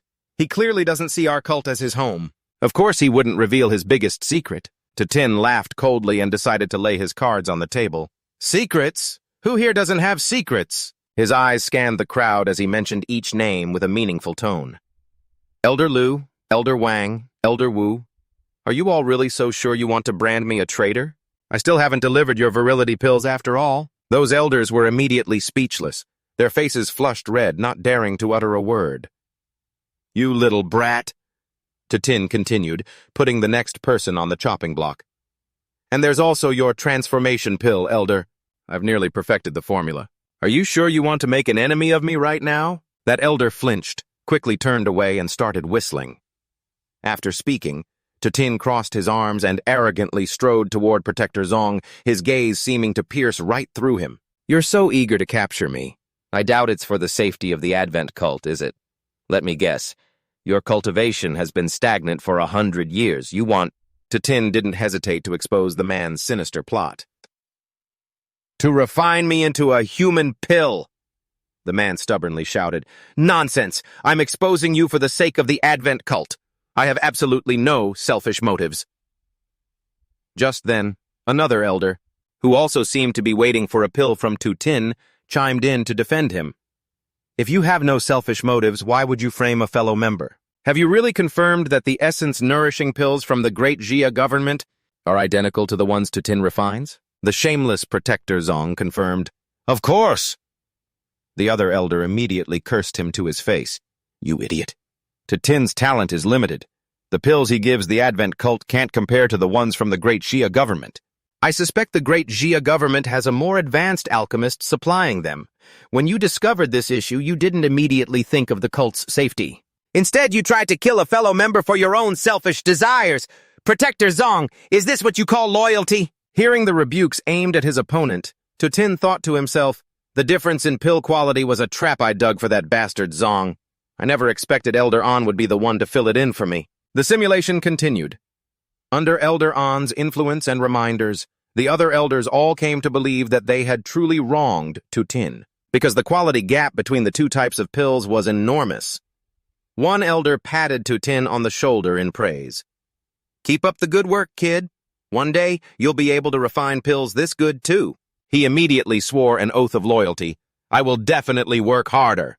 Having lost the argument, Protector Zong could only leave in a huff. Only then did Elder An turn to him. She reminded him in a cold tone, We're even now. Tatin watched her leave, knowing full well that this woman didn't trust him one bit. A tense expression appeared on his face as he planned his next move. That night, at the Advent cult's base, there was a knock on Elder An's door. Elder An, I have something I'd like to ask you. May I come in? A voice called out from within. Come in. It turned out to be Tatin. The moment he walked in, he blushed beet red at the sight of Elder An calmly removing her outer coat. She glanced at him and spoke casually. I know what you want to ask, but I'll tell you right now. I can't answer. Tatin regained his composure and retorted, If you really don't want to tell me, then why did you let me in? Let me guess. Elder An, you were never actually loyal to the Advent cult. You joined for your own purposes. Hitting a nerve, Elder An didn't flinch. Instead, she turned and exposed him in return. And you don't have your own agenda? You think I don't know? Every month you go to the Tarot Society to sell pills, and the Great Xia government imports its pills from the Tarot Society. Tatin sighed sadly, thinking he had been so discreet and left no loopholes. Turns out this woman had discovered it long ago. In the simulation, he decided to get straight to the point. Elder An, you're not from our world, are you? This time, Elder An was genuinely surprised. How did you know? Tin put on an air of profound mystery. You don't need to worry about that. Let's just say I know. His mind flashed back to a scene in reality when Tong Tuyet had held up her photo, fiercely pinching his ear as she interrogated him. Who is this little vixen? Tin had to grit his teeth through the pain and explain that he just wanted to use his connections to check the great Shia data systems, to see if this person existed. Returning to the conversation, Tin continued to reveal what he knew. If I'm not mistaken, your world was also invaded by the alien race. Here, Elder An fell silent for a moment before admitting it. That's right. You guessed correctly. He suddenly stepped forward and grabbed her wrist, his gaze firm. The reason you're helping me is because we share similar circumstances. You couldn't save your world, but you hope I can save mine. Elder An, let's join forces. We have a common enemy. Let's save our homes together. Elder An pulled her hand back, avoiding Tin's touch, and shook her head. It's useless. Do you know why? I require you to provide a certain amount of body-tempering pills to the Advent cult every month? He asked blankly. Because the Advent cult needs them? She immediately denied it. No, I only give a small portion of the pills to the Advent cult. The rest of them, I provide to my clansmen. Tin was utterly shocked by this news. Your clansmen? Your world? Elder An looked him straight in the eye and admitted frankly, That's right. My clansmen, in my world, they are just like your people, fighting the alien race day and night. But your body-tempering pills can enhance the strength of our spirit clan. Unfortunately, you appeared too late, just this year. The alien race conquered our last city. Other than joining this alien race, we had no other choice. Tin was stunned to hear that Elder An's world had been conquered this year, in the 8th year. She said sadly, her gaze distant, If I had met you sooner, and gotten the body-tempering pills sooner, perhaps the outcome would have been different. But there are no what-ifs. Tin shot to his feet, his eyes resolute, and cut her off. I understand. Elder An made one last appeal. Tin, join us. I will provide you with a corpse that doesn't have such a deep level of beastification. He rejected the offer flatly. No, I want to retain my human dignity. Before leaving, Tin turned back and added a cryptic reminder. Also, you were wrong. This world... He trailed off, leaving behind a nonsensical, if so, which made Elder An frown in confusion. The simulation continued. Elder An's story has motivated you. You enter seclusion to refine pills, wanting to give humanity the greatest possible aid. You have frantically refined 10,000 body-tempering pills and 10,000 essence-nurturing pills. You hand over this enormous number of pills to Lu Nguyen-Vo. Lu Nguyen-Vo is so happy he weeps. He holds the pills, his voice choked with emotion. If only we could have gotten this many pills sooner. Having done all this, you return to the Advent cult. As expected, you are surrounded and attacked by men led by Protector Tong. Protector Tong arrogantly asks, Tin, caught red-handed, what do you have to say for yourself? The simulation continues. You say nothing. You directly vanish into the spirit-field grotto heaven. Inside the safe space of the grotto heaven, Tin stretches wearily and says, with that old dog Tong's obsession with cultivation, he's probably feeling helpless and furious right now. After handling that matter, Tin focuses on cultivation, successfully reaching the mid-stage golden core. He searches through a pile of ancient books. Isn't there any pill that can help me break through to the peak golden core stage in a single step? The peak or what? Before Tin could find a suitable pill, the space within the spirit-field grotto heaven began to warp and crack. He understood. The apocalypse was here. 4 notifications appear. May 1st, 2038. A new era. You are crushed into pieces by the chaotic spatial torrent. You are dead. Tin woke up in reality, clenching his fists in delight. It really works. As long as I strengthen the great Xia government's forces, the apocalypse will arrive later. This time, I provided the great Xia government with 10,000 pills, successfully delaying the apocalypse by half a year. He immediately made a plan. Next simulation, I have to provide them even earlier. I'll try to delay the apocalypse by a full year. And Elder An, I must make her my ally. If we synchronize our efforts, I can definitely end this apocalypse. A system prompt appeared. Player, please select your reward. True dual spiritual root, wood and fire. Mid-stage golden core cultivation. He said without a moment's hesitation, I choose to bring the mid-stage golden core cultivation and the true dual spiritual root wood and fire out with me. The process of absorbing the power began. Tatin sat cross-legged, cultivating. He took this opportunity to use the core condensation art as the techniques began to harmonize. His power erupted to a new level. A brilliant golden origin core appeared, spinning in his dantian. Tatin opened his eyes, feeling the abundant new energy within his body. Not bad, I've broken through another layer.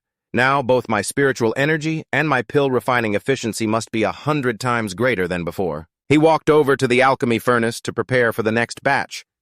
But when Tung Tuyet came to see, she couldn't help but be shocked by the sight before her. Everywhere there were piled-up sacks, all filled to the brim with medicinal pills. She stammered, Are all of these for sale? Tatin nodded in confirmation.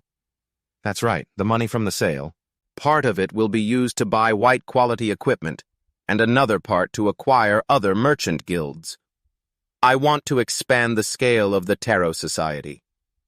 Hearing this, Tung Tuyet was so excited her cheeks flushed pink. She replied confidently, No problem. As it happens, the Cloud Village Merchant Guild has been facing a capital shortage recently. With this many pills, I'm 80% sure I can acquire it. He smiled and said, Thank you, I'll be relying on you then. Returning to reality, Tatin decided that in this simulation, he must form an alliance with the Shadow Guardian. Starting simulation. Congratulations, you have received the blue tier talent, Plant Affinity. The system's pleasant chime sounded, followed by a detailed explanation. Blue tier talent, Plant Affinity. You were born with a green thumb. Any plant you grow will flourish, and those planted by your own hand will grow. Much faster. Tatin's eyes lit up. This is great. If I can grow supreme-grade ingredients, then I can refine supreme-grade pills. Unable to contain his curiosity, Tatin eagerly tested his new talent. He discovered that any spiritual plant he personally planted would have its growth speed increased by 100-fold compared to before. Tatin was ecstatic. He immediately planned to clear and plant a few more acres of fields. Half a year later, looking at the jade bottles of medicinal pills neatly arranged before him, he thought with anticipation, Tomorrow is the day Vuong Tan Tuyen takes me to the Descending Forest sect. With this many pills, I should be able to gain Elder Shadow's trust. The scenario was the same as before. He was brought to meet her, and this time, Tatin chose to get straight to the point. I know you are not from this world. I also know why you came to my world. Elder Shadow, after a brief moment of confusion, replied coldly, I don't know what you're talking about. Tatin didn't explain further. He tossed a vial of pills towards her. This is an origin nurturing pill. Have an expert below the Grandmaster level try it. Then come find me. Though her eyes were still full of suspicion, Elder Shadow still took the vial of pills and left. After testing the pill's effects, she rushed back to find him that very night. The door to his room burst open. The moment she saw him, Elder Shadow asked urgently, Do you have any more of these pills? If you do, how many do you have? At that moment, Tatin was lying in bed. Seeing a stranger barge in, he awkwardly pulled the blanket up to cover himself. Whoa, hang on, miss. Let me at least get some clothes on first. As he hastily put on his clothes, he said calmly, Pills like this, and I can refine several thousand a month. Elder Shadow murmured in astonishment, 1,000 pills. Tatin continued, filling in the blank in her thoughts. So doesn't that mean I can help your people produce 1,000 new Grandmaster-level experts in a single month? She stared at him, asking suspiciously, Why are you helping me? He replied succinctly, Because we share the same goal. From that point on, Tatin and Elder Shadow officially became allies. He promised that within a month he would refine 1,000 mansion refining pills and 1,000 origin nurturing pills for her. As for the remaining pills, Tatin used one portion to raise his own cultivation level, and provided another portion to the Tarot Society, having them sell it to the great Shia government to strengthen the military's power. Time flew by. He was now scattering grain for the chickens, but his heart was burning with anxiety. It's already the 7th year of the simulation. Why? Why can't I break through to the late-stage golden core? Tatin clenched the grain in his hand, murmuring resentfully, I'm clearly just one step away. Forget it. Cultivation has always been about defying the heavens. It can't be forced. Speaking of which, last time, in the 8th year, Elder Shadow didn't come to get her pills.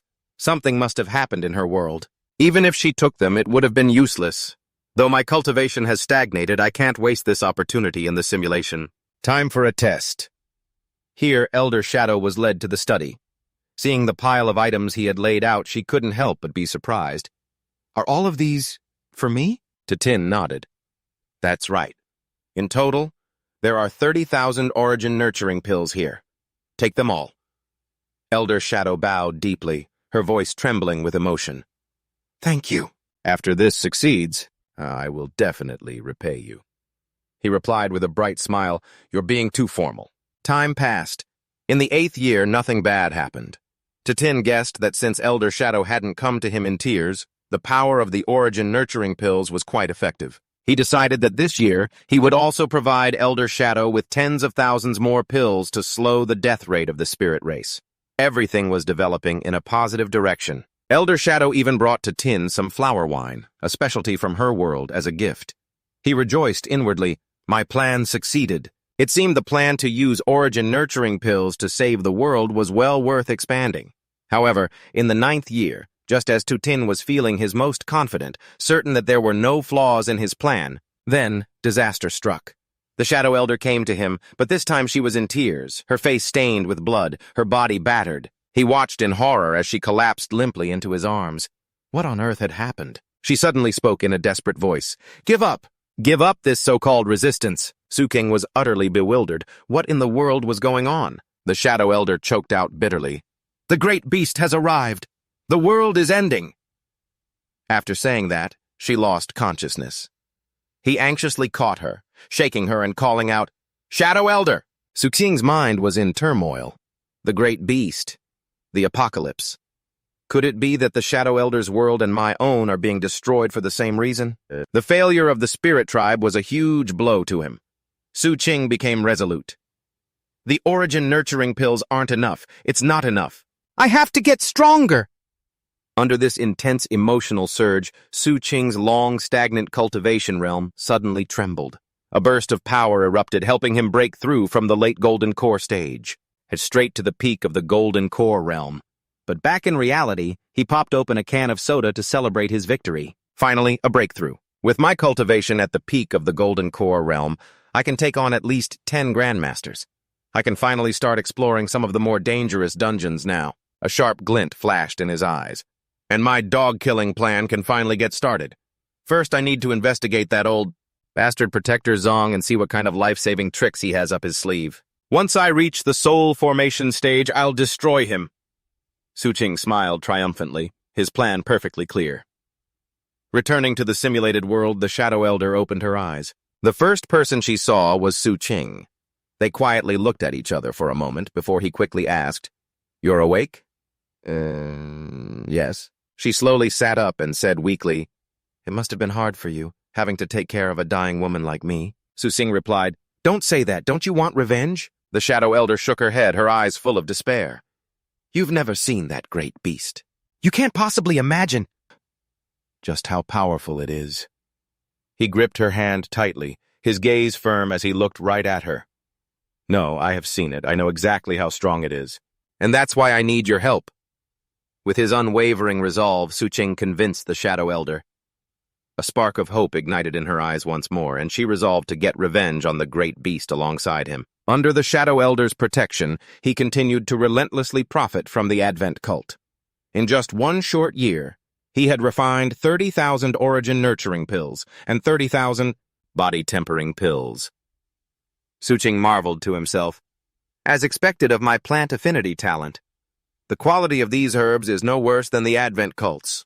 Right at that moment, the medicinal herbs he had planted in the Blessed Spirit field were ready for harvest, yielding a massive amount. Su Qing immediately set to work, frantically refining all of the herbs into pills. When Yuan Wu came to see, he was completely astonished by the sight before him. What is all this? He calmly explained, This is 100,000 origin nurturing pills. The carts in the back hold another 100,000 body-tempering pills. This is enough to multiply the number of Grandmaster-level professionals in Great Xia. He was so moved, tears streamed down his face. His hands trembled as he touched the crates. Wonderful. This is just wonderful. After taking care of all this, Suving returned to the spirit field to cultivate seriously, aiming to quickly break through the peak of the golden core realm. But a serious problem arose. He had absorbed all the spirit energy in the blessed land. Lacking spirit energy, many of the spirit plants had reverted to ordinary ones. Looking at the once lush land, now barren and desolate, he broke out in a cold sweat and cried out in alarm, "Where did all my spirit energy go?" Seeing their master's fury, the spirit chickens didn't dare make a peep and silently scurried away. Suking saw the mess they'd left behind and exploded with rage, yelling, "How many times have I told you? Don't just relieve yourselves wherever you want." With no other option, Suching resorted to flipping through the secret manual, thinking, Qing Yunzi must have left a solution for this. I just have to find it. His gaze stopped on an entry. Small spirit gathering array. This array can concentrate the spirit energy in the grotto heaven, but it requires several hundred spirit stones to activate. Suching frowned as he did the math. I have a few hundred spirit stones, but my cultivation will only require more in the future. This amount is nowhere near enough for the long term. Suddenly, Suching's eyes lit up as he spotted another entry next to it. It was the spirit-gathering flower. After this flower matures, it can absorb and release the world's spiritual energy, naturally producing more. It can even enhance the quality of the spirit energy. Us in the air. He was overjoyed, exclaiming, "This is perfect!" Suching rummaged through the bag Qing Yunzi had left him and thankfully found 3 spirit-gathering flower seeds. He immediately started to plant them. In the 16th year, the spirit-gathering flower grew quickly. Under his special care, the plant grew 3 inches tall in just 1 year. Suching was incredibly relieved. Thank goodness for my plant affinity talent. Otherwise, this type of flower would be impossible to grow. Aside from growing the flower, he also began studying arrays. However, Suching's spiritual sense wasn't powerful enough, so it was difficult to make much progress. As he racked his brain for a solution, he found the recipe for the spirit nurturing pill, a pill specifically designed to enhance spiritual sense. Suching held the tiny pill in his hand. An idea popped into his head.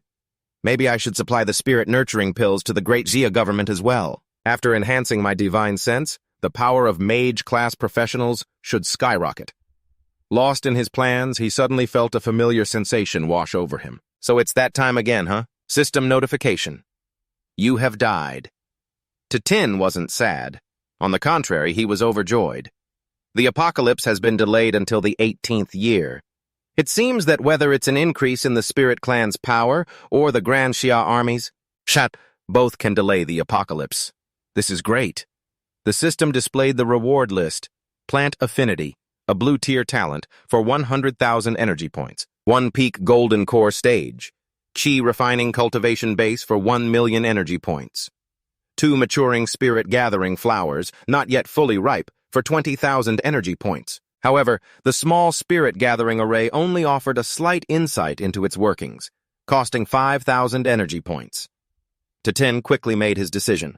The cultivation base is a must-have. Since I'll need spiritual energy to grow a large number of spirit gathering flowers later, I have to get the plant affinity talent too. The spirit gathering array will have to wait for next time. A system prompt. Deducting 1,120,000 energy points. Remaining balance, 109,966,666 energy points. He watched a stream of green energy winding towards his palm. He exclaimed, "So this is plant affinity!" Instantly, a tiny green sprout popped out from the top of Tin's head. He touched his head and sighed philosophically. If you want to live a good life, you can't just have a horn. A nearby pot of succulents suddenly spoke up, its tone full of arrogance. "Hey, you corpse lying on the bed. Could you open the door for me? Do you even know how to grow succulents?" Tin was shocked, his eyes widening as he stared at the tiny plant. Plant affinity lets me understand the thoughts of plants. He walked over and pulled open the curtains, letting the morning light flood the room. Seeing this, the succulent spoke suspiciously. "My, why is the corpse so astute today?" Tin turned back with a friendly smile and replied, "Because today, either you die or I perish." With that, he threw the succulent pot straight out the window. In midair, it could only scream for help in vain. "Help me!" Tin dusted off his hands with a triumphant look.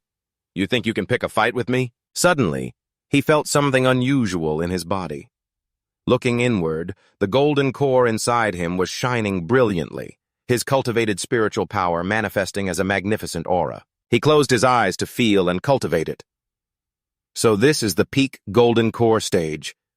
I feel like I'm getting closer and closer to the nascent soul stage. After circulating his energy for a while, Tatin opened his eyes and exclaimed, "This feels amazing! This is so much bigger than the previous spiritual power vortex. Looks like I'll be able to break through to the nascent soul stage next time." Just then, the system announced, after the host obtains 10 talents, they can consume simulation energy to expand the talent column. Talents with similar effects, but of a higher quality, will be automatically replaced. The host can also freely replace talents of different qualities. He realized the system's true purpose. He sighed. You really go through a lot just for the little energy I have in my pocket, don't you? Still, I can rest easy this time. In other words, my talent column has no upper limit. However, thinking about the amount of energy he was about to spend, Tatin's heart ached as if cut by a knife, his eyes welling with tears. My energy points are going to plummet. Looks like I'll have to refine more pills to make some money. I wonder how Tung Tuet is doing with finding those refining materials. My precious... At their meeting spot, Tung Tuet was surprised to see To Tin's listless appearance and the dark circles under his eyes. What's with you? Were you out robbing people in the middle of the night?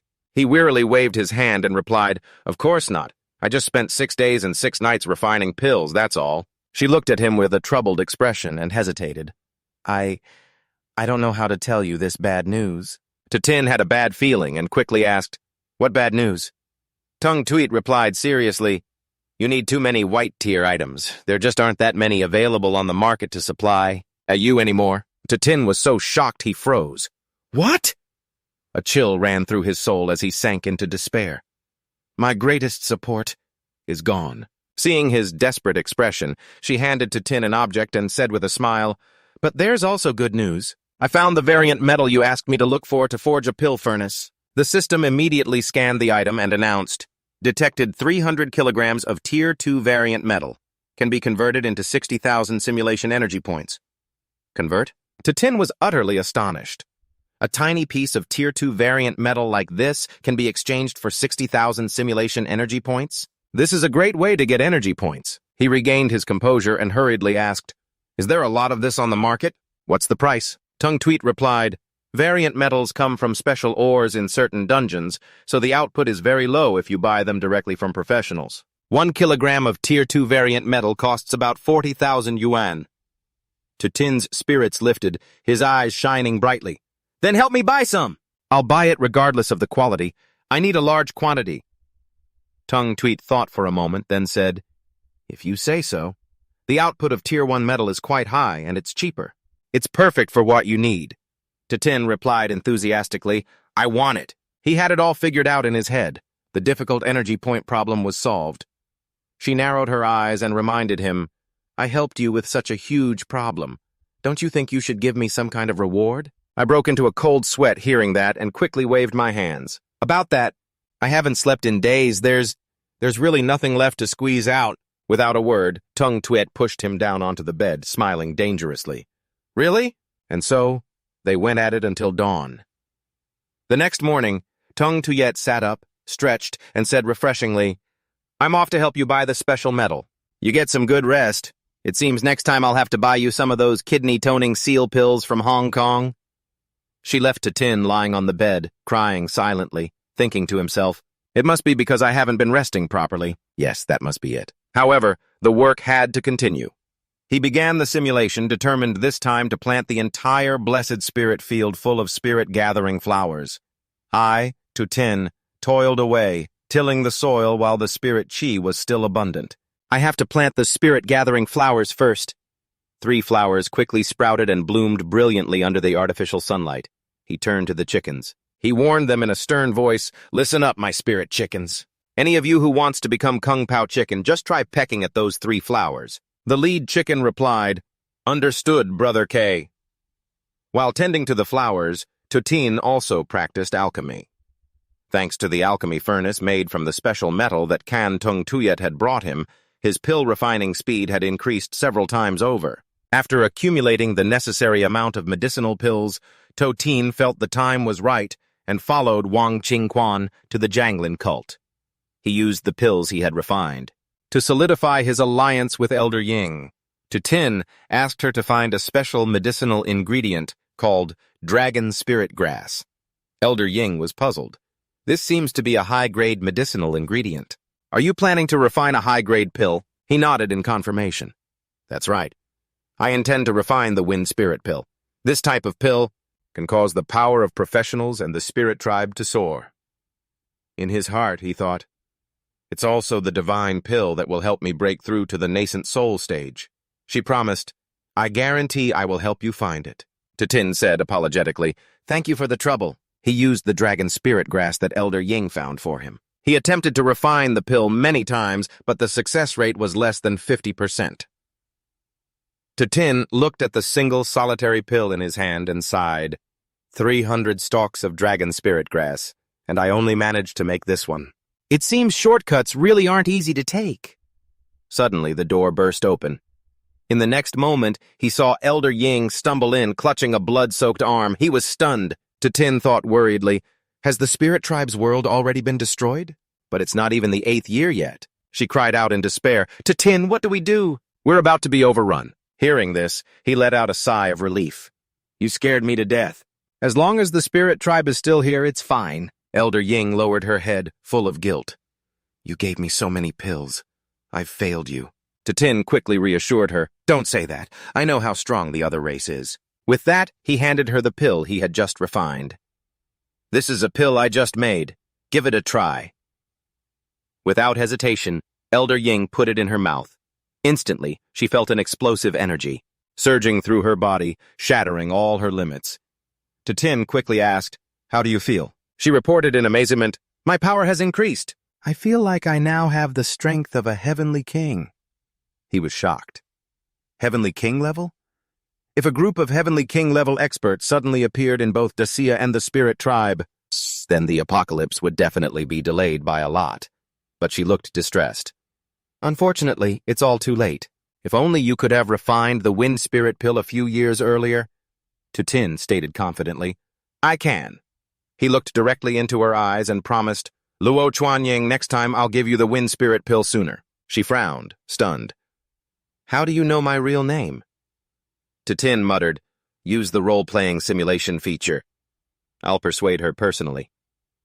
Just as he pulled her into an embrace, a system notification sounded. You have successfully used role-playing simulation. Consumed 100,000 energy points. Simulation time, 1 hour. Remaining balance, 25,233,333 points. Tin gazed, mesmerized, at the face of the woman in his heart. So this is Elder Ying. Even more beautiful than I imagined. Smack! Embarrassed, Chuanying slapped him hard on the head and yelled, I'm asking you a question! How do you know my name? He silently added to himself, and more violent than I imagined, too. He rubbed the sore spot on his head and said with a pained expression, You told me, of course. This isn't the first time we've saved the world together. She was so shocked she was speechless. What? The more he spoke, the more he got into character, his tone becoming deeply affectionate. Elder Ying. No, Chuanying. The truth is, I am a time traveler. Every time the world faces an apocalypse, I return to the very beginning to start saving the world all over again. It was on this journey that I came to know you. Upon hearing this, Chuanying's face turned beet red with embarrassment, but my reason was still intact. She couldn't believe her reason was telling her that what you said wasn't true. Zhouan's hand touched Tin's face, her voice hesitant, but she gently removed his mask. The moment she saw his true face, her eyes wavered intensely. I understand now. I understand why I formed an alliance with you. Ting currently had a handsome talent buff, making him as beautiful as a matinee idol. His unreasonably good looks made Zhouan so flustered she couldn't look him in the eye and had to turn away, muttering, because you're handsome. The present-day him was completely speechless. Elder An was actually the type to fangirl over good looks. She turned back, her serious expression returning, and asked, based on the previous situations, how long can my spirit tribe hold on? He replied, because I am the variable each time, the situation is always different. This time we have the dragon spirit pill. The apocalypse will arrive later than before. What we have to do now is test just how long the dragon spirit pill can help our two worlds hold on. All right, Zhou-an nodded. I understand. Suddenly, she made a bold suggestion. Let's make a run for it. My position in the sect isn't enough to get you more dragon spirit grass. If you want to keep refining dragon spirit pills, the only way is to rob the Advent sect's treasury. Toting immediately understood and gave a cunning smile. I get it. If they won't give it to us, then we'll just take it. The two of them high-fived, perfectly in sync. That's right. Following their plan, Toting and Lakso-an moved out and completely cleaned out the Advent sect's treasury. This action drove the Advent sect into a frenzy, sending more than 10 high-level members to relentlessly hunt him down. Toting took Lakso-an to seek refuge with the Grand Xia military. There, he handed over all 230,000 body-tempering pills and essence-nurturing pills he had accumulated over the years to Lu Nguyenvo. Thanks to this enormous number of pills, the military produced more than 40,000 new Grandmaster-level professionals. In the blink of an eye, the nation's strength increased several-fold. Zhou-an asked happily, now the Grand Xia military can not only repel the foreign tribes, but can also come to my world and help the spirit tribe. Are we about to succeed this time? He immediately shot her down, pouring cold water on her hopes. We're far from it. If I'm not mistaken, 15 years from now, the number of professionals in the Grand Xia military won't increase. It'll decrease. The foreign tribe's strength will continue to grow. I have to refine enough dragon spirit pills and fast. She looked at him, her gaze firm, vowing to be his steadfast support from the rear. I understand. You just focus on refining. I'll handle everything else for you. Year 11. Thanks to Totin's presence, the Demon Suppressing Pass welcomed an additional 40,000 Grandmaster-level professionals. This formidable force was not only strong enough to defend this world, but could also sally forth from the city to counterattack the foreign tribes.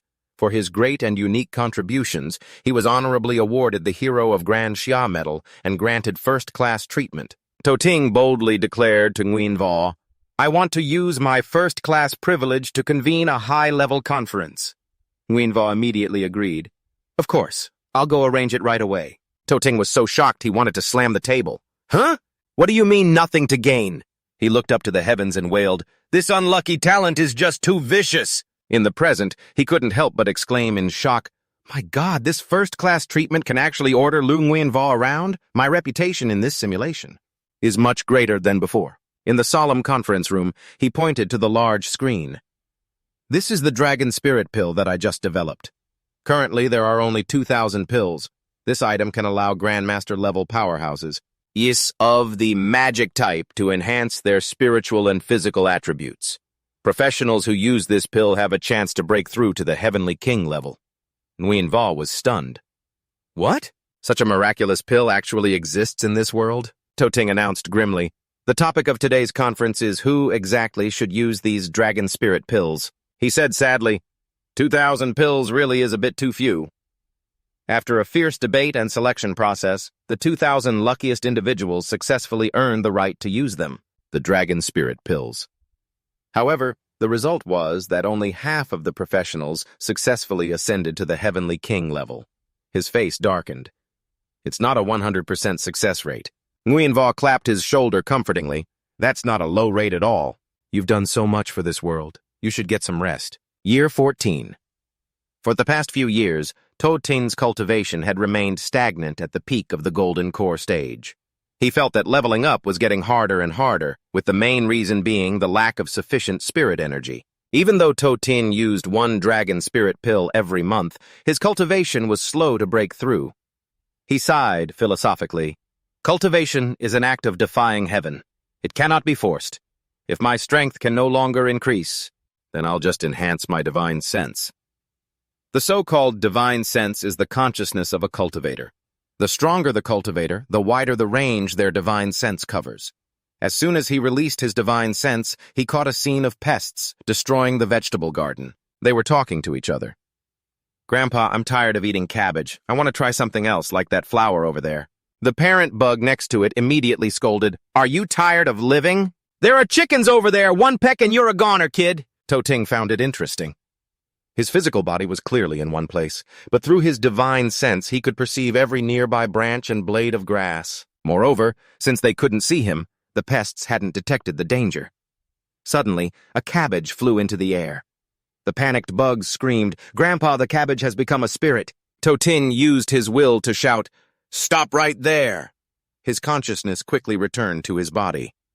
Toting muttered, "This feeling is truly magical, model. Unfortunately, there's no corresponding cultivation method. I can only rely on pills." After that, he used 3 spirit-nurturing pills every day. Thanks to them, the strength and range of his divine sense continuously increased. Luckily, I had previously snatched a ton of spirit-nurturing grass from the Zhonglin cult, which is how I was able to refine enough of these pills. In that same year, with his help, the Daxia army gained an additional 150 Heavenly King rank class users. They fought shoulder to shoulder with the Grandmasters at the Demon Suppression Pass. In the 16th year, Su Xing focused on cultivating his divine sense. The range of his divine sense had reached 12 zhang. A spirit chicken, caught from afar, shrieked tragically, "Why did I run all the way out here?" Only to still get caught by that mysterious hand? It definitely wasn't like this before. Meanwhile, Su Xing sat in his room with his eyes closed, controlling everything outside with his mind. He decided, spirit-nurturing pills are too slow. I have to concoct a new type of pill. Boom! The alchemy furnace behind him exploded, sending up plumes of black smoke. A bruised and battered Su Xing stumbled out, coughing violently, and came to a realization. So spirit-condensing pills really aren't this easy to make. Suddenly, a spatial portal appeared before him. An urgent voice called out from inside, "Su Xing!" Without a moment's hesitation, he stepped through the portal. Su Ying was on the other side. With a panicked look on her face, she announced, "The Demon Suppression Pass has been breached. General Liu wants me to get you to retreat." He thought warily, "So it's starting again?" Then Su Xing resolutely headed for the stairs. "Let's go," she asked, bewildered. "Go where?" Su Xing drew the sword at his hip, his gaze burning as he looked toward the battlefield. To the final battle. The Demon Suppression Pass had fallen. Frustrated by his delayed breakthrough, Su Xing decided to unleash all his anger on the foreign races. The other class users were emboldened by his courage. They surged after him like a tidal wave. Su Xing fought like a madman until he was utterly exhausted. He gave a wry laugh. "Heh, guess this amateur swordplay of mine is actually pretty damn good." A great demon appeared behind him, baring its fangs and brandishing its claws. Without even turning around, Su Xing contemptuously flipped at the bird. "Sooner or later, I'm going to put an arrow right through your heart." Suddenly, a sharp glint of swordlight shot towards him from the shadows. "You have died, slain by the sword of a spy from within the Daxia army." Su Xing was so shocked his soul nearly left his body. "What? There's a spy in the army?" The system prompted, "Activating skill, dying with eyes open." Thanks to this skill, he was able to clearly see the face of his attacker. He saw the sect protector, the sect elder, smirking. He cursed furiously. "That son of a bitch, old Zong," Su Xing told himself. "I could have survived until the apocalypse this time, but I got ambushed by that bastard old Zong. Looks like I'll have to be more careful next time." The newly updated rewards panel appeared. Please select your reward. 1. Alchemy experience. Alchemy comprehension, which includes multitasking alchemy skills. 2.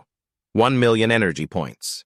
A mature 3-cornered spirit gathering flower, a spiritual object valued by the heavenly Tao. 3. 300,000 energy points, divine sense range of 50 zhang. 4. 500,000 energy points, the 5 senses realm. This divine sense realm is like the 5 senses, sight, hearing, taste, and touch, allowing you to perceive the rustle of grass in the wind within a 50 zhang range. 5. 10 million energy points. A 3-inch spirit condensing wood. A rare and heavenly treasure of the cultivation world that can strengthen one's divine sense realm. He was ecstatic. "The spirit condensing wood I stole from the Zhonglin cult. It really is good stuff." However, looking at the astronomical price, Su Xing sighed. "But it's way too expensive. I couldn't afford it even if I sold my house." He quickly made his decision. "I choose the alchemy experience and divine sense realm number 4. The system announced, You have chosen the alchemy experience, consuming 1 million energy points. You have chosen the 5 senses divine sense realm, consuming 500,000 energy points. Remaining balance, 10,233,333 energy points. Eager to test his new powers, Sushing quickly entered the spirit field Blessed Land. He sat down and went into seclusion. Streams of spiritual energy shot out in all directions.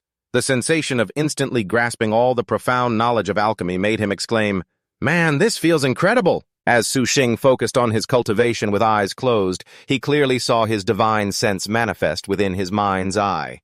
He was amazed. So this is my divine sense? Seeing his divine sense rhythmically placing ingredients into the alchemy furnace all by itself, he was taken aback. My divine sense can concoct pills too? Sushing then directed his divine sense to multitask. The spirit chickens in the garden scattered in a panic at the bizarre sight. The alchemy furnace is flying by itself. He focused his efforts. I need to refine more pills this time. Time passed. Jin Songshui had built and expanded the Tarot Society into the largest merchant guild in the capital. When she and Sushing met up, they raised a glass to celebrate their great success. She excitedly shared the good news. Sushing, I've broken through to the Grandmaster rank. My parents are throwing a party to celebrate. Do you want to come? Susang smiled and agreed, but thought to himself, according to the previous simulation, Jin Songshui didn't break through to the Grandmaster rank until she was 40. But now, she's only 30. It seems reality is really changing for the better thanks to my intervention. All my hard work wasn't for nothing. He handed her a vial and said with a smile, I'm not sure if I can make it to the celebration, but I've already prepared your gift. Here, these are spirit nurturing pills I just refined. They're even better than the ones sold before. Songshu accepted it, her eyes lighting up. Thank you. This is just what I needed. As dawn broke, Sushing quietly determined his next goal. I have to form an alliance with Elder Ying earlier this time. Suddenly, the system announced, Congratulations, host, on drawing the blue quality talent, Indomitable Silver Spear. Sushing curled his lip in disgust.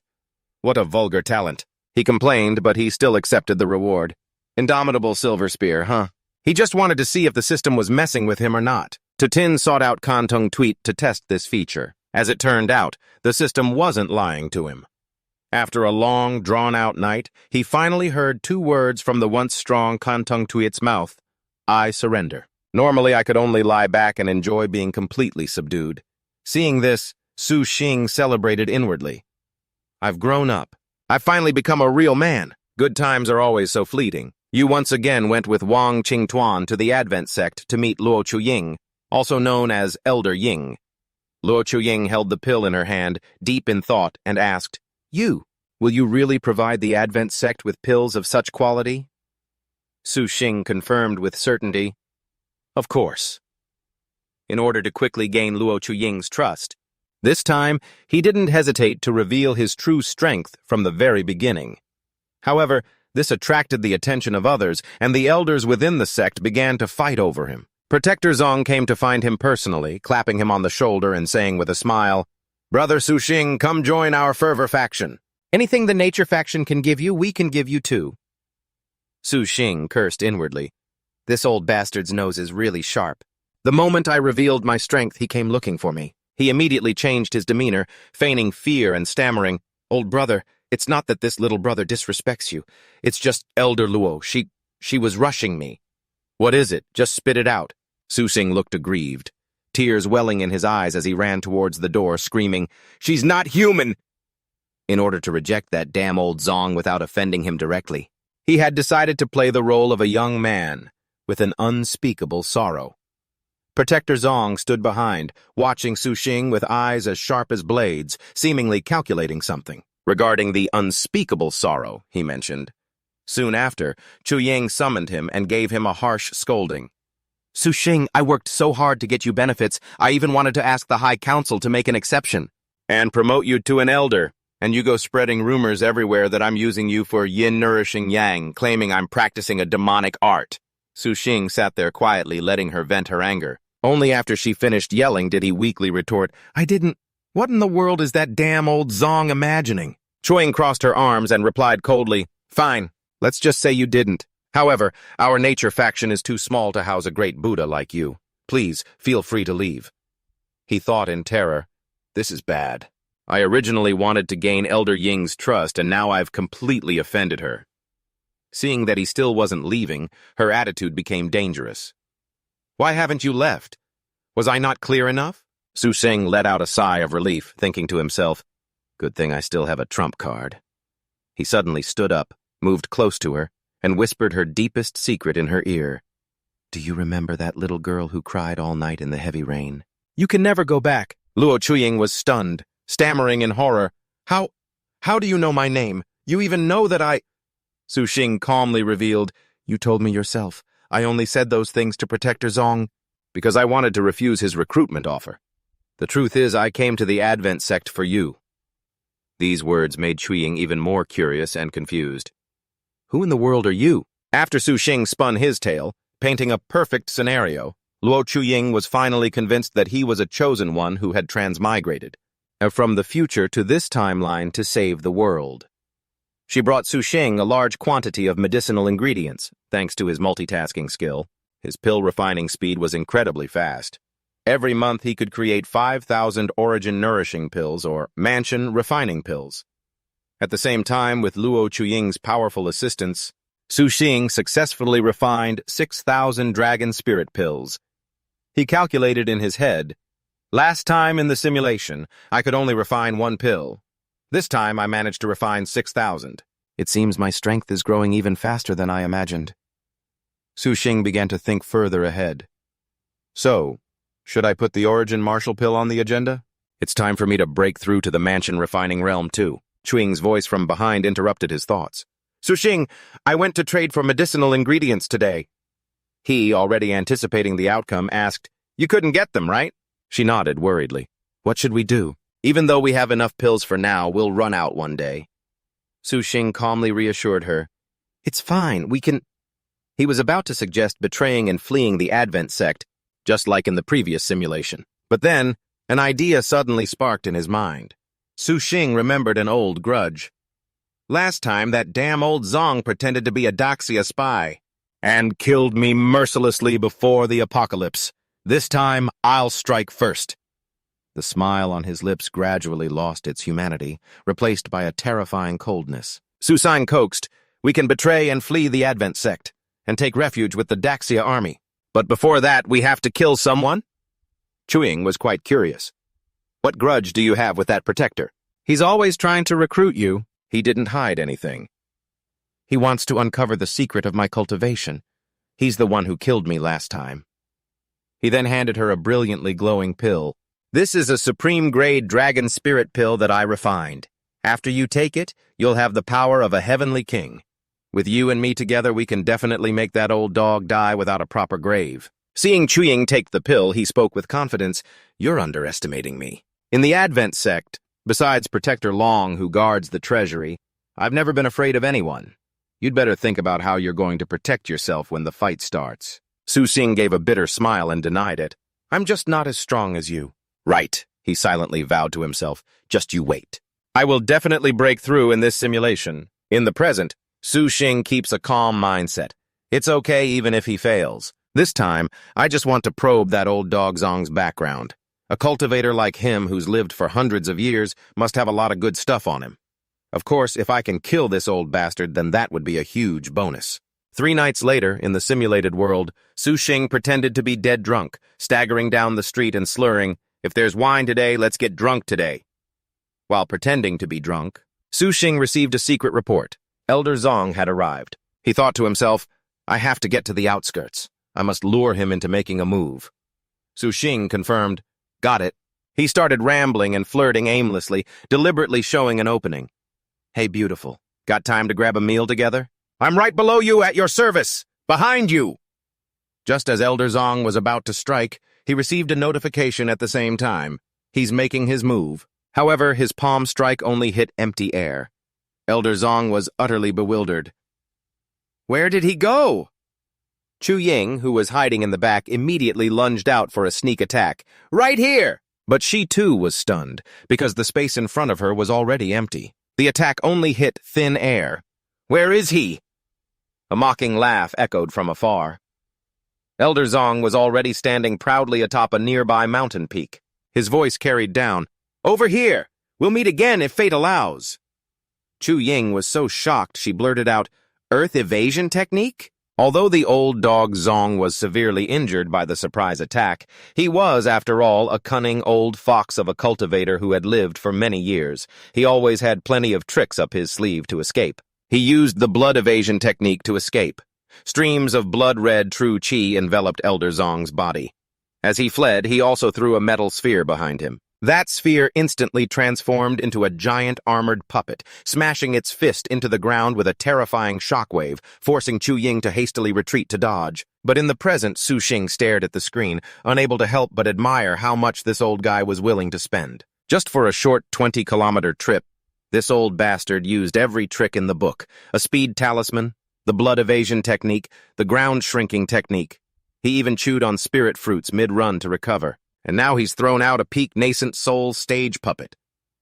Su Xing clapped his hands in delight, his eyes shining brightly. "Great, all of this will be mine in the next simulation." On the screen, Elder Zong continued by throwing out a treasured bell, looking back and screaming, "You just wait for me. Sooner or later I will kill you." Chu Ying, trapped below, was absolutely furious. "Another magic treasure! You old bastard! All you know is how to run. If you've got any guts, then stand and fight me head on." Seeing him about to slip away, she was livid, cursing, "You scoundrel!" A powerful beam of light shot from Chu Ying's hand, striking the bell directly and shattering it to pieces. However, Elder Zong had already managed to escape. Chu Ying returned, fuming. Su Xing walked up and asked with concern, "Are you okay?" She replied with regret, "I'm fine. It's just that I let that old bastard get away." He calmly reassured her, "It's okay. Everything has its price. For that old bastard to use so many trump cards just to escape, his vital energy must have been severely damaged. He won't be able to cause any trouble for a while." After that incident, Luo Chu Ying no longer worried about whether Elder Zong lived or died. She and Su Xing decided to betray the Advent cult together, officially joining the army of Great Xia. Thanks to the massive amount of elixirs he provided, Great Xia was like a tiger that had grown wings. In a short time, the nation had gained 600 Heavenly King-level experts and over 40,000 Grandmaster-level professionals. Su Xing once again became a national hero. At a high-level conference, Yuan Wu stood before a strategic map and asked him, "You want us to dispatch troops to support the spirit tribe of the other world?" Su Xing nodded in acknowledgement. "That's right. Because according to what Luo Chu Ying said, the alien races over there are exactly the same as the ones invading us." Yuan Wu thought for a moment, then decisively agreed. "The enemy of my enemy is my friend. As long as you continue to supply the elixirs, our side can definitely dispatch 10,000 Grandmaster-level experts to assist." Su Xing replied politely, "Thank you." That evening, Luo Chu Ying received the news that Great Xia had agreed to send aid. Overjoyed, she ran to his room. In her victorious high and overflowing emotions, her plant-like tentacles unconsciously wrapped tightly around him. Su Xing was pressed tightly against her in a very suggestive position. He stammered, "Little Ying, I—" That night, Su Xing's silver spear that never falls talent had the chance to display its ultimate power. As a result, Luo Chu Ying was completely no match for him and had to surrender, begging for mercy. The next day, they went to inspect the battlefield. Su Xing looked at the corpse of the beast in front of him in surprise. "This beast looks like the fat pigs from my hometown. Can you eat this thing?" Chu Ying reported the information. General Lu already had someone check. "Only a small portion is edible." She skillfully wielded a knife to process it, explaining as she worked, "A 500 catty beast after removing the impurities will probably yield about 50 catties of flesh and blood essence." Su Xing tried some and, unexpectedly, he discovered something important. Consuming the flesh essence of these beasts could nourish the body extremely well. If he combined this with the spirit chicken meat, he would be just one step away from breaking through to the nascent soul stage. In the present, Su Xing sighed with regret. It's a pity this stuff isn't easy to get. Although there are many beasts on the battlefield, everyone is busy fighting for their lives. Who has time to collect their corpses? It seems I'll have to go to the battlefield myself or ask for help. In the simulation, Su Xing asked Luo Chu Ying to provide as much beast blood essence as she could, while he himself entered the blessed spirit field to cultivate, focusing all his efforts on refining that blood essence. And just like that, 3 years flew by. One day he finally felt a violent tremor run through his body, as if he had just shattered some kind of unbreakable chain. The door to a new realm was slowly creaking open. The very essence of his being seemed to be undergoing a mysterious evolution that no one knew about. Su Xing had successfully broken through. He had officially become an origin martial realm cultivator. However, before he could even collect his thoughts, he was stunned to realize that it wasn't over yet. Looking at the child enveloped in a brilliant golden aura present in his consciousness, Su Xing was utterly shocked. This was a nascent soul. The baby's entire body radiated a powerful energy. True chi billowed out, filling the space. He couldn't believe it. He had actually broken through to the nascent soul realm as well. Su Xing looked down at the small child before his chest. He thought to himself, is this my nascent soul? Breaking through 2 realms in an instant, this feeling is incredible. He hurriedly left. He was eager to share this good news with Liu Yuanwu, and at the same time he wanted to rush straight to the battlefield to kill demonic beasts. The demonic beasts on the battlefield looked ferocious and evil. Every single one of them looked like they wanted to devour humans alive. However, just as a demonic beast charged at him, the thought, is it that time again? Flashed through his mind, and then the system announced, this simulation has ended. Su Xing excitedly rubbed his hands. Come on, hurry up! I've already decided what I'm going to take. The system listed the rewards. Blue tier talent, unwavering silver spear. Price, 100,000 energy points. Origin martial realm cultivation. Price, 2 million energy points. Nascent soul realm cultivation. Price, 3 million energy points. 50 caddies of heavenly king level demonic beast blood essence. Price, 5 million energy points. He, of course, didn't hesitate for a second. I choose to redeem the origin martial realm and nascent soul realm cultivation. Back in reality, Su Xing began his secluded cultivation.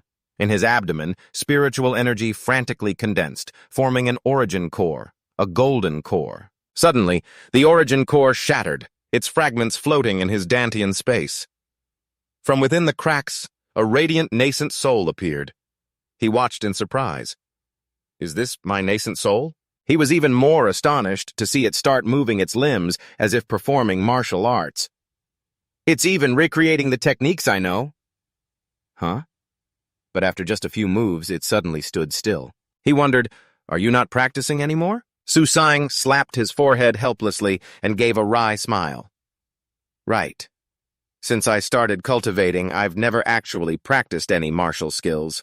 I'm either making pills or on my way to make pills. I was originally planning to go to the battlefield in the last simulation to gain experience, but the apocalypse came before I could even act. Next time I can't just hole up in the spirit field paradise making pills again. I have to go out. No sooner said than done. He entered a secret realm to fight monsters and restore order. Seeing Su Xing act so swiftly and efficiently, the group of juniors with him couldn't help but admire him. They exclaimed, "Senior is so cool!" Su Xing thought to himself, even though I've never seriously practiced martial arts, I still have the ability to kill enemies. This is way better than killing wild boars before. While they were resting, Than Tuyen hesitantly approached and called out, "Senior!" He asked directly, "What's wrong?" Su Xing worried inwardly. Don't tell me Wang Than Tuyen wants to drop out of school now. That shouldn't be happening. She shyly mentioned, "You said before that a very wealthy senior sister was looking for me." He nodded and introduced her. Her name is Song Shui. She's our senior. Than Tuyen's eyes sparkled as she asked, "Does that mean you are also very rich now?" Su Xing stammered, "A little." "Than Tuyen, what are you trying to say?" She bashfully lowered her head and mumbled a request. "Senior, please, can I borrow some money? Just a little is fine. I'll pay you back very soon." Than Tuyen's voice suddenly became suggestive as her body moved closer. "Or something else." He quickly stopped her, breaking into a cold sweat. Don't! I'll lend you the money, but don't use tactics like this." As she clung to him, Su Xing sighed inwardly. "My back can't handle this." Than Tuyen bowed her head gratefully and said, "Thank you, senior. I won't forget your kindness." He waved his hand dismissively. "It's nothing. Watching her leave, Su-Shing couldn't help but wonder, what on earth happened to her? Why is she so short on money? Forget it. I'll ask when she's ready to talk. A new day began. The warm sunlight bathed the green land, bringing with it a sense of hope. Su-Shing eagerly rubbed his hands. Let's go. This simulation I want to fight. The system immediately displayed a notification. Congratulations, host, for drawing the blue-tier talent I Can't Be Unlucky Alone. Su-Shing stared, his jaw dropped. What the hell? The details appeared. I can't be unlucky alone. What does that mean? A natural-born jinx. When you go out, you're guaranteed to step in dog poop. You'll even choke when drinking water. Furthermore, the host's bad luck doesn't just affect you, but also those around you. After reading it, he was so angry he could burst. He roared, "What kind of talent is this? Refund. Give me a refund right now." The system displayed a meaningful smiling icon as it looked at him. No refunds, no exchanges. Su-Shing was so provoked that all he could do was swear. Damn it! He let out a long sigh and calmed himself down. Forget it. Let's just run the simulation and see. It doesn't affect reality anyway. The simulation began in the Spirit Field Paradise. The host, aware that he was in the simulated world, began refining the beauty pill and some new types of healing pills. Boom! The pill furnace exploded. Thick black smoke billowed out. Su-Shing stood frozen, his entire body as black as charcoal, his hair standing on end. He was about to go crazy, yelling, "This is ridiculous! I can even successfully refine a dragon spirit pill! So why am I failing so miserably at refining a beauty pill and basic healing pills?" Su-Shing, outside the simulation, commented dejectedly. So this is how terrifying the unlucky talent is. The simulation continued. The host failed at pill refining, so he decided to do something else to distract himself. First, he bent down to admire the flower garden. The host was so ugly from the black smoke that he scared a spirit-gathering flower to death. The poor blossom wilted. I almost screamed. This ugliness nearly scared me to death. He frantically tried to stop it. Wait! Before the shock wore off, he sat down to eat and immediately choked. Ling Mi's face turned pale and then purple as she coughed uncontrollably. She sat up, gasping that she needed water. At that moment, the chicken spirit suddenly shouted with great bravado, "Attention! Defend yourselves!" No sooner had it spoken than a flash of light shot right past Tin's face. The simulation displayed, "Host's defense has been breached." After hunting the spirit chicken for a day and a night, right in the middle of the chaos, he received a call from Tung Tweet. Her voice was laced with exhaustion. Tin had no idea why he'd been so unlucky lately. The expansion of the Tarot Club, it'll probably have to be postponed. We've run into all sorts of trouble. Tin forced a laugh. It's okay, as long as you're doing your best, that's all that matters. Dejectedly, he flopped onto his bed, deep in thought. Looks like the range of this unlucky corncob's influence isn't small at all. Tung Tweet and I haven't even met in person, we've only talked online. And yet it's still affecting her luck. Suddenly, an idea flashed in his mind. What if I go to the Advent cult, or just betray the great Jia Empire and join the side of the alien race? To test his theory, Tin decided to once again ask Vung Tan Twin to take him to the Advent cult. His alchemy skills were superb, despite his incredibly high rate of cauldron explosions. He won over the Advent cult once again.